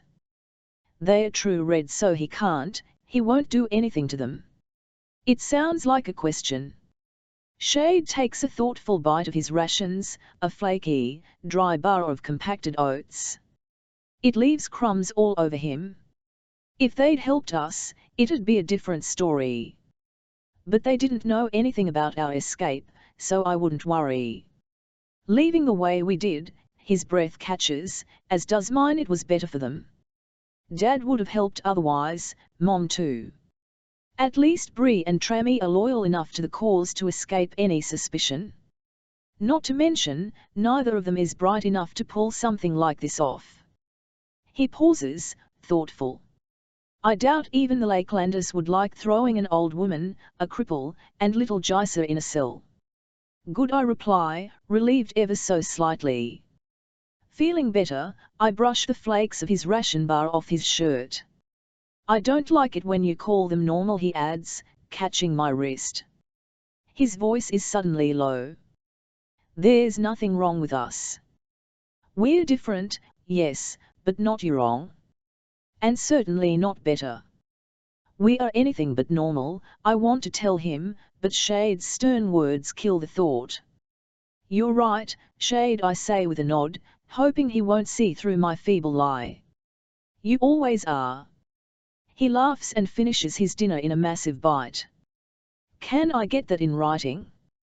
He chuckles, releasing his grip on me.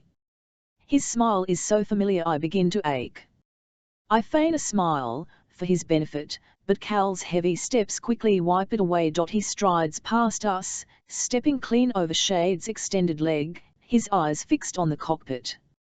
We should be in range soon, he says to no one in particular, but it sends us into action.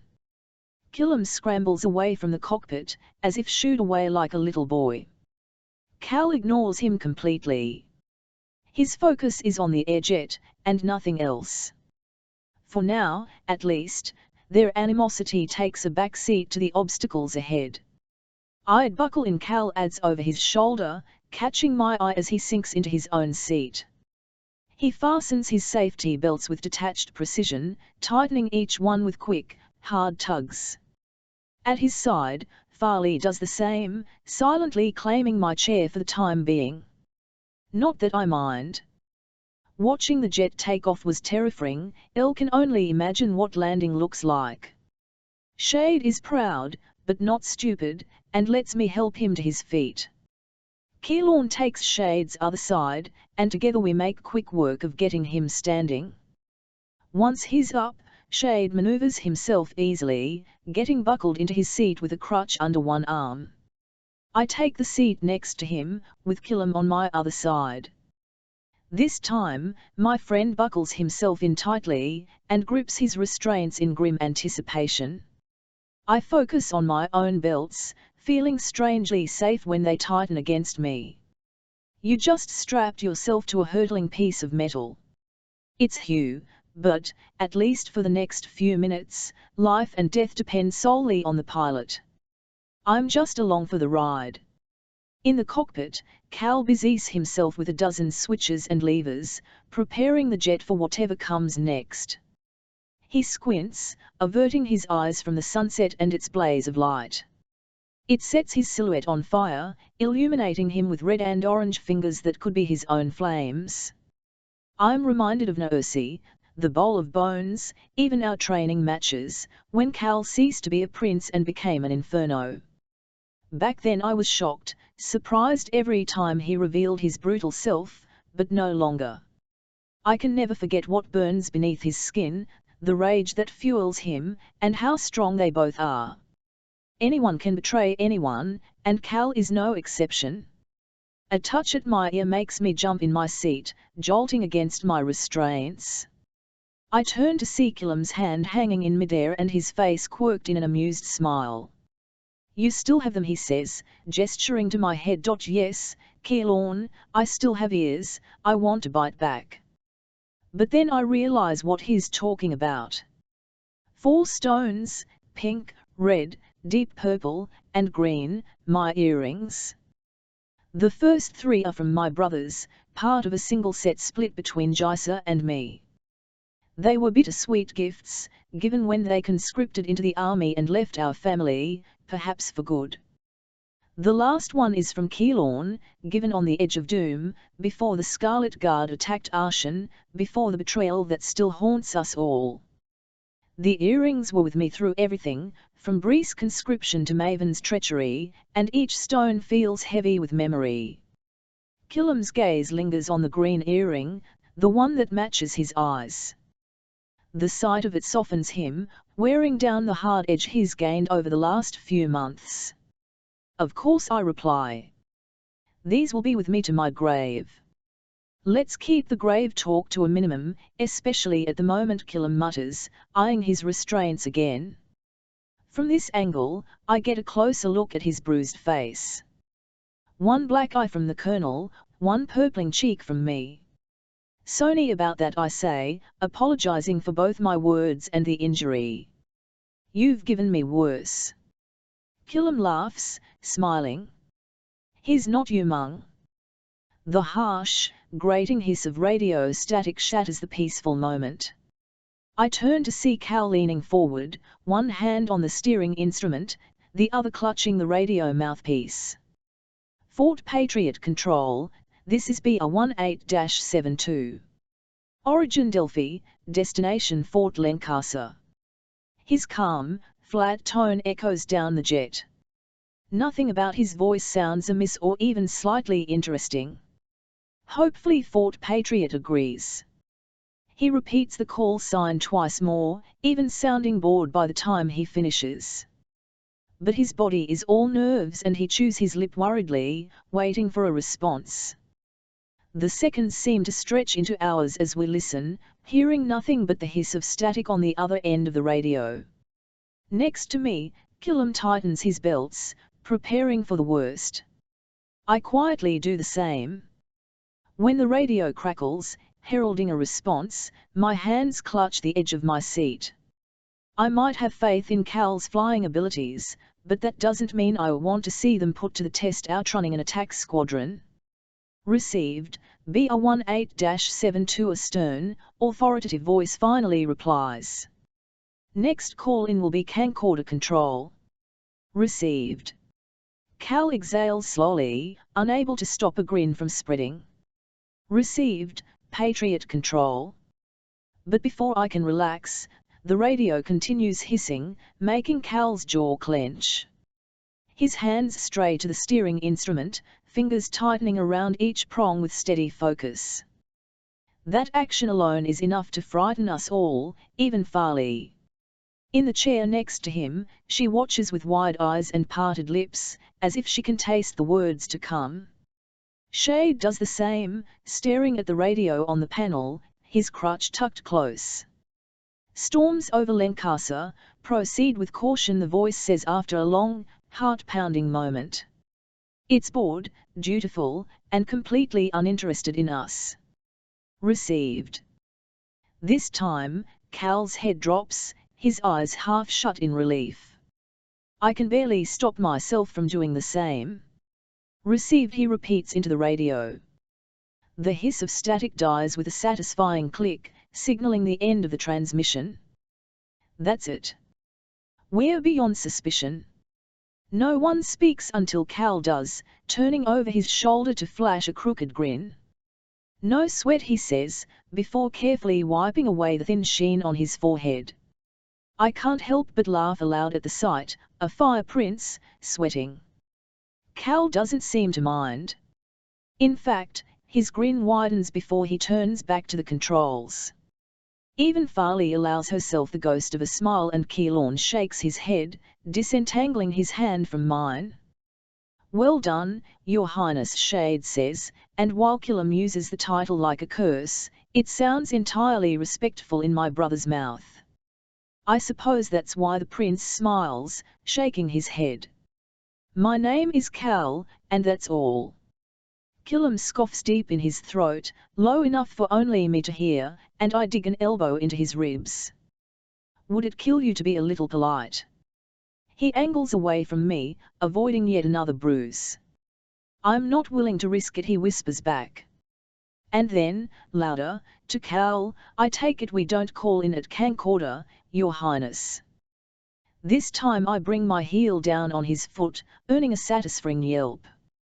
20 minutes later, the sun has set and we're beyond Harbour Bay and the slums of Newtown, flying lower by the second. Farley can barely stay in her seat, craning her neck to see as much as she can. It's only trees below us now, thickening into the massive forest that occupies most of Nauta. It almost looks like home out there, as if the stilts wait just over the next hill. But home is to the west, more than 100 miles away. The rivers here are unfamiliar, the roads strange, and I don't know any of the villages huddled against the waterways. The new blood Nix Marston lives in one of them, not knowing what he is or what kind of danger he's in. If he's still living. I should wonder about a trap, but I don't. I can't. The only thing pushing me forward is the thought of finding other new bloods. Not just for the cause but for me, to prove I'm not alone in my mutation, with only my brother by my side. My trust in Maven was misplaced, but not my trust in Julian Yakos. I know him better than most, and so does Cal. Like me, he knows the list of names is real, and if the others disagree, they certainly don't show it. Because I think they want to believe, too. The list gives them hope of a weapon, an opportunity, a way to fight a war. The list is an anchor for us all, giving each of us something to hold on to. When the jet angles toward the forest, I focus on the map in hand to distract myself, but still I feel my stomach drop. "I'll be damned," Cal mutters, staring out the window at what I assume are the ruins-turned runway. He flips another switch and the panels beneath my feet vibrate, coinciding with a distinct whir that echoes through the body of the air-jet brace for landing. "And that means what exactly?" I ask through clenched teeth, turning to see not sky out the window but treetops. The entire jet shudders before Cal can respond, smacking against something solid. We bounce in our seats, fingers clenched around our belts, as the momentum of the jet sways us back and forth. Shade's crutch goes flying, hitting the back of Farley's chair. She doesn't seem to notice, her knuckles bone white on the arms of her seat. But her eyes are wide, open, and unblinking. "We're down," she breathes, almost inaudible over the deafening roar of IMS. Night falls quietly over the so-called ruin, broken by distant birdsong and the low whine of the air-jet. Its engines spin slower and slower, shutting down after our journey north. The shocking blue tinge of electricity beneath each wing fades, until the only light comes from inside the jet and the stars above. We wait, silent, in the hope that our landing has gone unnoticed. It smells like autumn, the air perfumed by dying leaves and the damp of distant rainstorms. I breathe it deeply at the bottom of the ramp. The silence is punctuated only by Killam's distant snores as he catches a few much-needed moments of sleep. Farley has already disappeared, a gun in hand, to scout out the rest of the hidden runway. She took Shade with her, just in case. For the first time in weeks, months even, I'm not under guard or closely watched. I belong to myself again. Of course, that doesn't last long. Cal hastens down the ramp, a rifle over his shoulder, a pistol on his hip, and a pack dangling from his hand. With his black hair and dark jumpsuit, he could be made of shadow, something I'm sure he plans to use to his advantage. "And what are you doing?" I ask, deftly catching his arm. He could break my grip in a second, but doesn't. "Don't worry, I didn't take much," he says, gesturing to the pack. "I can steal most of what I need anyway." "You? Steal?" I scoff at the thought of a prince, and a brute of all things, doing anything of the sort. "At best you'll lose your fingers. At worst, your head." He shrugs, trying not to look concerned. "And that matters to you?" "It does," I tell him quietly. I do my best to keep the pain from my voice. "We need you here, you know that." The corner of his mouth twitches, but not to smile. "And that matters too." I want to beat some sense into him, but Cal is not Keylorn. He'd take my fist with a smile and keep on walking. The prince must be reasoned with, convinced. Manipulated. "You said yourself, every new blood we save is another strike against Maven." "That's still true, isn't it?" He doesn't agree, but he doesn't argue either. He's listening, at least. "You know what I can do, what Shade can do. And Nix might be even stronger, better, than both of us." "Right." More silence. "I know you want him dead." Despite the darkness, a strange light glimmers in Cal's eyes. "I want that too," I tell him. "I want to feel my hands around his throat. I want to see him bleed for what he's done, for every person he's killed."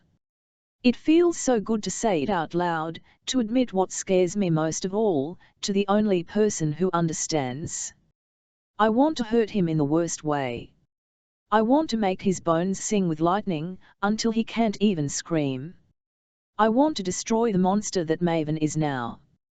But when I think about killing him, part of my mind wanders back to the boy I believed him to be.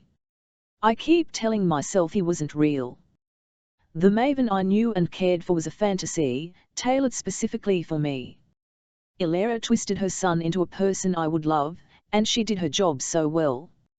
Somehow, the person who never existed haunts me, worse than the rest of my ghosts. He's beyond our reach, I say, both for Cal and for my own benefit. If we go after him now, he'll bury us both. You how this? Once a general and still a great warrior, Cal understands battle. And despite his rage, despite every fibre of him begging for revenge, he knows this isn't a battle he can win. Yet. I'm not part of your revolution, he whispers, his voice almost lost in the night. I'm not Scarlet Guard. I'm not part of this. I almost expect him to stamp his foot in exasperation. Then what are you, Cal? He opens his mouth, expecting an answer to tumble out. Nothing does. I understand his confusion, even if I don't like it. Cal was raised to be everything I'm fighting against. He doesn't know how to be anything else, even now, alongside Reds, hunted by his own, betrayed by his blood. After a long, terrible moment, he turns around, retreating into the jet. He casts off his pack and his guns and his resolve. I exhale quietly, relieved by his decision. He'll stay, but for how much longer, I don't know. 11 According to the map, Corraunt is 4 miles northeast, sitting at the intersection of Regents River and the extensive Port Road. It doesn't look like more than a trading outpost, and one of the last villages before the Port Road turns inland, weaving around the flooded, impassable marshlands on its journey to the northern border. Of the 4 great byways of Norta, the Port Road is the most travelled, connecting Delphi, Ushen, and Harbour Bay. That makes it the most dangerous, even this far north. Any number of Silvers, military or otherwise, could be passing through, and even if they aren't actively hunting us, there isn't a Silver in the kingdom who wouldn't recognize Cal. Most would fry to arrest him, some would certainly to kill him on sight. And they could, I tell myself. It should frighten me to know this, but instead I feel invigorated. Maven, Ilera, Evangeline and Ptolemus Samos, despite all their power and abilities, all of them are vulnerable. They can be defeated. We only need the proper weapons. The thought makes it easy to ignore the pain of the last few days. My shoulder doesn't ache so badly, and in the quiet of the forest, I realize the ringing in my head has lessened. A few more days and I won't remember the banshee's scream at all. Even my knuckles, bruised from striking Killam's cheekbone today, barely hurt anymore. Shade jumps among the trees, his form flickering in and out of being like starlight through clouds. He keeps close, never peering out of eyesight, and is careful to pace his teleporting. Once or twice he whispers, pointing out a fivist in the deer trail or a hidden ravine, mostly for Cal's benefit. While Killam, Shade, and I were raised in the woods, he grew up in palaces and military barracks. Neither prepared him for traversing a forest at night, as evidenced by the loud snapping of branches and his occasional stumbling. He's used to burning a path, forcing his way through obstacles and enemies with strength and strength alone. Killam's teeth gleam every time the prince trips, forming a pointed smile. Careful there, he says, yanking Cal away from a boulder hidden in shadow. Cal easily wrenches out of the fish boy's grip, but that's all he does, thankfully. Until we reach the stream. Branches arc overhead from the trees on either bank, their leaves brushing against one another across the gap of water. Starlight winks through, illuminating the stream as it winds through the forest to join the Regent. It's narrow, but there's no telling how deep it might be. At least the current looks gentle. Killam is probably more comfortable on water than land, and jumps nimbly into the shallows. He tosses a single stone into the middle of the stream, listening to the plop of rock on water. 6 feet, maybe 7, he says after a moment. Well over my head. Should we make you a raft, he adds, grinning my way. I first swam the capital, a true river more than TLNEE times as deep and 10 times as wide, when I was 14. So it's nothing to plunge right into the stream, dipping my head beneath the dark, cold water. This close to the ocean, it tastes faintly of salt. Killam follows without question, his long-practiced strokes taking him across the stream in seconds. I'm surprised he doesn't show off more, turning flips or holding his breath for minutes at a time. I reach the opposite shore, I realize why. Shade and Farley perch on the distant bank, eyeing the water below. Both their faces twitch, fighting smirks or smiles as they watch the prince in the shallows.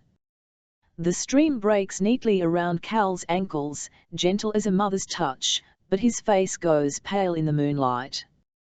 He rapidly crosses his arms, trying to hide his shaking hands. "Cal?" I ask aloud, careful to keep my voice low. "What's you, mung?"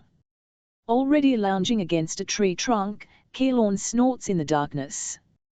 He zips off his jacket, wringing out the waterlogged material with practiced efficiency. "Come on, Calor, you can fly a jet but you can't swim," he says. "I can swim," Cal replies hotly. He forces another step into the stream, now up to his knees. "I just don't care for it." Of course he wouldn't. Cal is a burner, a controller of flame, and nothing weakens him more than water. It makes him helpless, powerless, everything he's been taught to hate, fear, and fight. I remember him in Thirana, how he almost died. Trapped by Lord Asanoz, surrounded by a floating orb of water even he could not burn away. It must have felt like a coffin, a watery grave. I wonder if he thinks of it too, if the memory makes the quiet stream look more like a churning, endless ocean. My first instinct is to swim back, to help him across with my own two hands, but that would send Killam into a laughing fit even Cal wouldn't be able to stomach. And a brawl in the middle of woods is the last thing we need. In through the nose, Cal. When he looks up, our eyes locking across the stream, I give him a tiny, supporting nod. Out through the mouth. It's just his own advice repeated back, but it soothes him all the same. He takes another step forward, then another and another, chest heaving with each steadying breath. And then he's swimming, paddling across the stream like a massive dog. Keelorn shakes with silent laughter, one hand over his mouth. I toss a few stones his way. It shuts him up long enough for Cal to reach the shallows again, and he eagerly sprints out of the water. A bit of steam rises from his skin, driven by the heat of his own embarrassment. "It's cold," he mumbles, shaking his head so he doesn't have to look at us. His black hair sticks, plastered to one side of his silver-flushed face. Without thought, I brush it away, smoothing his hair back into a more dignified style. He holds my gaze all the while, looking pleasantly surprised by the action. Then it's my turn to blush. "We said no distractions. Don't tell me you're afraid of water too." Killam calls across the stream, his voice too loud and gruff. Farley only laughs in reply, grabbing my brother's wrist. A split second later, they stand next to us, smirking and dry. "They jumped." "Of course." Shade scoffs, squeezing my tail of wet hair. "Idiots," he says kindly. But for the crutch, I'd push him squarely into the stream. My hair has almost dried by the time we reach the rise above Corraunt. Clouds roll in, covering the moon and stars, but the lights of the village are enough to see by. From our vantage point, Corraunt looks like the stilts, built at the mouth of the Regent's River, centred on a crossroads. One neatly paved and slightly raised above the salt marsh, is clearly the Port Road. The other runs east to west, and turns into a packed dirt road beyond the village. A watchtower on the riverbank points toward the sky, its crown illuminated by a revolving beacon of light. I flinch when it passes over us. "Think he's down there." Keelorn breathes, meaning Nix. He eyes the number of squat houses below, huddled in the shadow of the watchtower. "Nix Marston. Living. Male. Born 12-20-271 in Corraunt, Marsh Coast, Regent State, Norta. Current residence, same as birth. That's all the list said, I repeat from memory, seeing the words in my mind. I leave out the last part, the one that sears like a brand. Blood type, not applicable.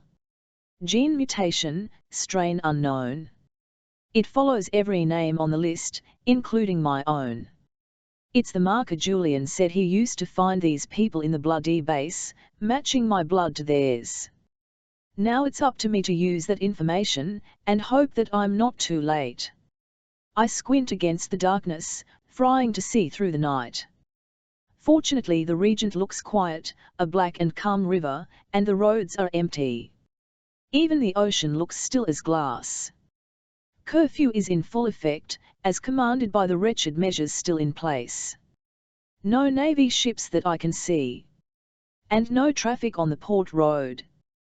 Cal nods, agreeing, and my heart swells. Surely Maven's hunters would not travel without an entourage of soldiers, making them easy to spot. That leaves two possibilities: they haven't come for Nyx yet, or they are long gone. Shouldn't be too hard, even with the curfew. Farley's eyes flash over the village, taking in every roof and street corner. I get the feeling she's done this before. Lazy Totham, lazy officers. 10 coppers says they don't even bother to secure the TON records. I'll take you on that, Shade replies, nudging her shoulder. We'll meet you over there, Cal says. He points at a grove of trees half a mile away. It's hard to see in the darkness, surrounded by marsh and tall grass. Perfect cover, but I shake my head. We're not splitting up. You'd rather traipse in there together, with you and me leading the charge? Why don't I just blow up the security outpost, and you can fire any officer who comes your way? Cal replies. He does his best to keep calm but sounds more and more like an exasperated teacher. Like his uncle Julian. Of course not, neither of us can set foot in that village, Mayor. Not unless you intend to kill every person who sees our faces. Every person. His eyes bore into mine, willing me to understand. Every person. Not just security, not just soldiers, not even silver civilians. Everyone. Any whisper of us, any rumor, and Maven will come running. With sentinels, soldiers, legions, everyone and everything in his power. Our only defense is staying hidden, and staying ahead. We can't do either if we leave a trail. Okay, my voice sounds as small as I feel. But Killam stays with us. Killam's eyes flicker, dancing between me and Cal. This will go a lot faster if you don't keep nannying me, Mayor. Nanny. I suppose that's what I'm being, even now when he can think, fight, and provide for himself. If only he wasn't so foolish, so dedicated to refusing my protection. Maven knows your name, I tell him. We'd be stupid to think your ID photo hasn't been sent to every officer and outpost in the country. His lips twist into a scowl. What about Farley? I'm Lakelander, boy. Farley answers for me. At least we're on the same page. Boy. Killam says with a scowl. You're barely older than me. 4 years older, to be precise, Shade answers smoothly. Farley only rolls her eyes at both of them. Your king has no claim over my records, and he doesn't know my true name. I'm only going because everyone thinks I'm dead, Shade pipes in, leaning on his crutch. He puts a calming hand on Keelan's shoulder, but he shrugs him off. Fine, he grumbles under his breath. Without so much as a backward glance, he starts marching toward the grove, quick and quiet as a field mouse. Cal glares after him, a corner of his mouth twitching in distaste. Any chance we can lose him? Don't be cruel, Cal, I reply sharply, heading after Keelan. I make sure to hit the prince as I pass, bumping him with my good shoulder. Not to harm, but to communicate. Leave him alone. He follows me closely, dropping his voice to a whisper. Warm fingers brush my arm, trying to soothe me. I'm only joking. But I know that's not true. That's not true at all. And worst of all, I wonder if he's right. Keylorn isn't a soldier, or a scholar, or a scientist. He can weave a net faster than anyone I know, but what good is that when we are catching people, not fish? I don't know what kind of training he received in the Guard, but it's little more than a month's worth. He survived the Hall of the Sun because of me, and outlived the massacre of Caesar Square because of luck.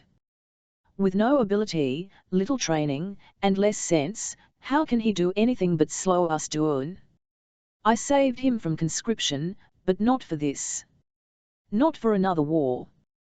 Part of me wishes I could send him home, back to the stilts, our river, and the life we knew. He would live poor, overworked, unwanted, but he would live. That future, tucked between the woods and the river bank, is no longer possible for me. But it could be for him. I want it for him. Is it mad to let him stay here? But how do I let him go? I have no answer for either question, and push away all thoughts of Killam. They can wait. When I look back, meaning to say goodbye to Shade and Farley, I realize they are already gone. A shiver of fear runs down my spine as I imagine an ambush down in Corraunt. Gunfire echoes in my head, still close in my memory. No. With Shade's ability and Farley's experience, nothing can stop them tonight. And without me, without the Lightning Girl to hide, no one will have to die. Killam is a shadow through the tall grass, parting green stalks with able hands. He hardly leaves a trail, not that it matters. With Cal crashing along behind me, his broad bulk trampling everything in his path, there's no point in masking our presence. And we'll be gone long before morning, hopefully with Nix in tow. If we're lucky, no one will notice a missing Red, allowing us time to get ahead of Maven once he figures out what we're doing. What is that, exactly? The voice in my head turns strange, a combination of Julian, Keylorn, Cal, and a little bit of Jysa. It needles, poking at what I'm too afraid to admit. The list is only the first step. Tracking down new bloods, but then what do we do with them? What do I do? Frustration makes me walk faster, until I outstrip Keylorn. I barely notice him slowing to let me pass, knowing I want to lead alone. The grove gets closer by the second, shrouded in darkness, and I wish I was alone. I haven't had a moment's peace since I woke up alone in the Mercive. But even that was fleeting, my silence broken apart by Killam. I was glad to see him then, but now I wish I had that time to myself. Time to think, to plan, to grieve. To tap myself around what my life has become. We give him a choice. I speak aloud, knowing neither Cal nor Keylorn would stray beyond earshot. He comes with us or he stays here. Cal leans against a nearby tree, his body relaxed, but his eyes stay fixed on the horizon. Nothing escapes his gaze. Do we tell him the consequences of this choice? If you want to kill him, you'll have to go through me, I reply. I won't put a new blood to death for refusing to join up. Besides, if he wants to tell an officer I was here, he'll have to explain why. And that's as good as a death sentence for Mr. Marston. The prince's lip curls. He fights the urge to snarl. But arguing with me will get him nowhere, not now. He's obviously not used to taking any orders but his own. Do we tell him about Maven? That he'll die if he stays? That others will die if Maven tracks you down? I dip my head, nodding. We tell him everything we can, and then we let him decide who and what he wants to be. As for Maven, well, I search for the right thing to say, but those words are scarcer with every passing moment. We stay ahead of him. I guess that's all we can do. Why? Keylorn pipes in. Why give him a choice at all? You said yourself, we need everyone we can get. If this Nix guy is half of what you are, we can't afford to let him go. The answer is so simple, and it cuts me to bone. Because no one ever gave me a choice. I tell myself that I would still walk this path if I knew the consequences, save Killam from conscription, discover my ability, join the Guard, tear lives apart, fight, kill. Become the Lightning Girl. But I don't know if that's true. I honestly don't know. Maybe an hour passes in heavy, tense silence. It suits me just fine, giving me time to think, and Cal revels in the quiet. After the past few days, he's just as hungry for rest as I am. Not even Killam dares to joke. Instead, he's content to sit on a gnarled root, weaving strands of tall grass into a brittle, useless net. He smiles faintly, enjoying the old, familiar knots. I think of Nix down in the village, probably pulled from his bed, maybe gagged, definitely ensnared in a net of my own making. Would Farley threaten his wife, his children, to make him come? Or would Shade simply grab his wrist and jump, sending them both hurtling through the sickening vice of teleportation until they land in the grove? Born 1-2-20-271. Nix is almost 49, my father's age. Will Nix be like him, wounded and broken? Or is he whole, waiting for us to break him? Before I can fall into a spiral of dark and damning questions, the tall grass stirs. Someone is coming. It's like flipping a switch in Cal. He pushes off his tree, every muscle taut and ready for whatever might step out of the grass. I half expect to see fire on his fingertips, but after long years of military training, Cal knows better. In the darkness, his flame would be like the watchtower beacon, alerting every officer to our presence. To my surprise, Killam looks just as vigilant as the prince.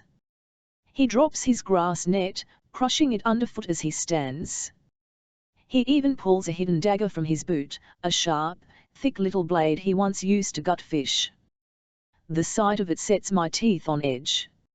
I don't know when the knife became a weapon, or when he started carrying it in his shoe. Probably around the time people started shooting at him. I'm not without my own weapons. The low thrum in my blood is all I need, sharper than any blade, more brutal than any bullet. Sparks vein beneath my skin, ready if I need them. My ability has a subtlety that Cal's lacks. A bird call splits the night, hooting through the grass. Killam responds in kind, whistling out a low tune. He sounds like the thrushes that nest in the stilt houses at home. Farley, he murmurs under his breath, pointing at the tall grass. She is the first to step out of the shadows, but not the last. Two figures follow, one is my brother leaning on his crutch, and the other is squat, with muscled limbs and the round belly men gain with age. Nix. Cal's hand closes around my upper arm, exerting a slight pressure. He pulls gently, moving me back into the deeper shadows of the grove. I go without hesitation, knowing that we can't be too careful. Dimly, I wish for a scrap of scarlet, to mask my face as we did in Nursie. Did you have any trouble? Keylorn says, stepping up to Farley and Shade. He sounds older somehow, more in control than I'm used to. He keeps his eyes on Nix, following every twitch of the round little new blood's fingers. Farley waves off the question like an annoyance. Simple. Even with this one limping around, she adds, jabbing a thumb at Shade. Then she turns to Nix. He didn't put up a fight. Despite the darkness, I see a deep red blush creep across Nix's face. Well, I'm not stupid, am I? He speaks gruffly, directly. A man with no use for secrets. Though his blood hides the greatest secret of all. You're that Scarlet Guard. The officers would string me up for having you in my house. Even uninvited. Good to know, Shade mutters under his breath. His bright eyes dim a little as he cuts a meaningful look my way. Our very presence could doom this man. Now, Mr. Marston, nix, he grumbles. Something glimmers in his eye and he follows Shade's gaze. He finds me in the shadows and squints, trying to see my face. But I think you already knew that. Killam steps lightly, shifting so he blocks me from view. The motion seems innocent, but Nix's brow furrows as he understands the deeper meaning. He bristles, standing toe-to-toe with Keylorn. The younger boy towers over him, but Nix doesn't show an inch of fear. He raises one ruddy finger, pointing at Keylorn's chest. You pulled me out here after curfew. That's a hanging offence. Now you tell me what for, or else I'll wander on home and try not to die on the way. You're different, Nix. My voice sounds too high, too young. How do I explain? How do I tell him what I wish someone told me? What I don't even truly understand? You know there's something about you, something you can't explain. You might even think there's something wrong with you. My last words find home like arrows. The gruff little man flinches as they land, bits of his anger melt away. He knows exactly what I'm talking about. Yes, he says. I don't move from my place deep in the grove, but instead gesture for Killam to step aside. He does as asked, letting Nix walk past him. As he approaches, joining me in the shadows, my heartbeat quickens. It pounds in my ears, a nervous, eager drum. This man is a new blood, like me, like Shade. Another who understands. Nix Marston looks nothing like my father, but they have the same eyes.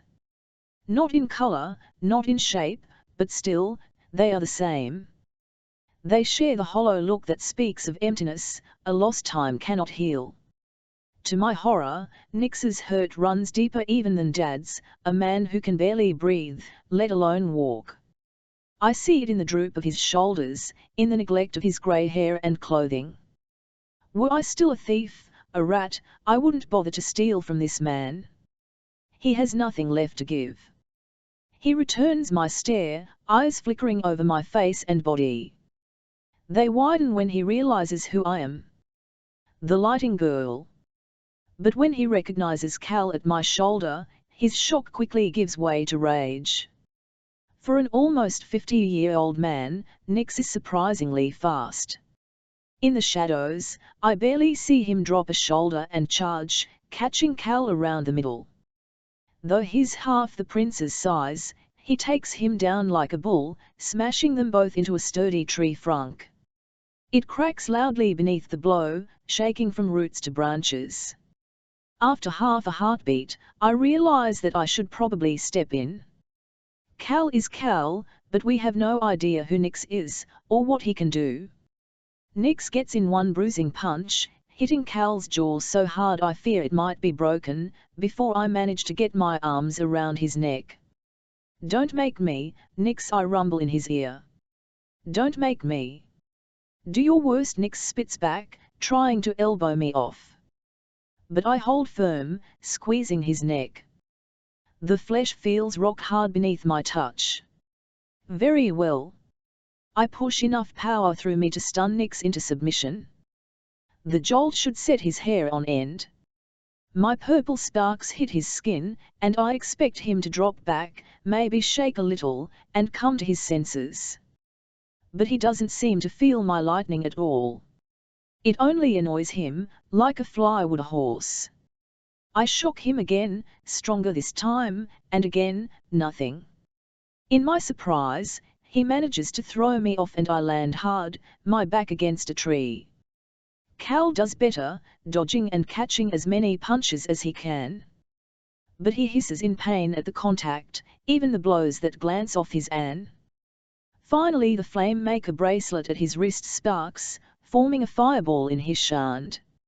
It breaks against Nix's shoulder like water on rock, burning the clothes but leaving the flesh unharmed. Stoner scm echoes in my head, but this man is no such thing.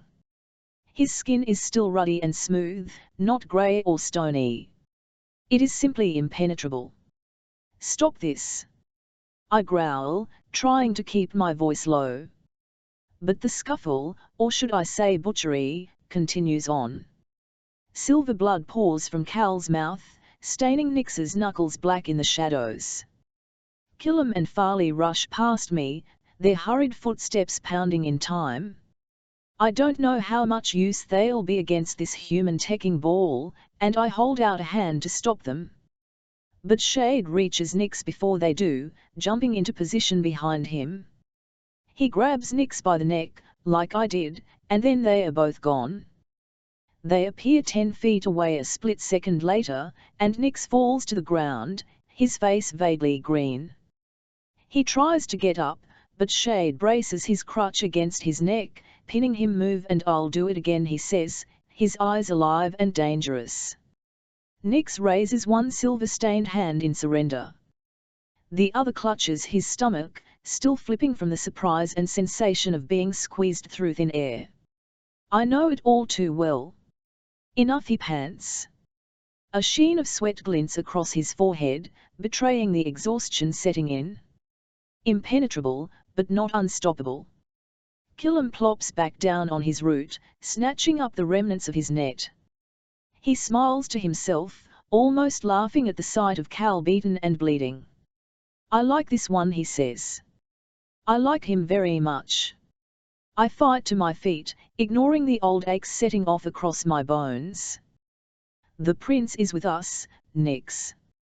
He's here to help, same as me." That does nothing to assuage him. Nix sits back on his heels, baring yellow teeth. His breath sounds ragged and visceral. "Help," he scoffs. "That silver bastard helped my daughters into an early grave." Cal does his best to look polite, despite the blood dripping down his chin. "Sir Dara Marston." "Jenny Marston," Nix hisses in reply. His glare goes right through me, a knife in the darkness. "The Hammer Legion. Battle of the Falls. They were 19 years old. Died in the war. A tragedy, if not a crime, but how is it Cal's fault?" Judging by the look of pure shame crossing his face, Cal agrees with Nix. When he speaks, his voice is thick, choked with emotion. "We won," he murmurs, unable to look Nix in the eye. "We won." Nix clenches a single fist, but resists the urge to charge. "You won. They drowned in the river, and their bodies went over Maiden Falls. The gravediggers couldn't even find their shoes." "What was it the letter said?" he presses on, and Cal winces. "Ah yes, that my girls died for victory. To defend the kingdom. And there were some very nice signatures at the bottom. From the dead king, the general of the Hammer, and the tactical genius who decided an entire legion should march across the river." Every eye turns to Cal, and he burns under our gaze. His face goes white, flushed with blood and disgrace. I remember his room back in the Hall of the Sun, the books and manuals filled to the brim with notes and tactics. They made me sick then and they make me sick now, with Cal and myself. Because I've forgotten who he truly is. Not just a prince, not just a soldier, but a murderer. In another life it could have been me he marched to death, or my brothers, or Keelorn. "I'm sorry," Cal breathes. He forces himself to look up, to meet the eyes of an angry, grieving father. I suppose he was trained to do it. "I know my words mean nothing. Your daughters, all the soldiers, deserve to live. And so do you, sir." Nix's knees crack when he stands, but he doesn't seem to notice. "Is that a threat, boy?"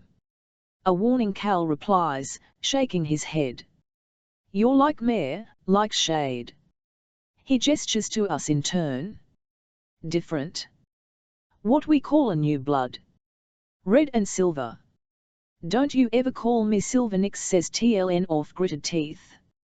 It doesn't stop Cal from continuing, rising to his feet.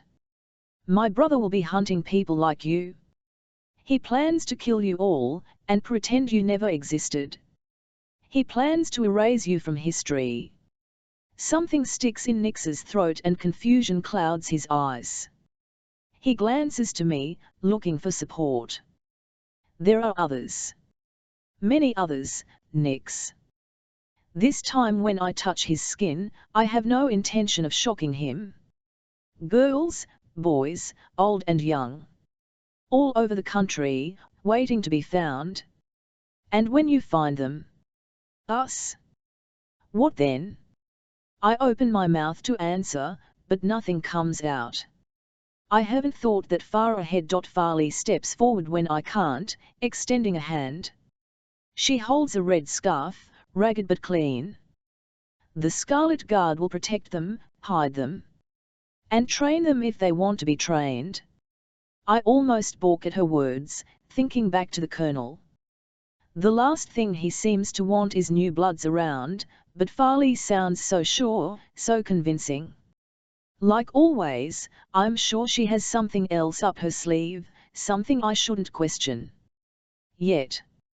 Slowly, Nix takes the scarf from her, turning it over in his stained hands. And if I refuse, he asks lightly, but I hear the steel beneath. Then Shade will put you right back in bed, and you'll never hear from us again, I tell him. But Maven will come. If you don't want to stick with us, you're better off in the wild.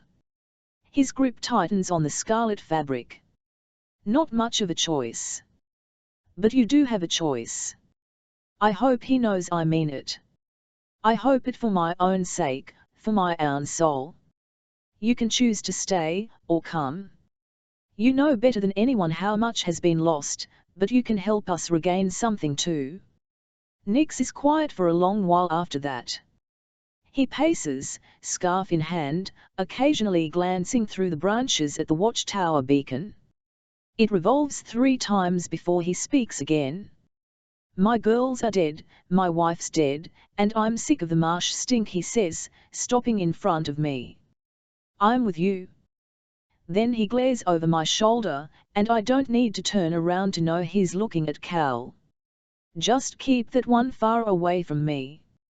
12 We trudge back through the woods unscathed, chased by nothing except sea breeze and clouds. But I can't shake the feeling of dread curling around my heart.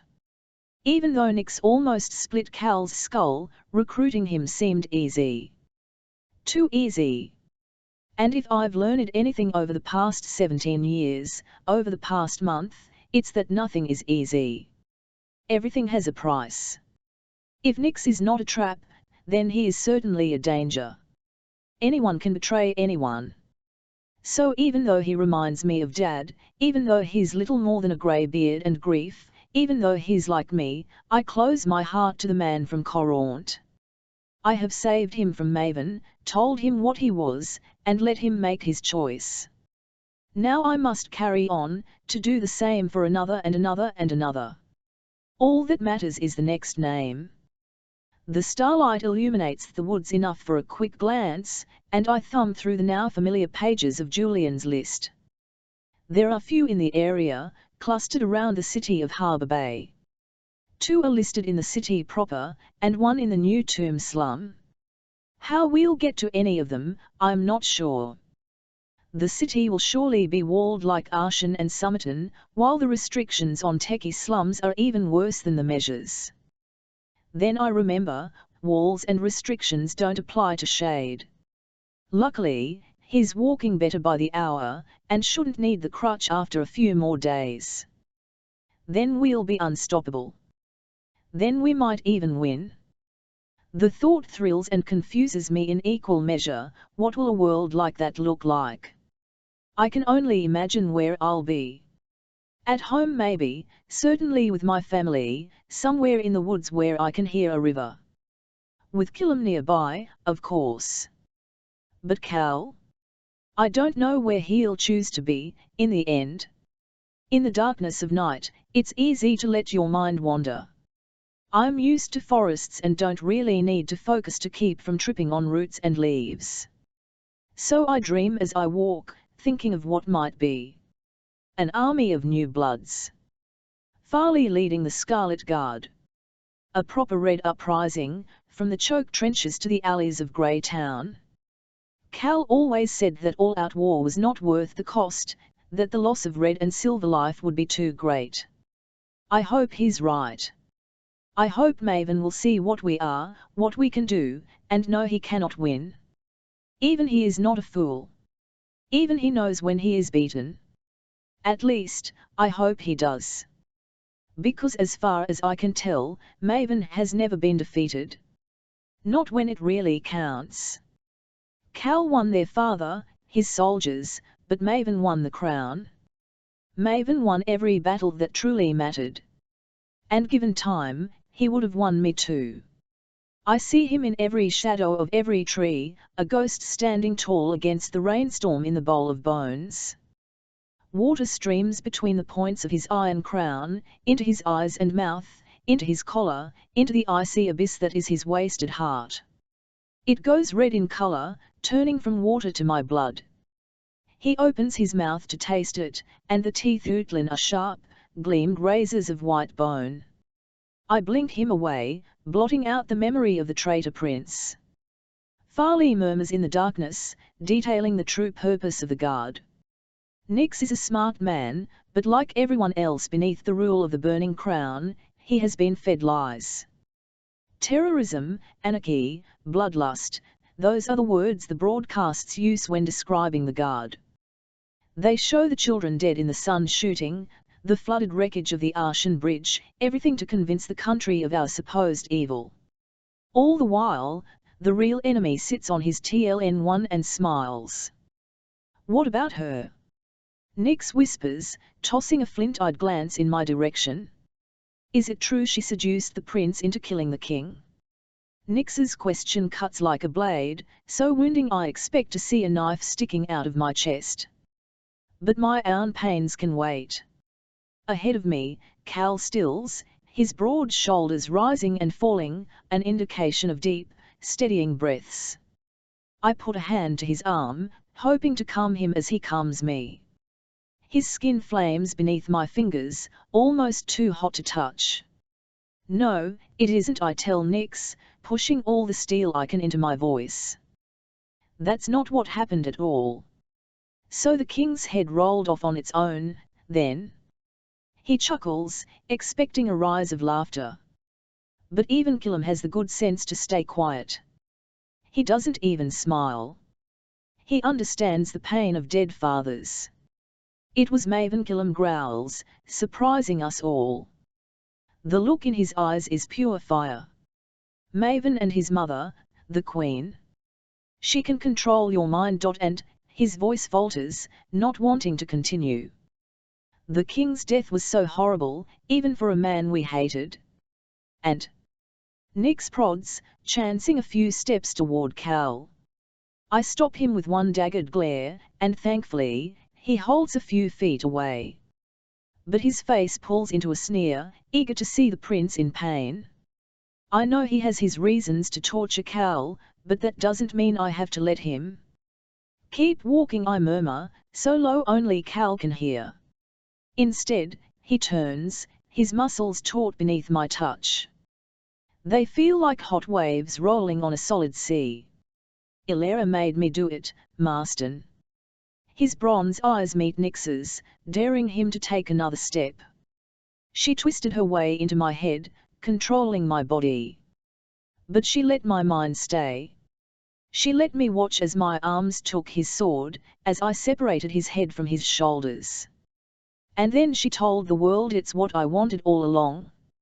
And then softer, as if reminding himself, she made me kill my father.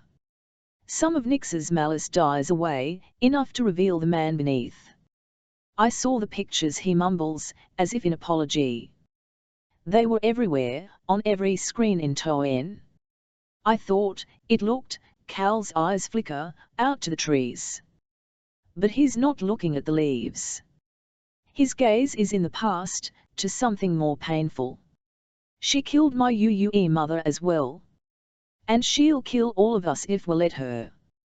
The words come out hard and harsh, a rusty blade to saw flesh. They taste wonderful in my mouth. Not if I kill her first. For all his talents, Cal is not a violent person. He can kill you in 1,000 different ways, lead an army, burn down a village, but he will not enjoy it. So his next words take me by surprise. When the time comes, he says, staring at me, we'll flip a coin. His bright flame has grown dark indeed.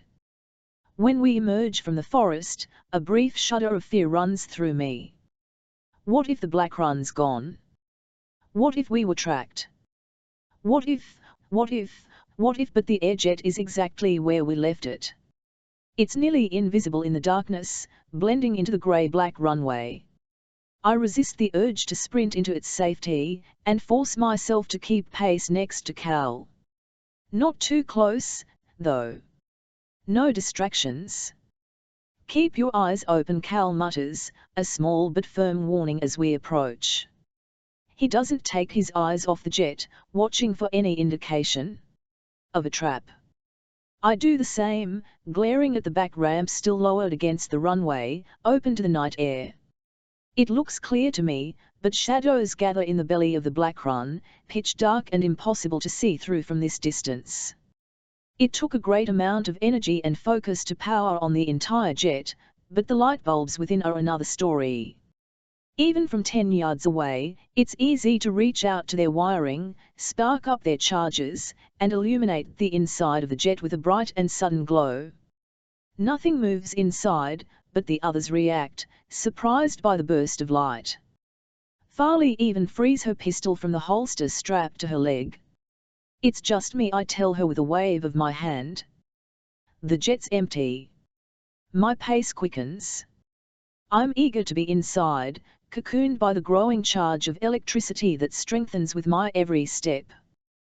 When I set foot on the ramp, climbing up into the craft, it feels like entering a warm embrace.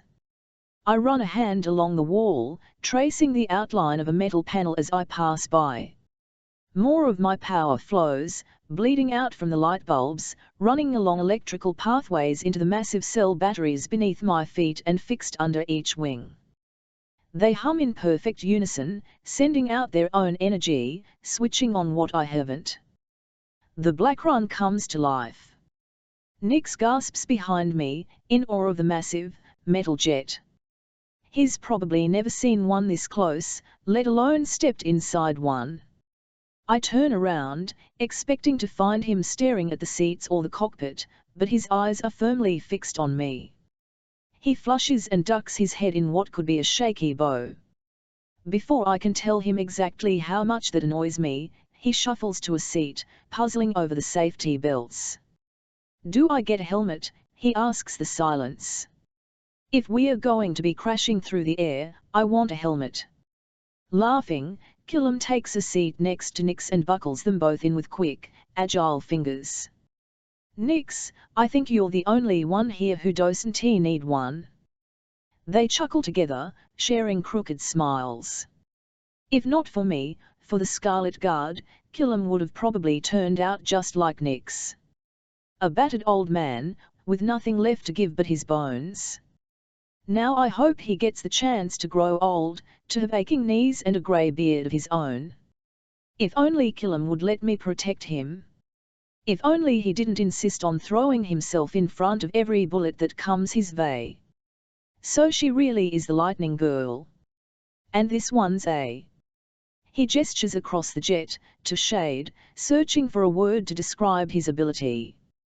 Jumper Shade offers with a respectful nod. He fastens his belts as tightly as he can, already paling at the prospect of another flight. Farley doesn't look so affected, and resolutely stares from her seat, eyes on the windows of the cockpit. Jumper. Okay. How about you, boy? He nudges Killam with his elbow, blind to the boy's fading smile. What can you do? I sink into the cockpit seat, not wanting to see any pain in Keelan's face. But I'm not quick enough. I catch a glimpse of his embarrassed flush, his rigid shoulders, his narrowing eyes and piercing scowl. The reason is shockingly clear. Jealousy twists through every inch of him, spreading as quickly as an infection. The intensity of it surprises me. Not once did I ever think Killam wanted to be like me, like a Sylvex. He's proud of his blood, he always has been. He even raged at me, back when he first saw what I had become. Are you one of them? He growled, his voice harsh and unfamiliar. He was so angry. But then, why is he angry now? I catch fish, he says, forcing a hollow smile. There's a bitterness in his voice, and we let it fester in our silence. Nix speaks first, clapping Killam on the shoulder. Crabs, he says, wiggling his fingers. Been a crabber all my life. A bit of Keelan's discomfort recedes, pulling back behind a crooked grin. He turns to watch Cal switch his way across the control panel, making the black run ready for another flight. I feel the jet respond in kind, its energy flowing toward the wing-mounted engines. They start to whir, gam power with every passing second. Looks good, Cal says, finally punching a hole in the uncomfortable quiet. Where to next? It takes a second to realize he's asking me. Oh. I stumble over the words. The closest names are in Harbour Bay. 2 in the city proper, 1 in the slums. I expect more of a fuss at the prospect of breaking into a walled, Silver City, but Cal only nods. That won't be easy, he warns, his bronze eyes flashing with the panel's blinking lights. I'm so happy you're here to tell us what we don't already know, I reply dryly. Farley, you think we can do it? She nods, and there's a crack in her usually stoic mask, revealing emotion beneath. Excitement. Her fingers drum on her thigh. I get the sickening sense that she sees part of this as a game. I've got enough friends in the Bay, she says. The walls won't be a problem. Then to the Bay we go, Cal says. His grim tone is not at all comforting. Neither is the drop in my stomach as the jet lurches forward, screaming down a mile of hidden runway. This time, when we angle into the sky, I close my eyes tight. Between the comforting thrum of engines and the knowledge that I am not needed, it's frighteningly easy to fall asleep. I shift between sleep and waking many times, never fully succumbing to the quiet darkness my mind so desperately needs. Something about the jet keeps me suspended, my eyes never open, but my brain never completely shutting off. I feel like Shade, pretending to be asleep, collecting whispered secrets. But the others are silent and, judging by Nix's sputtering snores, out like snuffed candles. Only Farley stays awake. I hear her unbuckle and move to Cal's side, her footsteps almost inaudible over the jet engines. I doze off then, catching a few needed minutes of shallow rest, before her low voice brings me back. We're over the ocean, she murmurs, sounding confused. Cal's neck cracks as he turns, bone on bone. He didn't hear her coming, too focused on the jet. Perceptive, he says after he recovers. Why are we over the ocean? The Bay is south, not east, because we've got more than enough juice to circle off the coast, and they need to sleep. Something like fear taints his voice. Cal hates water. This must be killing him. Her scoff grates low in her throat. They can sleep where we land. The next runway is hidden like the last. She won't. Not with new bloods on the line. She'll march until she drops, and we can't let her do that. A long pause. He must be staring, convincing her with eyes instead of words. I know firsthand how persuasive his eyes can be. And when do you sleep, Cal? His voice lowers, not in volume, but mood. I don't. Not anymore. I want to open my eyes. To tell him to turn around, to make as much haste as he can. We're wasting time out on the ocean, burning precious icons that could spell life or death for the new bloods of Norta. but my anger is tempered by exhaustion and cold. Even next to Cal, a walking furnace, I feel the familiar creep of ice in my flesh. I don't know where it comes from, only that it arrives in moments of quiet, when I'm still, when I think.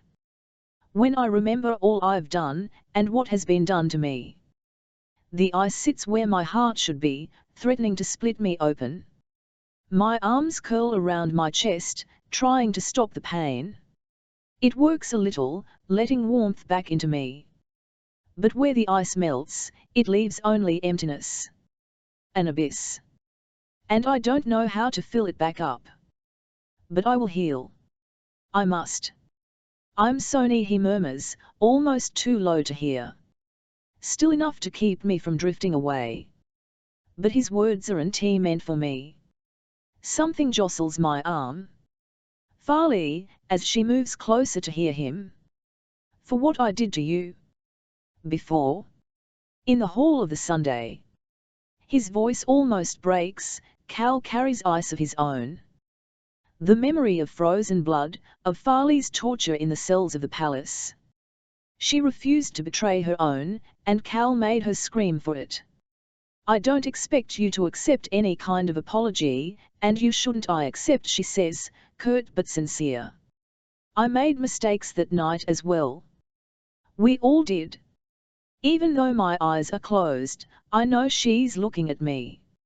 I can feel her gaze, painted with regret and resolve. The bump of wheels against concrete jerks me awake, bouncing me in my seat. I open my eyes, only to squeeze them shut again, turning away from the bright stab of sunlight pouring through the cockpit windows. The others are wide awake, talking quietly, and I look over my shoulder to face them. Even though we're tearing across the runway, slowing down but still moving, Killam lurches to my side. I guess his river legs are good for something, because the motion of the jet doesn't seem to affect him at all. Mayor Barrow, if I catch you dozing one more time, I'll report you to the outpost. He mimics our old teacher, the one we shared until he turned 7 and left to apprentice with a fisherman. I look up at him, grinning at the memory. Then I'll sleep in the stocks, Miss Vandyck, I reply, sending him into a bout of chuckles. As I wake more fully, I realize I'm covered in something. Soft, worn fabric, dark in color. Keelan's jacket. He pulls it away before I can protest, leaving me cold without its warmth. Thanks, I mutter, watching him pull it back on. He just shrugs. You were shivering. It's going to be a haul into the bay. Cal's voice is loud over the roaring engines, still spooling down from the flight. He never takes his eyes off the runway and guides the jet to a halt. Like 9-5 Field, this so-called ruin is surrounded by forest and totally deserted. 10 miles through forest and outskirts, he adds, angling his head toward Farley. Unless you have something else up your sleeve. She laughs to herself, unbuckling her belts. Learning, are you? With a snap, she lays the Colonel's map across her knees. We can cut it to 6 if we take the old tunnels. And avoid the outskirts altogether. Another undertrain. The thought fills me with a combination of hope and dread. Is that safe? What's an undertrain? Nix grumbles, his voice far away. I won't waste my time explaining the rattling metal tube we left behind in Nursey. Farley ignores him too. There aren't any stationed in the bay, not yet, but the tunnel itself runs right under the port road. That is, if it hasn't been closed up. She glances at Cal, but he shakes his head. Not enough time to. 4 days ago, we thought the tunnels were collapsed and abandoned. They aren't even mapped. Even with every strong arm at his disposal, Maven couldn't possibly have blocked them all by now. His voice falters, heavy with thought. I know what he's remembering. It was only 4 days ago. 4 days since Cal and Ptolemus found Walsh in the train tunnels beneath Arshan. 4 days since we watched her kill herself to protect the secrets of Scarlet Guard.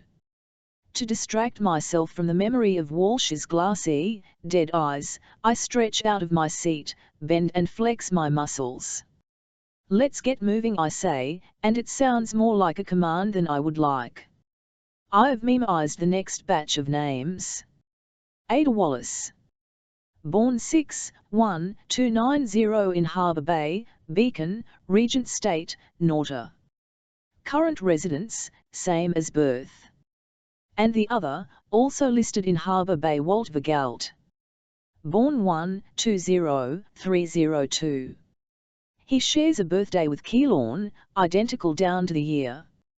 But he is not Keylorn. He is a new blood, another red and silver mutation for Killam to envy. Strange then that Killam shows no animosity toward Nix. In fact, he seems friendlier than usual, hovering around the older man like an underfoot puppy. They talk quietly, bonding over the shared experience of growing up poor, red, and hopeless. When Nix brings up nets and knots, a dull topic Killam adores, I turn my focus toward getting everything else situated. Part of me wishes I could join them, to debate the value of a good double bone loop rather than the best infiltration strategy. It would make me feel normal. Because no matter what Shade says, we are anything but. Farley is already on the move, pulling a dark brown jacket over her shoulders. She tucks her red scarf into it, hiding the color, and starts packing up rations from our stores. They aren't low yet, but I make a mental note to lift anything I can during our journey, if I get the chance. Guns are another matter. We only have 6 total, and stealing more will be no easy feat. 3 rifles, 3 pistols. Farley already has one of each, the long-barreled rifle across her shoulder and the pistol at her hip. She slept with them attached to her, like they were limbs. So it comes as a surprise when she unlatches them both, returning the guns to the storage locker on the wall. "You're going in unarmed?" Cal balks, his own rifle in hand. In response, she pulls up a pant leg, revealing a long knife tucked into her boot. The Bay's a big city. We'll need the day to find Mayor's people, and maybe the whole night to get them out. I won't risk that carrying an unregistered firearm. An officer would execute me on the spot. I'll take my chances with villages, where there's less enforcement, but not the Bay, she adds, hiding the knife again. Surprised you don't know your own laws, he flushes Silver, the tips of his ears turning bone white in embarrassment. Try as he might, Cal never had a head for laws and politics. That was Maven's domain, always Maven's. And anyways, Farley continues, her eyes slicing at us both, consider you and the Lightning Girl much better weapons than guns. I can almost hear Cal's teeth grinding together, in anger and frustration. I told you, we can't, he begins, and I don't have to listen to his muttered words to know his arguments. We're the most wanted people in the kingdom, we're dangerous to everyone, we live and jeopardize everything. And while my first instinct is to listen to Cal, my second, my constant, is not to trust him. Because sneaking is not his specialty, it's mine. While he debates with Farley, I quietly prepare myself for the tunnels and Harbour Bay. I remember it from Julian's books, and slide the map away from Farley. She doesn't notice the smooth action, still busy badgering Cal.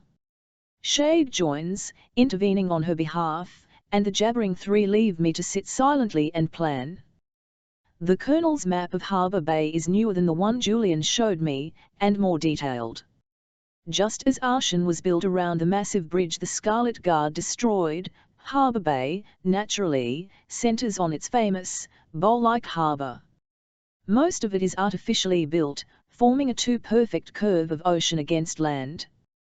Both Greenwood Ents and Nymphs helped build the city and the harbour, alternately burying and flooding the ruins of what once stood here.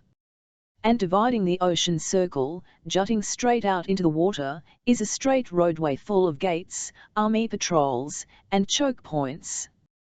It separates the civilian Aquarian port from the aptly named war port, and leads to Fort Patriot, perched on a flat square of walled land in the middle of the harbour. The fort is considered the most valuable in the country, the only base that services all three branches of the military. Patriot is home to the soldiers of the Beacon Legion, as well as squadrons of the Air Fleet. The water of the war port itself is deep enough for even the largest of ships, creating an essential dock for the Norton Navy. Even on the map, the fort looks intimidating. Hopefully Ada and Walliver will be found outside its walls. The city itself spreads around the harbour, crowding between the docks. Harbour Bay is older than Aachen, incorporating the ruins of the city that once stood here. The roads twist and split unpredictably. Next to the neat grid of the capital, the bay looks like a tangle of knotted wire. Perfect for rogues like us. Some of the streets even dip underground, linking up with the tunnel network Farley seems to know so well. While extracting 2 new bloods from Harbour Bay won't be easy, it doesn't seem so impossible. Especially if a few power outages happen to roll through the city at just the right moment. You're welcome to stay here, Cal, I say, lifting my head from the map. But I'm not sitting this one out. He stops mid-sentence, turning to face me. For a moment, I feel like a pile of kindling about to be set ablaze. Then I hope you're ready to do what you have to. Ready to kill everyone who recognizes me. Anyone who recognizes me. I'm very good at lying. 13 It's easy to convince Nix to stay behind. Even with his invulnerability, he's still a village crabber who's never gone farther than the salt marshes of his home. A rescue mission inside a walled city is no place for him, and he knows it. Killam is not so easily swayed. He agrees to stay on the jet only after I remind him that someone needs to keep an eye on Nix. When he hugs me tightly, saying goodbye for the moment, I expect to hear a whispered warning, some advice maybe. Instead, I get encouragement, and it's more comforting than it should be. You're going to save them, he murmurs. I know you are. Save them? The words echo in my head, following me down the jet ramp and into the sunlit forest. I will, I tell myself, repeating until I believe in myself as much as Killam does. I will, I will, I will. The woods here are thinner, forcing us to be on constant guard in the daylight. Cal doesn't have to worry about flame, and keeps his fire ready, each fingertip burning like the wick of a candle. Shade is off the ground entirely, jumping himself from tree to tree. He searches the forest with a soldier's precision, his hawk-like gaze sweeping in every direction before he's satisfied. I keep my own senses open, feeling for any burst of electricity that might be a transport or low-flying airship. There's a dull hum to the southeast, toward Harbour Bay, but that's to be expected, just like the ebb and flow of traffic along the port road. We're well out of earshot of the byway, but my inner compass tells me we're getting closer with every step. I feel them before I see them. It's small, the slightest pressure against my open mind. The tiny battery bleeds electricity, probably powering a watch or radio. From the east I murmur, pointing toward the approaching energy source. Farley whips toward the direction, not bothering to crouch. But I certainly do, dropping to a knee in the foliage, letting the first colors of autumn camouflage my dark red shirt and brown hair. Cal is right beside me, flames close to his skin, controlled so that they don't set the forest on fire. His breathing is even, steady, practiced, as his eyes search through the trees. I extend a finger, pointing toward the battery. A single spark runs down my hand and disappears, calling out to the electricity drawing near. Farley, get clown, Cal growls, his voice almost lost among the rustling leaves. Instead of obeying, she backs against a tree, melting into the shadows of the trunk. Sunlight through the leaves above dapples her skin, and her stillness makes her look like part of the forest. But she is not quiet. Her lips part, and a low bird call echoes through the branches. The same one she used outside Coraunt to communicate to Keylorn. A signal. The Scarlet Guard. Farley, I hiss through gritted teeth. What's going on? But she isn't paying attention to me and watches the trees instead. Waiting. Listening. A moment later, someone hoots out a trilling reply, similar but not the same. When Shade responds from the tree above us, adding his own call to the strange song, a bit of my fear lifts away. Farley could lead me into a trap, but Shade wouldn't. I hope. Captain, thought you were stuck on that blasted island, a coarse voice says, filtering out of a thick grove of elms. The accent, hard vowels and missing RS, is thick and distinct. Harbour Bay. Farley smiles at the sounds, pushing off her tree trunk smoothly. Krantz, she says, beckoning to the figure picking through the underbrush. Where's Melody? I was supposed to meet her. Since when are you Egan's errand boy? When he steps out from the foliage, I do my best to size him up, taking in the little details I taught myself to notice long ago. He leans, compensating for something heavy left behind. A rifle perhaps, or maybe a club. Errand boy indeed. He has the look of a dockworker or a brawler, with massive arms and a barrel chest hiding beneath the bulk of worn cotton and a quilted vest. It's heavily patched, creating a motley plaid of discarded fabric, all red in hue. Strange that his vest is so battered, but his leather boots look new, polished to a high sheen. Stolen, probably. IVFY kind of man. Krantz shrugs at Farley, a twitch tugging at his dark face. She's got business on the docks. And I prefer right-hand man, if I don't mind. He turns the twitch into a grin, then bows in a smooth, exaggerated motion. Of course, Boss Egan bids you welcome, Captain.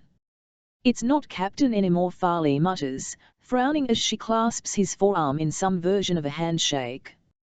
I'm sure you've heard. He merely shakes his head. You'll find few here who'll go along with that. The mariners answer to Egan, not your colonel. Mariners? Another division within the Scarlet Guard, I suppose. Are your friends going to keep hiding in the bushes? He adds, angling a glance at me. His blue eyes are electrifying, made even sharper by his umber skin. But they aren't enough to distract me from the more pressing issue. I still feel the pulsing watch battery, and Krantz isn't wearing a watch. What about your friends? I ask him, standing up from the forest floor. Cal moves in time with me, and I can tell he's scrutinizing Krantz, sizing him up. The other man does the same, one kind of soldier to another. Then he grins, teeth gleaming. So this is why the colonel's making such a fuss. He chuckles, taking one daring step forward. Neither of us flinches, despite his size. We're more dangerous than he lets out a low whistle, turning his gaze back to me. The exiled prince and the lightning girl. And where's the rabbit? I knew I heard him. Rabbit? Shade's form appears behind Krantz, one arm on his crutch, the other around Krantz's neck. But he's smiling, laughing. I told you not to call me that, he chides, shaking Krantz's shoulders. If the shoe fits, Krantz replies, shrugging out of Shade's grasp. He makes a hopping motion with his hand, laughing as he does so. But his grin fades a little at the sight of the crutch and bandages. You fall down a flight of stairs or something? Krantz keeps his tone light, but darkness clouds his bright eyes. Shade waves off his concern and grips one broad shoulder. It's good to see you, Krantz. And I guess I should introduce you to my sister. No introductions necessary, Krantz says, shoving an open hand my way. I take it willingly, letting him squeeze my own forearm in a hand twice the size of my own. Good to meet you, Mayor Barrow, but I have to say, you look better on the wanted posters. didn't know that was possible. The others grimace, just as frightened as I am of the thought of my face plastered in every door and window. We should have expected this. Sorry to disappoint, I force out, letting my hand drop out of his. Exhaustion and worry have not been kind to me. I can feel the dirt on my skin, not to mention the tangles in my hair. I've been a little too busy to look in the mirror. Krantz takes the jibe in stride, grin wider. You really do have spark, he murmurs, and I don't miss his eyes straying to my fingers. I fight the urge to show him exactly how much spark he's dealing with, and dig my nails into the flesh of my palms. The touch of a battery is still there, a firm reminder. So are you going to keep pretending you don't have us surrounded? I press, gesturing to the trees crowding in from every angle. Or are we going to have a problem? No problem at all, he says, raising his hands in mock surrender. Then he whistles again, this one high and keen, like a falcon on the hunt. Though Krantz does his best to keep smiling, to seem relaxed, I don't miss the suspicion in his eyes. I expect him to keep close watch of Cal, but it's me he doesn't trust. Or doesn't he understand? The crunch of leaves announces the appearance of Krantz's friends, also dressed in a combination of rags and stolen finery. It's a uniform of sorts, so mismatched they begin to look alike. 2 women and a man, the one with a battered but ticking watch, all seemingly unarmed. They salute Farley, smile at Shade, and don't know how to look at Cal and me. It's better that way, I suppose. I don't need more friends to lose. Well, Rabbit, let's see if you can keep up, Krantz needles, falling into step. In response, Shade jumps to a nearby tree, his bad leg dangling and a smile on his lips. But when his eyes meet mine, something shifts. And then he's behind me for a split second, moving so quickly I barely see him. I hear what he whispers all the same. Trust no one. The tunnels are damp, the curved walls tangled with moss and deep roots, but the floor is clear of rock and debris. For under trains, I suspect, if I need to slip into Harbour Bay. But there's no screech of metal on metal, no blinding pound of a train battery screaming toward us. All I feel is the flashlight in Krantz's hand, the other man's watch, and the steady pattern of traffic on the port road 30 feet above our heads. The heavier transports are the worst, their wires and instruments whining in the back of my skull. I cringe as each one passes overhead, and I quickly lose count of how many rush toward Nersea. If they were clustered together, I would suspect a royal convoy carrying Maven himself, but the machines come and go seemingly at random. This is normal, I tell myself, calming my nerves so I don't short out the flashlight and plunge us all into darkness. Krantz's followers bring up the rear, which should put me on edge, but I don't mind. My sparks are only a heartbeat away, and I have Cal at my side if someone makes a bad decision. He's more intimidating than I am, one hand ablaze with red and dancing fire. It casts flickering shadows that morph and change, painting the tunnel in swirls of red and black. His colors, once. But they are lost to him now, just like everything else. Everything but me. It's no use whispering down here. Every sound carries, so Cal keeps his mouth firmly shut. But I can still read his face. He's uncomfortable, fighting against every instinct as a soldier, a prince, and a silver. Here he is, following his enemy into the unknown, and for what? To help me? To hurt Maven? Whatever the reasons, one day they won't be good enough to keep going. One day, he's going to stop following me and I need to prepare myself for it. I need to decide what my heart will allow, and what loneliness I can bear. But not yet. His warmth is with me still, and I can't help but keep it close. The tunnels aren't on our map, or on any map I've seen, but the port road is, and I suspect we're right below it. It leads straight into the heart of the bay, through Pike Gate, curving around the harbour itself before heading north to the salt marshes, Corraunt, and the frozen borderlands far away. More important than the port road is the security centre, the administrative hub for the entire city, where we can find records and, most important, addresses for Ada and Walliver. The third name, the young girl in the slums of New Tuin, might be there as well. Cameron Cole, I remember, though the rest of her information escapes me at the moment. I don't dare pull out Julian's list to double-check, not with so many unfamiliar faces around. The less who know about the new bloods, the better. Their names are death sentences, and I have not forgotten Shade's warning.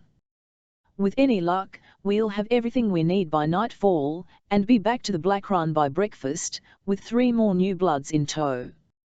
Killam will grumble, angry at us for being gone so long, but that's the least of my worries. In fact, I look forward to his flushed face and petulant whining. Despite the guard and his newfound rage, the boy I grew up with still glimmers beneath, and he is just as comforting as Cal's fire or my brother's embrace. Shade talks to fill the silence, joking with Krantz and his followers. This man's the reason I got out of the choke alive, my brother explains, gesturing to Krantz with his crutch. Executioners couldn't get me, but starvation almost did. You stole a head of cabbage. I just let you eat it, Krantz replies with a shake of his head, but his flush betrays his pride. Shade doesn't let him off so easily. He pastes on a grin that could light the tunnels, but there's no light in his eyes. A smuggler with a heart of gold. I watch their back and forth with narrowed eyes and open ears, following the conversation like a game.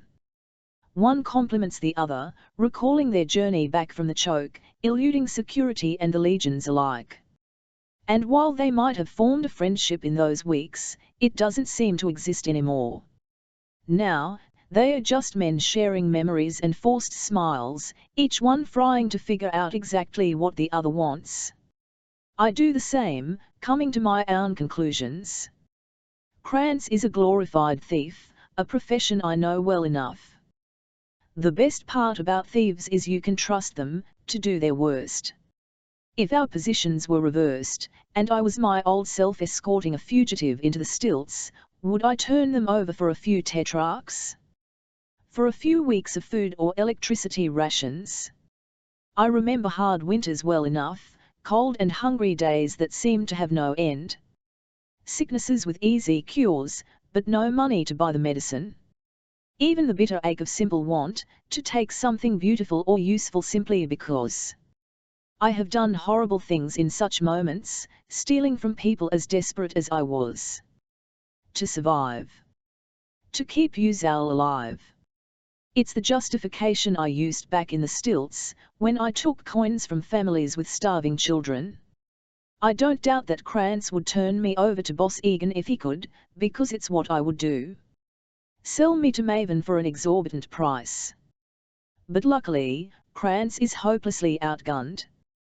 He knows it, so he must maintain his smile. For now. The tunnel curves downward and the under-train tracks end suddenly, where the space grows too narrow for a train to pass through. It feels cooler the deeper we go, and the air presses in. I not to think about the weight of the earth above us. Eventually, the walls become cracked and decrepit, and would probably collapse if not for the newly added supports. Naked wooden beams march into the darkness, each one holding up the tunnel ceiling, keeping us from being buried alive. Where do we surface? Cal says aloud, directing his question at anyone who will answer. Distaste poisons every word. The deeper tunnels have him on edge, just like me. West side of Ocean Hill, Farley replies, mentioning the royal residence in Harbour Bay. But Krantz cuts her off with the shake of his head. Tunnels closed up, he grumbles. There's new construction, King's orders. 3 days he's been on the throne and he's already a pain in my from this close, I hear Cal's teeth gnash together. A burst of anger brightens his fire, TLN owing a blaze of heat through the tunnel that the others pretend to ignore. King's orders. Even when he isn't trying, Maven thwarts our progress. Cal glances at his feet, stoic. Maven always hated the hill. His words echo strangely off the walls, surrounding us in his memories. Too small for him. Too old. The shadows shift on the walls, distorting our figures. I see Maven in every twisted shape, in every pool of darkness. He told me once he was the shadow of the flame. Now I fear he's becoming the shadow in my mind, worse than a hunter, worse than a ghost. At least I'm not alone in his hauntings. At least Cal feels him too. The fish market then? Farley's gruff bark brings me back to the mission at hand. We'll have to circle around, and we'll need a distraction outside the security center, if you can manage. I glance back at the map, brain buzzing. From the looks of it, the security center is directly connected to Cal's old palace, or at least is part of the same compound. And the fish market, I assume, is a good distance away. We'll have to scramble just to get where we need to be, let alone slip inside. Judging by the scowl on Cal's face, he's not looking forward to it. Egan will oblige, Krantz says, nodding at Farley's request. He'll help in any way he can. Not that you'll need much, with the rabbit on your side. Shade grimaces kindly, still annoyed by the nickname. How familiar are you with the Reds of the Bay? Think a few names will ring a bell. I have to bite my lips shut to keep from hissing at my brother. The last thing I want to do is tell Krantz who we're looking for, especially because he'll wonder why. But Shade glances at me, eyebrows raised, goading me into speaking the names aloud. Next to him, Krantz does his best to keep his expression neutral, but his eyes gleam. He's all too eager to hear what I have to say. Ada Wallace. It comes out a whisper, like I'm afraid the walls of the tunnel might steal my secret. Walliver Galt. Galt. It sends a spark of recognition across Krantz's face, and he has no choice but to nod. Galt I know. Old family, live off Sharside Road. Brewers by trade. He squints, trying to remember more. Best ale in the bay. Good friends to have. My heartbeat quickens in my chest, delighted by the prospect of such luck. But it's tempered by the knowledge that now Krantz, and the mysterious Egan, know who we're looking for. Can't say I know the Wallace one, he continues. It's a common enough name, but no one comes to mind. To my chagrin, I can't tell if he's lying. So I have to push, to keep him talking.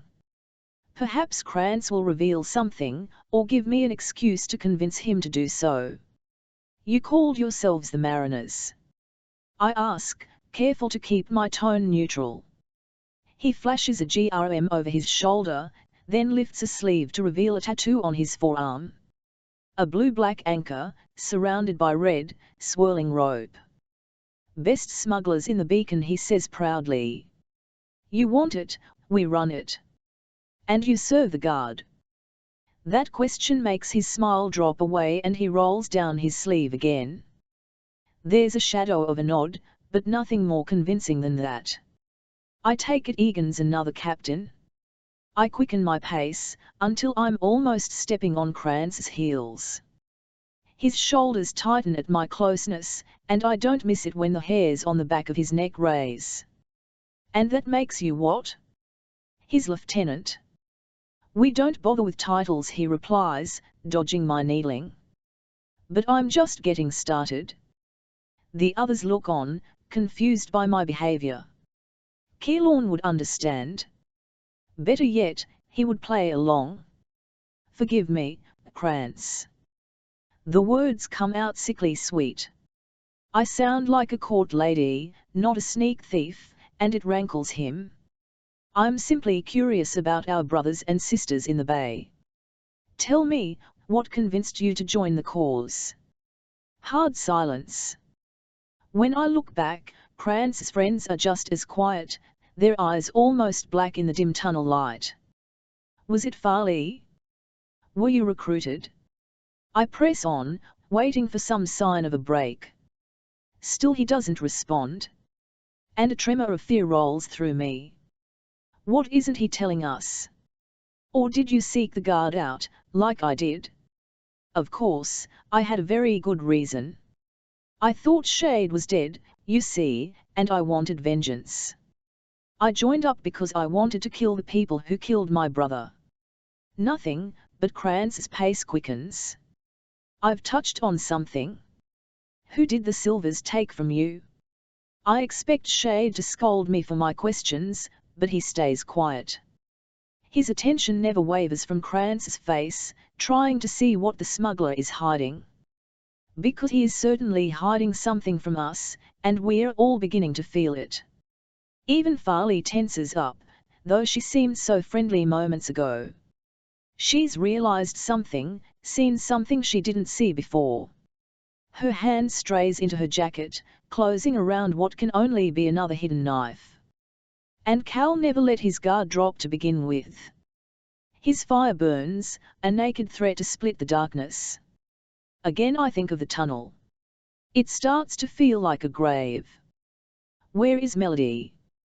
Farley murmurs, putting out one gentle hand to stop Kranz's progress. We halt as well, and I think I hear our hearts pounding against the tunnel walls. Egan would never send you, not alone. Slowly, I shift my body, turning so my back faces the wall, so I can see both Kranz and his rogues. Cal does the same, mirroring my motions. A bit of fire springs from his empty hand, waiting and ready in his palm. My own sparks dance in and out of my skin, tiny bolts of purple-white. They feel good to hold, little threads of pure strength. Above us, the traffic has increased, and I suspect we're close to the city gates, if not directly below them. Not a very good place for a battle. Because that's what this is about to become. Where is Melody? Farley repeats, and her blade sings against the air. It reflects Cal's fire and glints sharply, burning light into Kranz's eyes. Kranz. His eyes widen despite the blinding glare, full of true regret. That is enough to send shivers of terror down my spine. You know what we are, who Egan is. We're criminals, Farley. We believe in money, and survival. I know the life all too well. But I turned from that path. I'm not a rat anymore. I'm the Lightning Girl, and now I have too many ideals to count. Freedom, revenge, liberty, everything that fuels the sparks within me, and the resolve that keeps me going. Kranz's rogues move as slowly as I do, loosing guns from hidden holsters. 3 pistols, each one in an able, mitching hand. I suppose Kranz has one too, but he hasn't revealed his weapon yet. He's too busy trying to explain, trying to make us understand exactly what's about to happen. And I certainly do. Betrayal is familiar to me, but it still turns my stomach and freezes my body with fear. I do all I can to ignore it, to focus. They took her, he murmurs. Sent Egan her trigger finger this morning. It's the same all over the bay, every gang lost someone or something dear. The Mariners, the Sea Skulls, even took Ricketts' little boy, and he's been out of the game for years. And the payout. He pauses, whistling darkly. It's nothing to laugh at. For what? I breathe, not daring to take my eyes off the Mariner closest to me. She stares right back. Kranz's voice is a deep, sorrowful croak. For you, Lightning Girl. It's not just the officers and the armies looking for you. It's us too. Every smuggling ring, every thief company from here to Delphi. You're being hunted, Miss Barrow, in the sun and in the shadows, by Silvers and by your own. I'm sorry, but that's the way of it. His apology isn't for me, but Farley and my brother. His friends, now betrayed. My friends, in grave danger because of me. What kind of trap did you set? Shade growls, doing his best to look menacing despite the crutch under one arm. What are we walking into? Nothing you'll like, Rabbit. In the strange light of Cal's fire, my sparks, and Kranz's flashlight, I almost miss the flicker of his eyes. They dart to the left, landing on the support beam right next to me. The ceiling above it is cracked and splitting, with bits of dirt poking through the shards of concrete. You son of a bitch, Shade growls, his voice too loud, his manner exaggerated. He looks liable to throw a punch at any moment, the perfect distraction. Here we go. The three mariners raise their guns, aiming for my brother. For the fastest thing in existence. When he raises a fist, they pull their triggers, and their bullets cut through nothing but open air. I drop into a crouch, deafened by gunshots so close to my head, but keep all my focus where it must be, the support beam. A blast of lightning splinters the wood like a detonation, charring straight through. It shatters, collapsing, as I throw a second bolt at the cracked ceiling. Cal vaults sideways, toward Kranz and Farley, dodging falling slabs of concrete. If I had time, I'd be afraid of getting buried with the mariners, but Shade's familiar hand closes around my wrist. I shut my eyes, fighting the squeezing sensation, before hitting ground a few yards down the tunnel. Now we're ahead of Kranz and Farley, currently helping Cal to his feet. The tunnel on the other side of them is collapsed, filled up with dirt and concrete and three crushed bodies. Kranz spares one last look for his fallen mariners, then draws his hidden pistol. For one brief, blistering moment, I think he might shoot me. But instead he raises his electrifying gaze, staring down the tunnel as it quakes around us. His lips move, forming a single word. Run. 14 left, right, left again, climb. Kranz's barked orders follow us through the tunnels, guiding our pounding footsteps. The occasional echoing boom of another collapse keeps us moving as fast as we can. We've set off a chain reaction, an implosion within the tunnels. Once or twice, the tunnel collapses so close to us I hear the sharp snap of cracking support beams. Rats run with us, twisting out of the gloom. I shudder when they dash over my toes, naked tails whipping like tiny ropes. We didn't have many rats at home, the river floods would drown them, and the waves of greasy black fur make my skin crawl. But I do my best to swallow my revulsion. Cal isn't keen on them either, and swipes at the ground with one flaming fist, pushing back the vermin every time they get too close. Dust swirls at our heels, choking the air, and Kranz's flashlight is all but useless in the gloom. The others rely on touch, reaching out to feel along the tunnel walls, but I keep my mind fixed on the world above, on the web of electrical wire and rolling transports. It paints a map in my head, fixing over the paper one I've nearly memorized. With it, I feel everything with my growing range. The sensation is overwhelming, but I push through, forcing myself to take in everything I can. Transports scream overhead, rolling toward the initial collapse. A few careen through alleyways, probably avoiding sunken roads and twisted debris. A distraction. Good. The tunnels are Farley and Kranz's domain, a kingdom made of dust. But it falls to Cal to get us out of the darkness, and the irony is not lost on us both. When we dead-end at a service door, welded shut, Cal doesn't need to be told what to do. He steps forward, hands outstretched, his bracelet sparking, and then white-hot flame springs to life. It dances in his palms, allowing him to grip the door's hinges and heat them until they melt into red globs of iron. The next obstacle, a metal grate clotted with rust, is even easier, and he peels it away in seconds. Again the collapsing tunnel shudders like a thunderclap, but from much farther away. More convincing are the rats, now calm, disappearing back into the dark they came from. Their little shadows are a strange, disgusting comfort. We've outrun death together. Krantz gestures through the broken grate, meaning for us to follow. But Cal hesitates, one scalding hand still resting on iron. When he loosens his grip, it leaves behind red metal and the indent of his hand. The poultry, he asks, glancing down the tunnel. Cal knows Harbour Bay much better than I. After all, he's lived here before, occupying Ocean Hill every time the royal family came to the area. No doubt Cal's done his share of sneaking through the docks and alleys here, just like he was doing the first time he met me. Krantz replies with a quick nod. Close to the centre as I can get you. Egan instructed me to take you through the fish market, and has the mariners ready to grab you, not to mention a squad of security. He won't expect you to go through Poultry Place, and won't have anyone on lookout. The way he says it sets my teeth on edge. Why? The Poultry is Sea Skull territory. The Sea Skulls.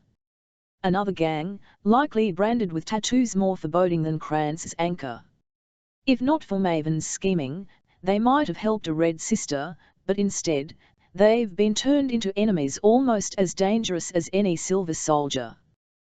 That's not what I meant, I continue, using Marina's voice to hide my fear. Why are you helping us? A few months ago, the thought of 3 bodies crushed by rubble might have frightened me. Now I've seen much worse, and barely spare a thought for Krantz's cohorts and their twisted bones. Krantz, despite his criminal nature, doesn't look so comfortable.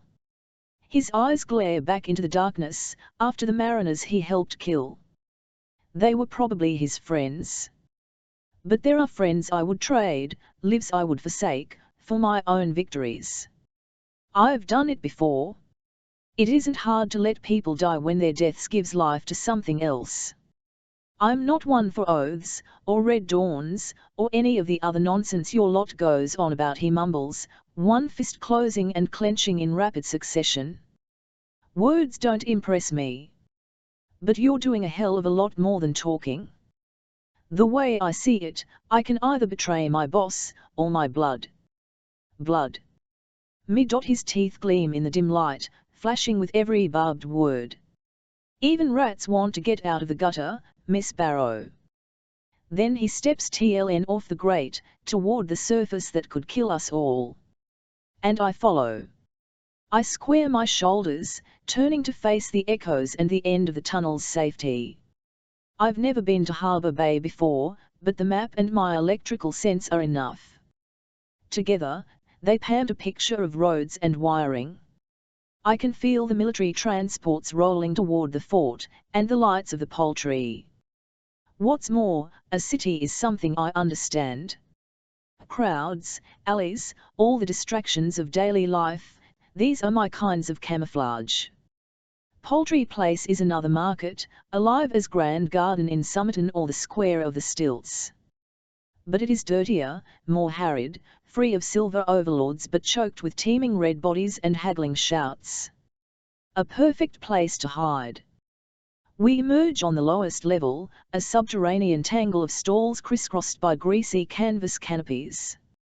But there's no smoke or stink down here. Reds might be poor, but we are not stupid. One glimpse up, through the grated, wide hole in the ceiling, tells me the upper levels sell stinking fish or smoked meat, letting the scents escape into the sky. For now, we are surrounded by peddlers, inventors, weavers, each one trying to foist their wares on 2 patrons who don't have 2 tetrarch coins to rub together. The money makes everyone desperate. Merchants want to get it, buyers want to keep it, and it blinds them all. No one notices a few well-trained sneaks slip out from a forgotten hole in the wall.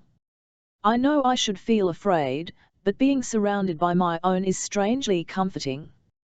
Krantz leads, his muscled swagger morphing into a limp to match shades. He pulls a hood from his vest and hides his face in shadow. To the casual eye, he looks like a bent old man, though he's anything but. He even supports Shade a little, one arm braced against his shoulder to help my brother walk. Shade doesn't have to worry about hiding his face, and keeps his focus on not slipping over the uneven ground off lower poultry. Farley brings up the rear, and I'm reassured to know she has my back. For all her secrets, I can trust her, not to see a trap, but to weasel her way out of one. In this world of betrayal, it's the best I can hope for. It's been a few months since I last stole something. And when I slide a pair of charcoal grey shawls from a stall, my motions are quick and perfect, but I feel an unfamiliar twinge of regret. Someone made these, someone spun and wove the wool into these rough scraps. Someone needs these. But so do I. One for me, one for Cal. He takes it quickly, drawing the frayed wool around his head and shoulders to hide his recognizable features. I do the same, and none too soon. Our first few steps into the crowded, dim market lead us right past a signboard. Usually filled with notices of sale, news scraps, memorials, the red noise has been covered up by a checkered swath of printings. A few children mill about the signboard, ripping up the bits of paper in reach. They toss the scraps at each other like snowballs. Only one of the kids, a girl with ragged black hair and bare, brown feet, bothers to look at what they are doing. She stares at two familiar faces, each glaring down from a dozen huge posters. They are stark and grim, headlined with big black letters that read "Wanted by the Crown, for terrorism, treason, and murder." I doubt many of the people swarming the poultry can read, but the message is clear enough. Cal's picture isn't his royal portrait, which made him appear strong, kingly, and dashing. No, the image of him is grainy but distinct, a frozen still from one of the many cameras that captured him in the moments before his failed execution in the Bowl of Bones. His face is haggard, pulled by loss and betrayal, while his eyes spark with unchecked rage. The muscles stand out as his neck, straining. There might even be dried blood on his collar. It makes him look every inch the murderer Maven wants him to seem. The lower posters of him are torn up or covered in graffiti, in spiky, scratched handwriting almost too violently etched to make out. The Kingkiller, the Exile. The titles rip at the paper, as if the words could make the photographed skin bleed. And weaving among the titles, "Find him, find him, find him." Like Cal, the picture of me is taken from the Bowl of Bones. I know exactly which moment. It was before I walked through the gates of the arena, when I stood and listened to Lucas take a bullet to the brain. In that second, I knew I was going to die, but worse, I knew I was useless. The now dead oven was with me, suffocating my abilities, reducing me to nothing. My printed eyes are wide, afraid, and I look small. I am not the lightning girl in this photo. I am only a scared teenager. Someone no one would stand behind, let alone protect. I don't doubt Maven chose this frame himself, knowing exactly what kind of image this would project. But some have not been fooled. Some saw the split second of my strength, my lightning, before the execution broadcast was cut away. Some know what I am, and they have written it across the posters for all to see. Red Queen. The Lightning Girl. She lives. Rise, red as dawn. Rise. Rise. Rise. Every word feels like a brand, searing hot and deep. But we can't tarry by the wall of wanted posters. I nudge Cal, directing him away from the brutal vision of us. He goes willingly, following Shade and Krantz through the swirling crowd. I resist the urge to hold on to him, to fry and take a bit of the weight off his shoulders. No matter how much I might want to feel him, I cannot. I must keep my eyes ahead, and away from the fire of a fallen prince. I must freeze my heart to the one person who insists on setting it ablaze. Winding up the poultry is easier than it should be. A red market is of no consequence to anyone important, so cameras and officers are sparse on the lower levels. But I keep my senses open, feeling out the few electrical sight lines that manage to penetrate through the haphazard stalls and story fronts. I wish I could just shut them off, instead of awkwardly avoiding them, but even that is too dangerous. A mysterious outage would surely draw attention. The officers are even more troubling, standing out sharply in the black uniforms of security. As we climb through the levels of the poultry, up to the city surface, they grow in number. Most look bored by the rush of red life, but a few keep their wits. Their eyes dart TLN off the crowd, searching. "Hunch," I whisper, gripping Cal's wrist sharply. The action sends a spark of nerves through my hand and up my arm, forcing me to pull away far too quickly. Still, he does as I tell him, stooping to hide his height. It might not be enough though. All of this might not be enough. Worry about him? If he bolts, we need to be ready. Cal murmurs back, his lips close enough to brush my ear. He points one finger out from the folds of his shawl, gesturing to Krantz. But my brother has the Mariner well in hand, keeping a firm grip on Krantz's vest. Like us, he doesn't trust the smuggler further than he can throw him. Shade has him. Focus on keeping your head down. Breath hisses through Cal's teeth, another exasperated sigh. Just watch. If he's going to run, he'll do it in about 30 seconds. I don't need to ask how Cal knows this. Judging by the motion of the crowd, 30 seconds will take us to the top of the twisting, rickety staircase, planting us firmly on the main floor of the poultry. I can see the hub of the market now, just above us, streaming with midday light that is almost blinding after our time underground. The stalls look more permanent, more professional and profitable. An open kitchen fills the air with the smell of cooking meat. After ration packs and salt fish, it makes my mouth water. Worn wooden arches bow overhead, supporting a patched and torn canvas roof. A few of the arches are damaged, warped by seasons of rain and snow. He won't run, Farley whispers, butting in between us. At least not to Egan. He'll lose his head for betraying the Mariners. If he's going anywhere, it's out of the city. Then let him, I whisper back.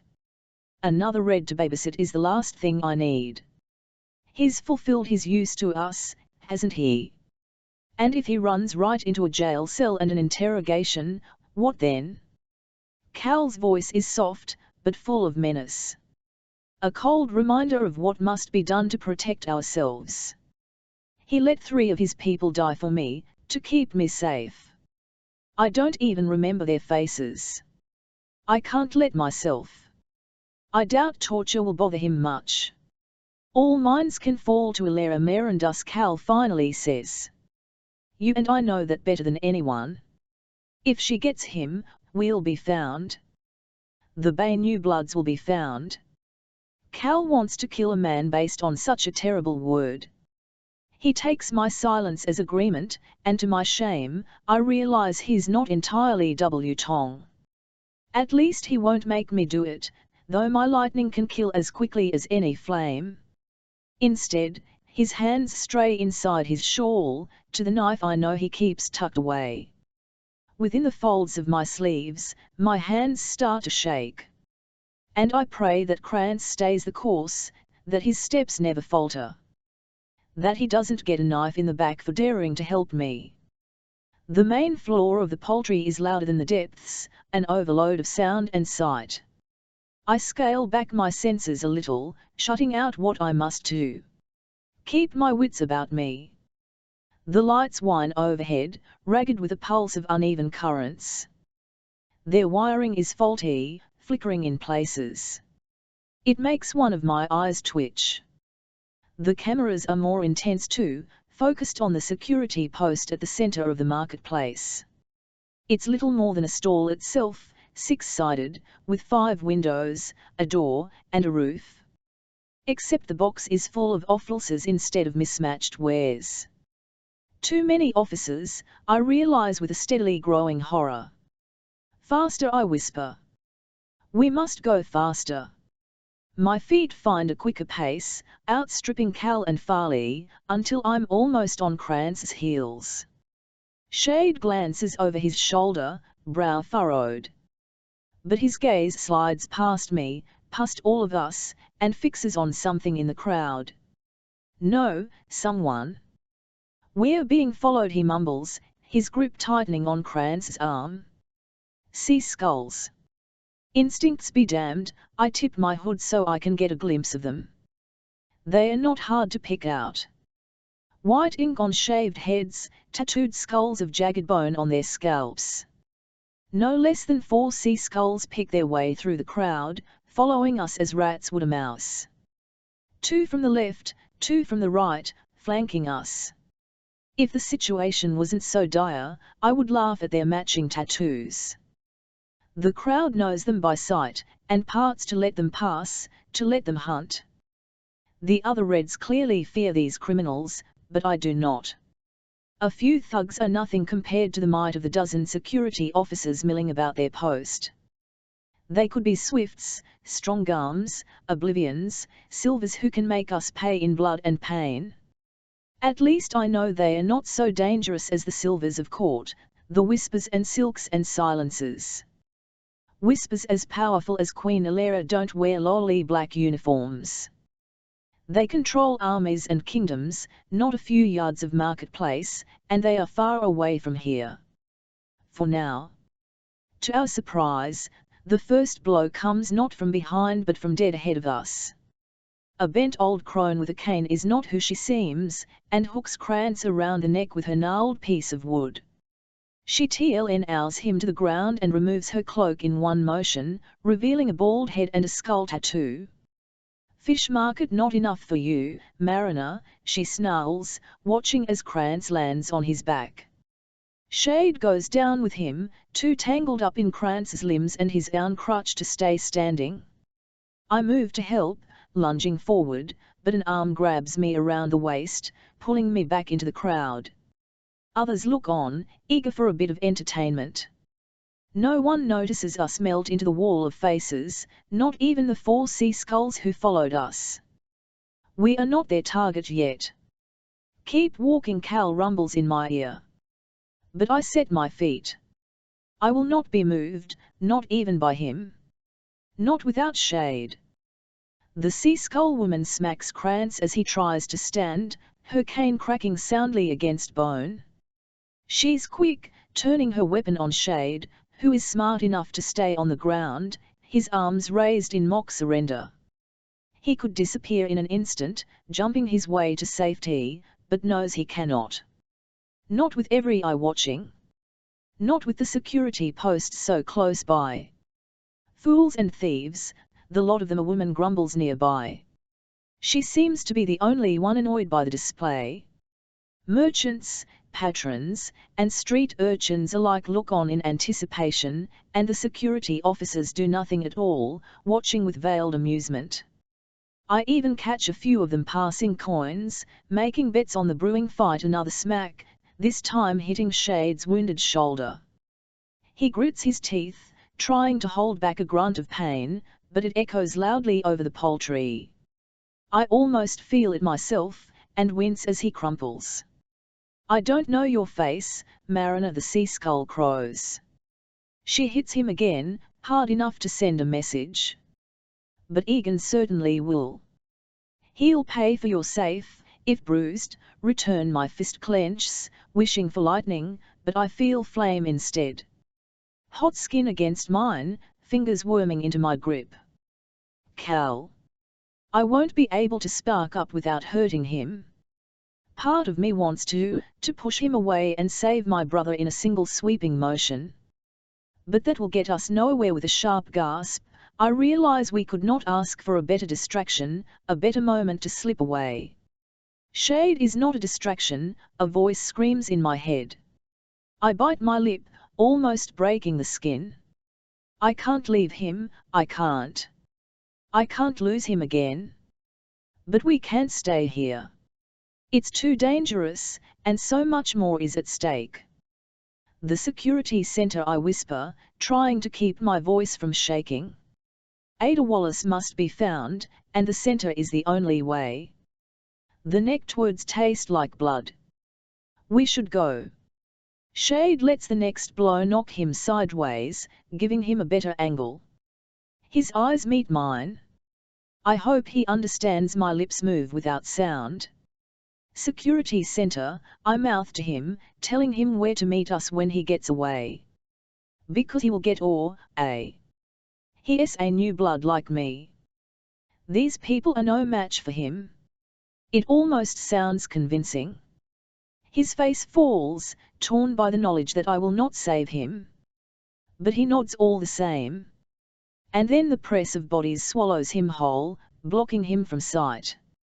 I turn my back before Kane hits, but I hear the hard, echoing sound. Again I wince, and tears bite my eyes.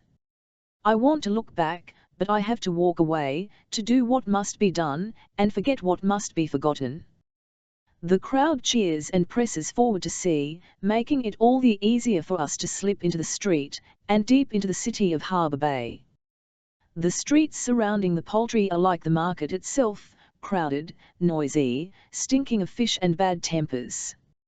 I expect no less from the red sector of the city, where houses are cramped and leaning out over the alleys, forming shadowed archways half filled with garbage and beggars. There are no offices that I can see, drawing either to the gang fight in the Poultry or the tunnel collapses far behind us. Cal takes the lead now, moving us steadily south, away from the red centre. Familiar territory? Farley asks, cutting a suspicious glance at Cal when he ducks us down yet another twisting alley. Or are you just as turned around as I am? He doesn't bother to answer, responding only with a quick wave of the hand. We scamper by a tavern, its windows already swarming with shadows of professional drunks. Cal's eyes linger on the door, painted an offensively bright red. One of his old haunts, I suppose, when he could slip out of Ocean Hill undetected to see his kingdom without the sheen of silver high society. That's what a good king would do, he said once. But as discovered, his definition of a good king was very, very flawed. The beggars and the thieves he's encountered over the years were not enough to convince the prince. He saw hunger and injustice, but not enough to warrant change. Not enough to be worth his worry. That is until his world chewed him up and spit him out, making him an orphan, an exile, and a traitor. We follow him because we must. Because we need a soldier and a pilot, a blunt instrument to help us achieve our goals. At least, that's what I tell myself as I trail at his heels. I need Cal for noble reasons. To save lives. To WM. But like my brother, I too have a crutch. Mine is not metal. It is flesh and fire and bronze eyes. If only I could cast him away. If only I was strong enough to let the prince go and do what he would with his vengeance. To die or live as he saw fit. But I need him. And I can't find the strength to let him go. Though we are far from the fish market, a horrible smell permeates through the street. I push my shawl to my nose, trying to block out whatever it is. Not fish, I steadily realize, and the others know it too. We shouldn't go this way, Cal murmurs, putting out a hand to stop me, but I duck under his arm. Farley is right on my heels. We emerge from the side street into what was once a modest garden square. Now it is deathly quiet, the windows of the houses and shops shut fast. The flowers are bummed, the soil turned to ash. Dozens of bodies swing from the bare trees, their faces purple and bloated, with rope nooses around their necks. Each one has been stripped naked, save for their matching red medallions. Nothing fancy, just carved wooden squares dangling from rough cord. I've never seen necklaces like that, and I focus on them to keep my eyes from so many dead faces. They've been up for a while, judging by the smell and the buzzing cloud of flies. I'm not a stranger to death, but these corpses are worse than any I've seen, or made. The measures. I wonder aloud. Did these men and women break curfew? Speak out of turn? Were they executed for the orders I gave? Not your orders, I tell myself reflexively. But that doesn't lessen the guilt. Nothing will. Farley shakes her head. They are Red Watch, she mumbles. She starts to step forward, but thinks better of it. Bigger cities, bigger red communities, they have their own guards and officers. To keep the peace, to keep our laws, because security won't. No wonder the Sea Skulls attacked Krantz and Shade so openly. They knew no one would punish them.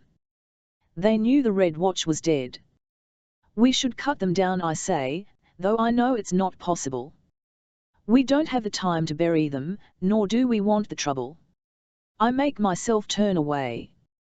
The sight is an abomination, one I will not forget, but I do not weep. Cal is there, waiting a respectable distance away, as if he doesn't have the right to enter the hanging square. I quietly agree. His people did this. His people. Farley is not so collected as me. She tries to hide the tears gathering in her eyes, and I pretend not to notice them as we walk away. There will be a reckoning. They will answer for this, she hisses, her words tighter than any noose. The farther we go from the poultry, the more ordered the city becomes. Alleys widen into streets, curving gently instead of turning at hairpin angles. Buildings here are stone or smooth concrete, and don't look ready to fall down in a strong breeze. A few homes, meticulously kept but small, must belong to the successful Reds of the city, judging by the red doors and shutters. They are marked by our colour, branded, so everyone knows who and what lives inside. The Reds wandering the street are just as clear, mostly servants wearing cord red bracelets. A few have striped badges pinned to their clothes, each one bearing a familiar colour order, denoting which family they serve. The closest one has a badge of red and brown, House Rimbaud. My lessons with Lady Blonose come flooding back, a blur of half-remembered facts. Rimbaud, one of the high houses. Governors of this, the Beacon region. Strong arms. They had a girl in Queenstryle, a slip of a thing named Ro who could tear me in half. I met another Rimbaud in the Bowl of Bones. He was supposed to be one of my executioners, and I killed him. I electrified him until his bones shrieked. I can still hear him screaming. After the hanging square, the thought almost makes me smile. The Rimbaud servants turn west, up a slight incline to a hill that overlooks the harbour. Heading for their master's mansion, no doubt. It's one of many palatial homes dotting the rise, each one boasting pristine white walls, sky-blue roofs, and tall silver spires topped with sharp-pointed stars. We follow, winding our way up, drawing closer to the largest structure of all. It looks crowned in constellations, surrounded by clear, gleaming walls. Clermont Glass Ocean Hill, Cal says. Following my gaze, the compound dominates the crest of the rise, a fat white cat lazing peacefully behind crystalline walls. Like Whitefire Palace, the edges of the roof are gilded in metal flames, so expertly forged they seem to dance in the sunlight. Its windows wink like jewels, each one gleaming and clean, the product of who knows how many red servants' toil. The echo of construction scrapes and rumbles from the palace, doing only Maven knows what to the royal residence. Part of me wants to see it, and I have to laugh at such a foolish side of myself. If I ever step inside a palace again, it will be in chains. Cal can't look at the hill long. It is a distant memory now, a place he can no longer go, a home to which he cannot return. I suppose we have that in common. 15 gulls perch on the stars adorning every roof, watching as we pass through the cool, midday shadows. I feel exposed beneath their gaze, a fish about to be snapped up for dinner. Cal keeps us moving at a brisk pace, and I know he feels the danger too. Even in the back alleys, overlooked only by service doors and servants' quarters, we are still hopelessly out of place in our hoods and threadbare clothing. This part of the city is peaceful, quiet, pristine, and dangerous. The farther in we go, the tenser I feel. And the low pulse of electricity deepens, a steady thrum in every house we pass. It even arcs overhead, carried through wire camouflaged by twisting vines or blue-striped awnings. But I feel no cameras, and the transports stick to the main streets. So far, we have gone unnoticed, protected by a pair of bloody distractions. Cal guides us quickly through what he calls the star sector. Judging by the 1,000 stars on 100 domed roofs, the neighborhood is aptly named. He skirts us down the alleys, careful to give Ocean Hill a wide berth until we circle back to a main road busy with traffic. An offshoot of the Port Road, if I remember the map correctly, connecting Ocean Hill and its outbuildings to the bustling harbour and Fort Patriot below, stretching out into the water. From this angle, the city spreads all around us, a painting of white and blue. We fall in with the reds crowding the sidewalks. There, the white flagstones are choked with military transports. They vary in size, ranging from two-man vehicles to armoured boxes on wheels, most of them stamped with the sword symbol of the army. Cal's eyes glitter beneath his hood, watching each one pass. I'm more concerned with the civilian transports. They are fewer in number, but they gleam, moving swiftly through the traffic. The more impressive ones fly coloured flags, denoting the house they belong to, or the passenger they carry. To my relief, I don't see the red and black of Maven's house Calor, or the white and navy of Ilera's house Merendus. At least I won't have to expect the very worst from today.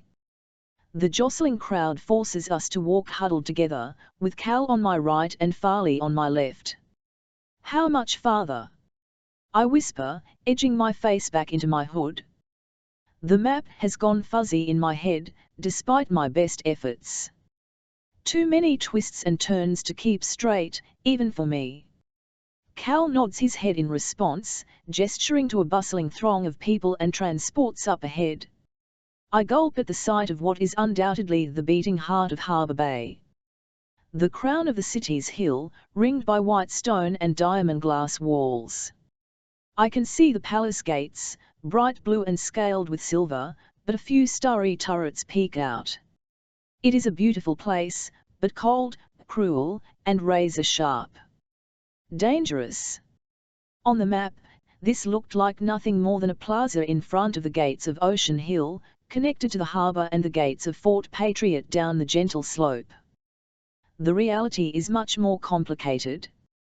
Here, the two worlds of this kingdom seem to mingle, red and silver draw in together for a fraction of a moment. Dockworkers, soldiers, servants, and high lords cross beneath the crystal dome arcing over the massive courtyard. A fountain twists in the centre, surrounded by white and blue flowers not yet touched by autumn. Sunshine shimmers through the dome, refracting dancing light onto the realm of brightly coloured chaos. The fort gates are directly down the avenue from us, dappled by the shifting light of the dome. Like those of the palace, they are artfully crafted. 40 feet high, made of burnished bronze and silver braided into giant, swirling fish. If not for the dozens of soldiers and my sheer terror, I might find the gates magnificent. They hide the bridge beyond, and Fort Patriot farther out to sea. Homs and shouts and laughter add to the overload, until I have to look down at my boots and catch my breath. The thief in me delights at the thought of so much confusion, but the rest is frightened and frayed, a live wire frying to contain its sparks. You're lucky it's not the night of a single star, Cal murmurs, his eyes far away. The whole city explodes for the festival. I don't have the strength or the need to respond to him. The night is a silver holiday, held in memory of some Navy battle decades ago. It means nothing to me, but one glance at Cal and his distracted gaze tells me he doesn't agree. He's seen the night in this very city, and remembers it fondly. Music and laughter and silk. Maybe fireworks over the water, and a royal feast to end the party. His father's approving smile, jokes with Maven.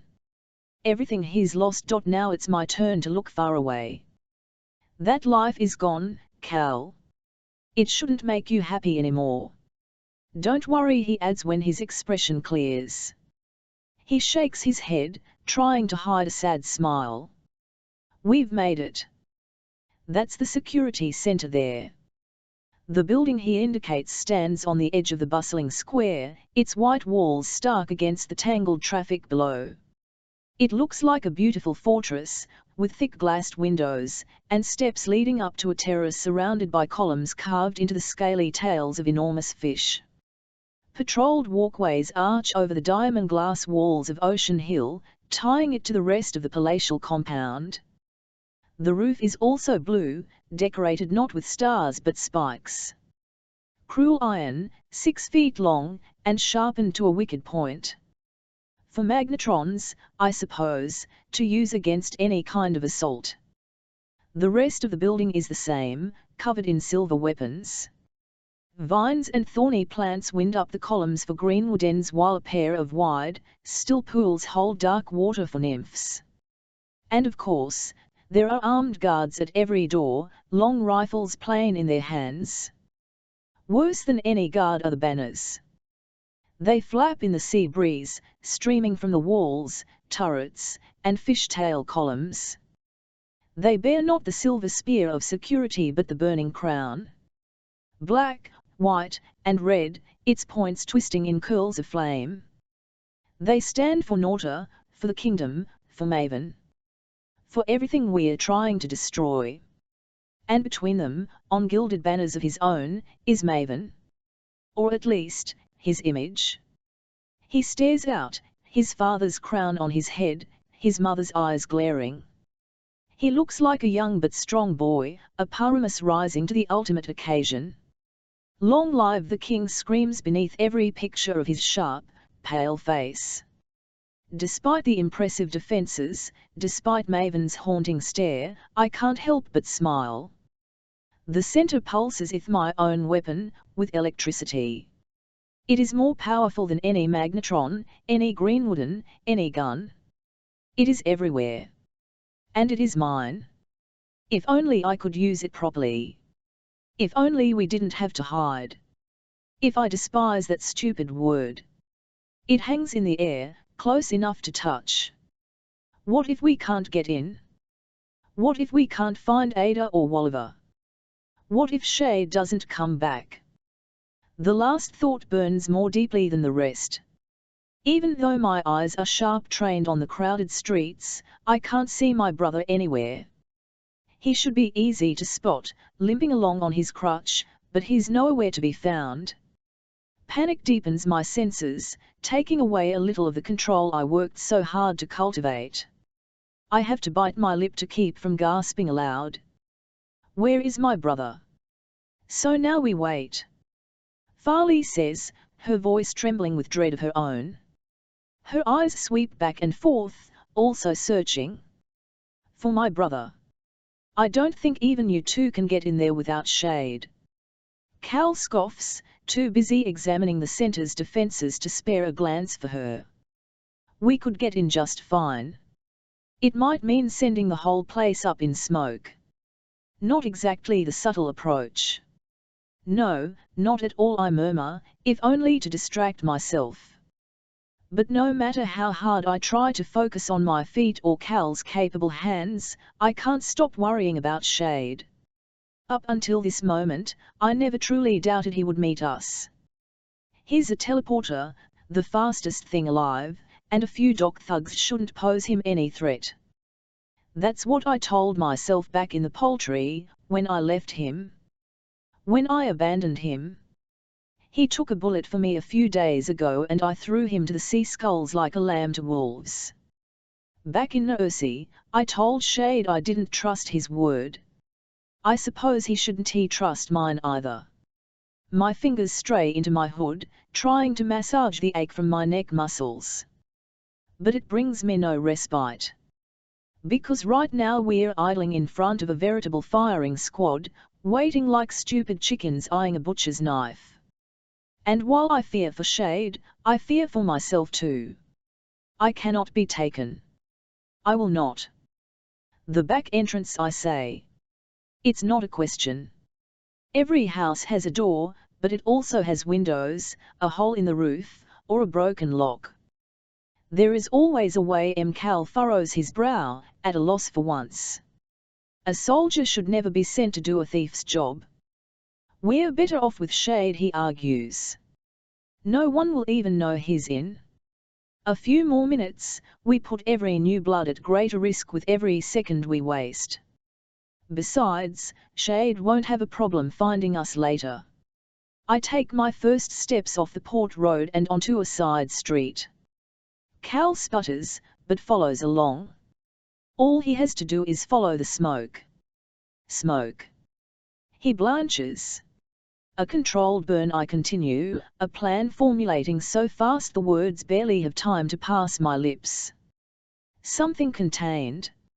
A firewall just big enough to hold them back, until we get the names we need. A few nymph grunts shouldn't pose much of a threat to you, and if they do, I ball my hand, letting a tiny spark spin in my palm. That's what I'm here for.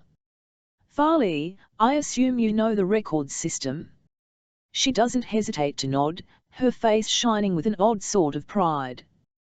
Finally she mutters. No point in lugging you two around if you're not going to be useful. Cal's eyes darken into a fearsome glare that reminds me of his dead father. You know what this will do, don't you? He warns, as if I'm some kind of child. Maven will know who did this. He'll know where we are. He'll know what we're doing. I round on Cal, angry that I must explain. Angry that he doesn't trust me to make any kind of decision. We took Nix more than 12 hours ago. Someone will notice Nix is gone, if they haven't already. It will be reported. You think Maven isn't watching every name on Julian's list? I shake my head, not knowing why I didn't realize sooner. He'll know what we're doing the moment he hears of Nix's disappearance. It doesn't matter what we do here. After today, no matter what, it will truly be a manhunt. Citywide searches for us, orders to kill on sight. So why not get ahead of the curve? He doesn't argue, but that doesn't mean he agrees. Either way, I don't care. Cal doesn't know this side of the world, the gutters and the mud we must throw ourselves into. I do. It's time we stop pulling our punches, Cal. Farley joins in. Again, no answer. He looks dejected, disgusted even. They are my own people, Mayor, he finally whispers. Another man would yell, but Cal is not the type to shout. His whispers usually burn, but I feel only determination. I won't kill them. Silvers, I finish for him. You won't kill Silvers. He shakes his head slowly. I can't. And yet you were willing to end Krantz not too long ago, I press on, hissing. He's one of your people too, or he would be if you were king. But I suppose his blood's the Euron color, right? He sputters, that's not the same. If he ran, if he was captured, we'd be in such danger. The words stick in his throat, trailing away. Because there are simply no words left for him to say. He's a hypocrite, plain and simple, no matter how fair he claims to be. His blood is silver and his heart is silver. And he will never value another above his oath. Leave, I want to say. The words taste bitter. I can't force them past my lips. As infuriating as his prejudice, his allegiances are, I can't do what should be done. I can't let him go. He is so wrong and I can't let him go. Then don't kill, I grind out. But remember that he did. My people, and your own. They follow him now, and they'll kill us for their new king. I point one bruised finger back at the street, to the banners bearing Maven's face.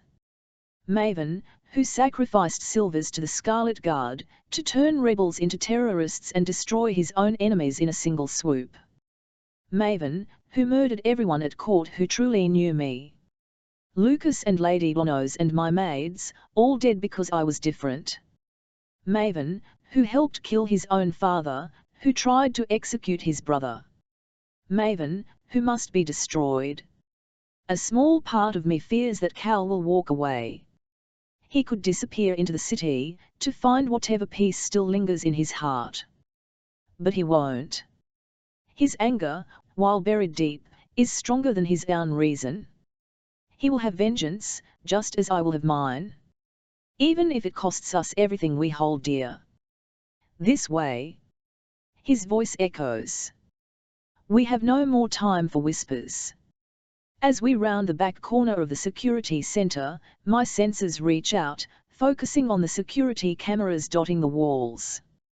With a smile, I push against them, shorting out their wiring. One by one, they fall to my wave.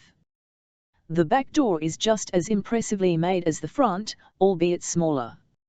A wide step like a porch, a door grated with curving steel, and only 4 armed guards.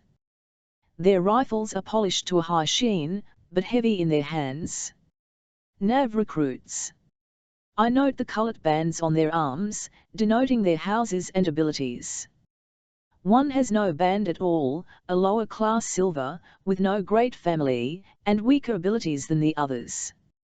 The rest are a Banshee of House Marinos, a Gliacon Shiva, and a Greco Strongarm. To my delight, I see no white and black of House Egri. No eyes to glimpse the immediate future, to know what we're about to do. They see us coming, and don't bother to straighten up. Reds are nothing to worry about, not for silver officers. How you wrong they are. Only when we stop before the steps of the rear door do they notice us. The Banshee, little more than a boy with slanted eyes and high cheekbones, spits at our feet. Keep moving, red rats. His voice has a painful, razor edge to it. Of course, we don't listen. I would like to lodge a complaint, I say, my voice high and clear, though I keep my face angled to the ground. Heat rises next to me, and out of corner of my eye, I see Cal's fists clench. The officers break out in hearty guffaws, exchanging grotesque smiles.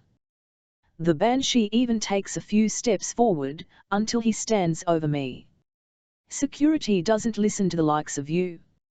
Take it up with the Red Watch. They break out in peals of laughter again. The Banshees hurt my tender ears. I think they are still hanging around, more disgusting laughs, in Stark Garden. Next to me, Farley's hands curl into her jacket, to feel the knife she keeps tucked close. I glare at her, hoping to stop her from stabbing someone before the right moment. The steel center door opens, allowing a guard to step out onto the entryway. He mutters to one of the other officers, and I catch the words broken and camera. But the officer only shrugs, darting to look at the many security cameras dotting the wall above us. He doesn't see anything new among with them, not that he could. Be gone with you, the Banshee continues, waving a hand like we're dogs to be dismissed. When we don't move, his eyes narrow into thin, black slits. Or shall I arrest you all for trespassing? He expects us to scurry off. Anist is as good as execution these days. But we hold our ground. If the Banshee wasn't such a cruel idiot, I would feel sorry for him. You can try, I say, reaching for my hood. The shawl falls around my shoulders, flapping like grey wings before crumpling at my feet. It feels good to turn up my gaze, and watch cold recognition draw fear across the Banshee's face. I am not remarkable looking. Brown hair, brown eyes, brown skin. Bruised, bone-weary, small, and hungry. Red blood and a red temper. It should not frighten anyone, but the Banshee is certainly afraid of me. He knows what power hums beneath my bruises. He knows the Lightning Girl. He stumbles, one foot catching on the steps, and falls backward, mouth open and closing as he summons the strength to scream. It's her, the shiver behind him stammers, pointing one shaking finger. It quickly turns to ice. I can't help but smile pointedly, and sparks ball in my hands. Their shocking hiss is a comfort like no other. Cal compounds the dramatics. He rips away his disguise in a single, smooth motion, revealing the prince they were raised to follow, then told to fear. His bracelet crackles and flame spreads along his shawl, turning it into a blistering, burning flag. The prince, the strong Garm, gasps. He looks starry-eyed, reluctant to act. After all, until a few days ago, they saw Cal as a legend, not a monster. The Banshee recovers first, reaching for his gun. Anus them! Arrest them! He shrieks, and we duck as one, dodging his sonic blow. It shatters the tindos behind us. Shock makes the officers slow and stupid. The strong Garm doesn't dare come close, and fumbles for his holstered pistols, struggling against his own rushing adrenaline. One of them, the officer standing in the open door, has the good sense to run into the safety of the center. The four remaining are easily dealt with. The Banshee doesn't get the chance for another scream, catching an electric bolt instead.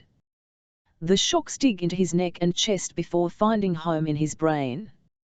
For a split second, I can feel his veins and nerves, splayed like branches in flesh.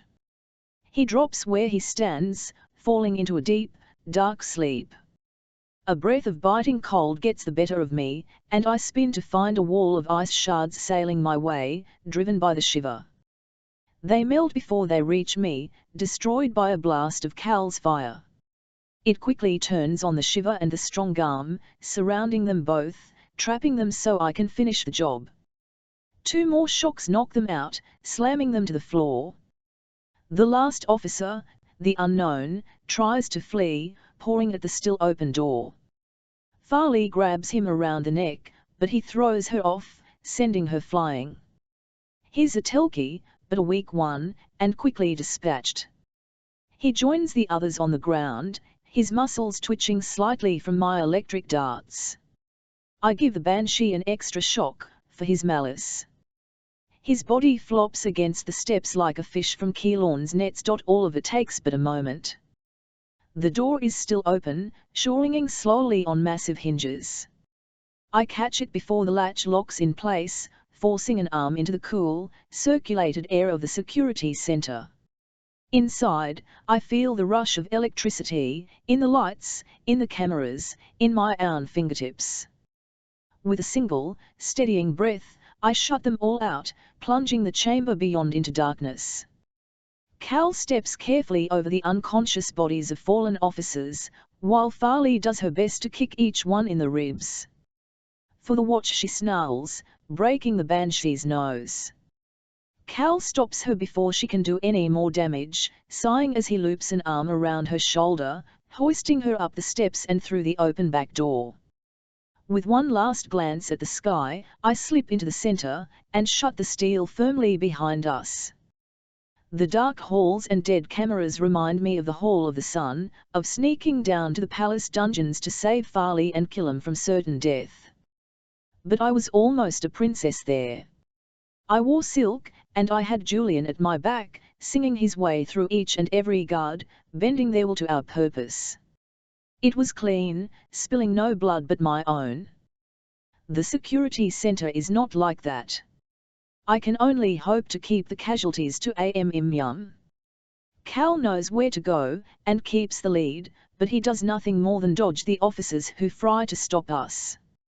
For a brute, he's quite graceful, shouldering around blows from strong arms and swifts. He still won't hurt them, and leaves that burden to me. Lightning destroys just as easily as flame, and we leave a trail of bodies in our wake. I tell myself they are only unconscious, but in the heat of battle, I can't be sure. I can't control my surges as easily as I make them, and it's likely I killed 1 or 2. I don't care, and neither does Farley, her long knife plunging in and out of the dark shadows. It drips metallic silver blood by the time we reach our destination, an unremarkable door. But I feel something remarkable within. A vast machine, pulsing with electricity. Here. The records room, Cal says. He keeps his eyes on the door, unable to look back at our caimage. True to his word, he bathes the surrounding hallway in flame, creating a wall of twisting heat to protect us while we work. We push through the door. I expect mountains of paper, printed lists like the one Julian gave me, but instead I find myself staring at a wall of flashing lights, video screens, and control panels. It pulses, sluggish from my interference with the wiring. Without a thought, I put a hand to the cold metal, calming myself and my ragged breathing. The records machine responds in kind, and kicks into a high whir. One of the screens blinks to life, showing a fuzzy black and white display. Text flits across the screen, drawing a gasp from Farley and me. We've never imagined, let alone seen, anything like this remarkable. Farley breathes, reaching out with a tentative hand. Her fingers brush along the text on screen, reading slowly. Large letters spell out census and records, with Beacon Region, Regent State, Norta written in smaller type below. They didn't have this in Courant. I ask, wondering how she found Nix's location in the village.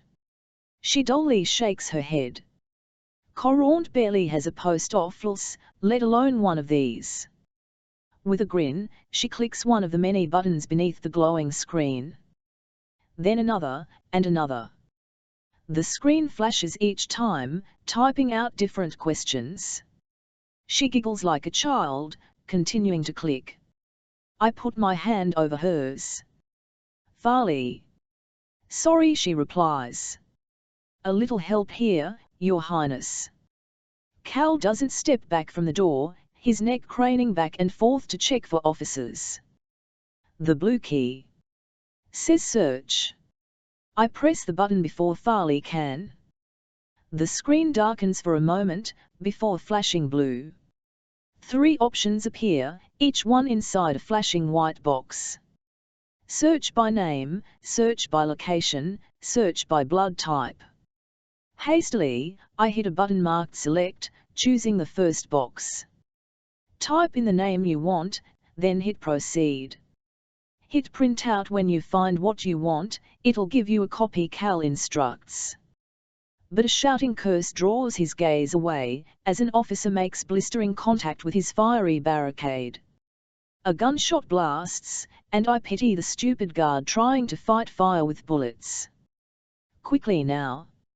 My fingers hover over the keys, hunting down each letter as I type out Ada Wallace in frustratingly slow motions.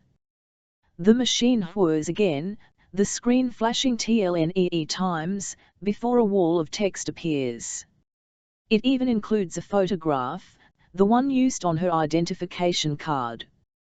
I linger on the picture of the new blood, taking in Ada's deep golden skin and soft eyes. She looks sad, even in the tiny image. Another gunshot echoes, making me jump. I turn my focus on the text, skimming through Ada's personal information.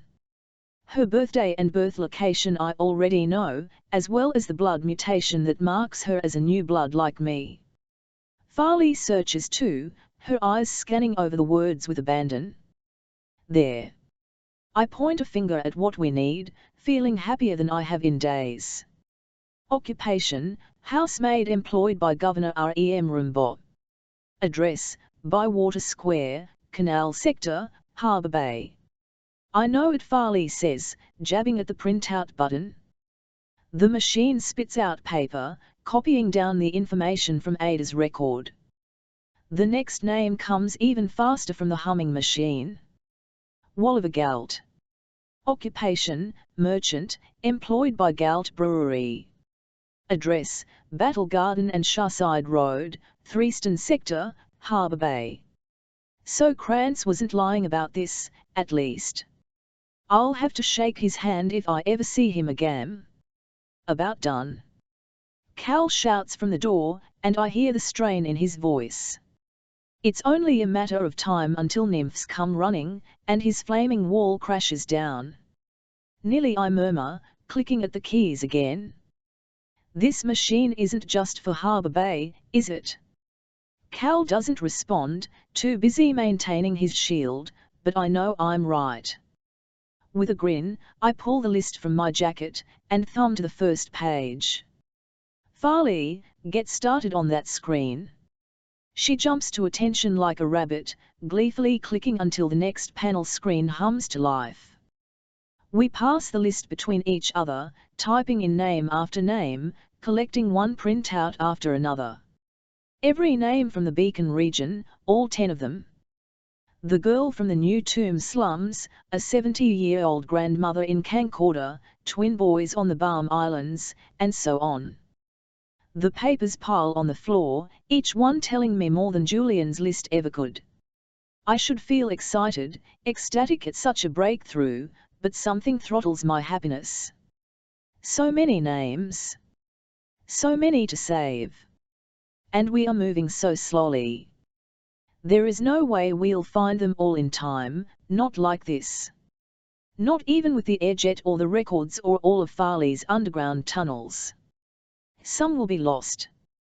There is no avoiding it. The thought disintegrates just like the wall behind me. It explodes inward in a cloud of dust, silhouetting the jagged figure of a man, grey, rocky flesh, hard as a battering ram. Stonerscm is all I manage to think before he charges, catching Farley around the waist. Her hand still clutches the line of printouts, ripping the precious paper from the machine. It streams behind her like a white banner of surrender. Submit to arrest, the Stonerskin roars, pinning her against the far window. Her head smacks against the glass, cracking it. Her eyes roll. And then the wall of fire is in the room with us, surrounding Cal as he enters like a mad bull. I snatch the papers from Farley's hand, tucking them away with the list lest they be burned. Cal works quickly, forgetting his oath not to harm, and hauls the Stonerskin off her, using his flames to force him back through the hole in the wall. The fire rises, stopping him from coming back. For the time being. Done now. Cal growls, his eyes like living coals. I nod and turn my gaze on the records machine. It whirs sadly, as if it knows what I'm about to do. With a clenched fist, I overload its circuits, sending a destructive surge shuddering through the machine. Every screen and blinking line explodes in a spray of sparks, erasing exactly what we came for. Done. Farley stumbles away from the window, a hand to her head, her lip bleeding, but still inexorably standing. I think this is the part where one glance out the window, the natural escape, tells me we're too high up to jump. And the sounds from the hall outside, shouts and marching feet, are just as damning. Run where? Cal only grimaces, extending a hand toward the polished wood floor. Down. A fireball explodes at our feet. It digs into the wood, charring the intricate designs and the solid base like a dog chewing through meat. The floor cracks in an instant, collapsing under us, and we fall to the room below, and then the next below that. My knees buckle beneath me, but Cal doesn't let me stumble, one hand holding my collar. Then he drags me, never loosening his grip, pulling us toward another window. I don't need to be told what to do next. Our flame and lightning shatter through the thick pane of glass, and we follow, leaping into what I think is thin air. Instead, we land hard, rolling onto one of the stone walkways. Farley follows, her momentum sending her right into a startled guard. Before he can react, she tosses him from the bridge. A sickening smack tells us his fall was not pleasant. Keep moving. Cal growls, hoisting himself to his feet. In a thunder of feet, we storm across the arched bridge, crossing from the security center to the Royal Palace of Ocean Hill. Smaller than Whitefire, but just as fearsome. And just as familiar to Cal. At the end of the walkway, a door starts to open, and I hear the shouts of more guards, more officers. A veritable firing squad. But instead of trying to fight, Cal slams against the door, his hands blazing, and welds it shut. Farley balks, glancing between the blocked door and the walkway behind us. It looks like a trap, worse than a trap. Cal, she begins, fearful, but he ignores her. Instead, he extends a hand to me. His eyes are like nothing I've ever seen. Pure flame, pure fire. I'm going to throw you, he says, not bothering to sugarcoat a word.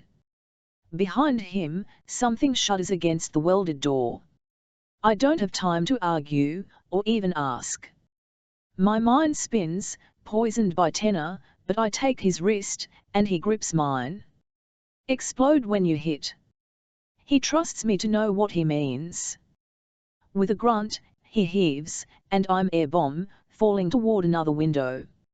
It gleams, and I hope it isn't diamond glass. A split second before I find out, my sparks do as they are told. They obliterate the window in a shriek of glittering glass as I fall through, onto plush, golden carpeting. Stacks of books, a familiar smell of old leather and paper, the musty palace library. Farley slings through the windowpane next. Cal's aim is too perfect, and she lands right on top of me.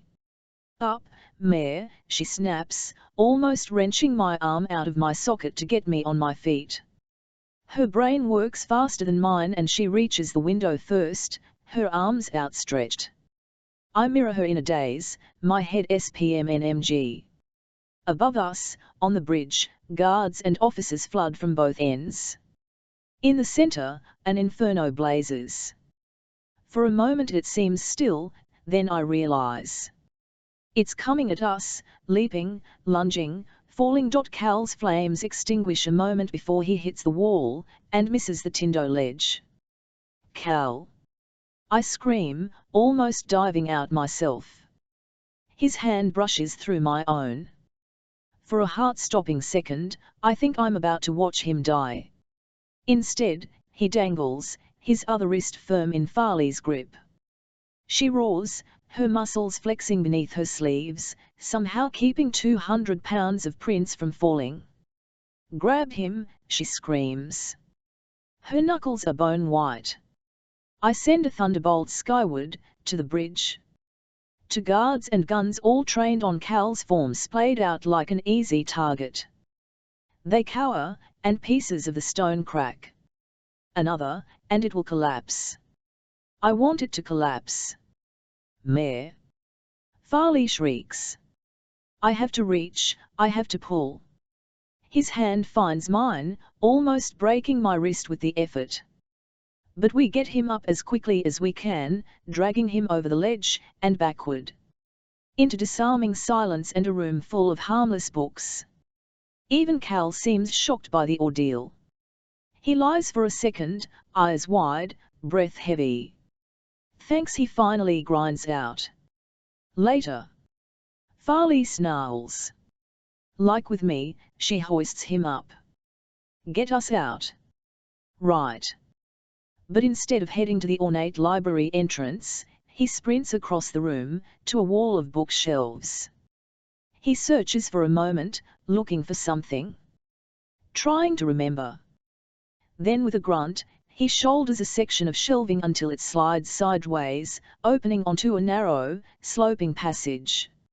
In, he shouts, shoving me through. My feet fly over the steps, won by 100 years of feet. We move in a gentle spiral, angling downward TLN off dim light choked with dust. The walls are thick, old stone, and if anyone's following us, I certainly can't hear them. I try to gauge where we are, but my inner compass spins too quickly. I don't know this place, I don't know where we are going. I can only follow. The passage seems to dead end at a stone wall, but before I can attempt to shock my way through, Cal pushes me back. Easy, he says, laying one hand against a stone a bit more worn than the others. Slowly, He puts an ear to the wall, and listens.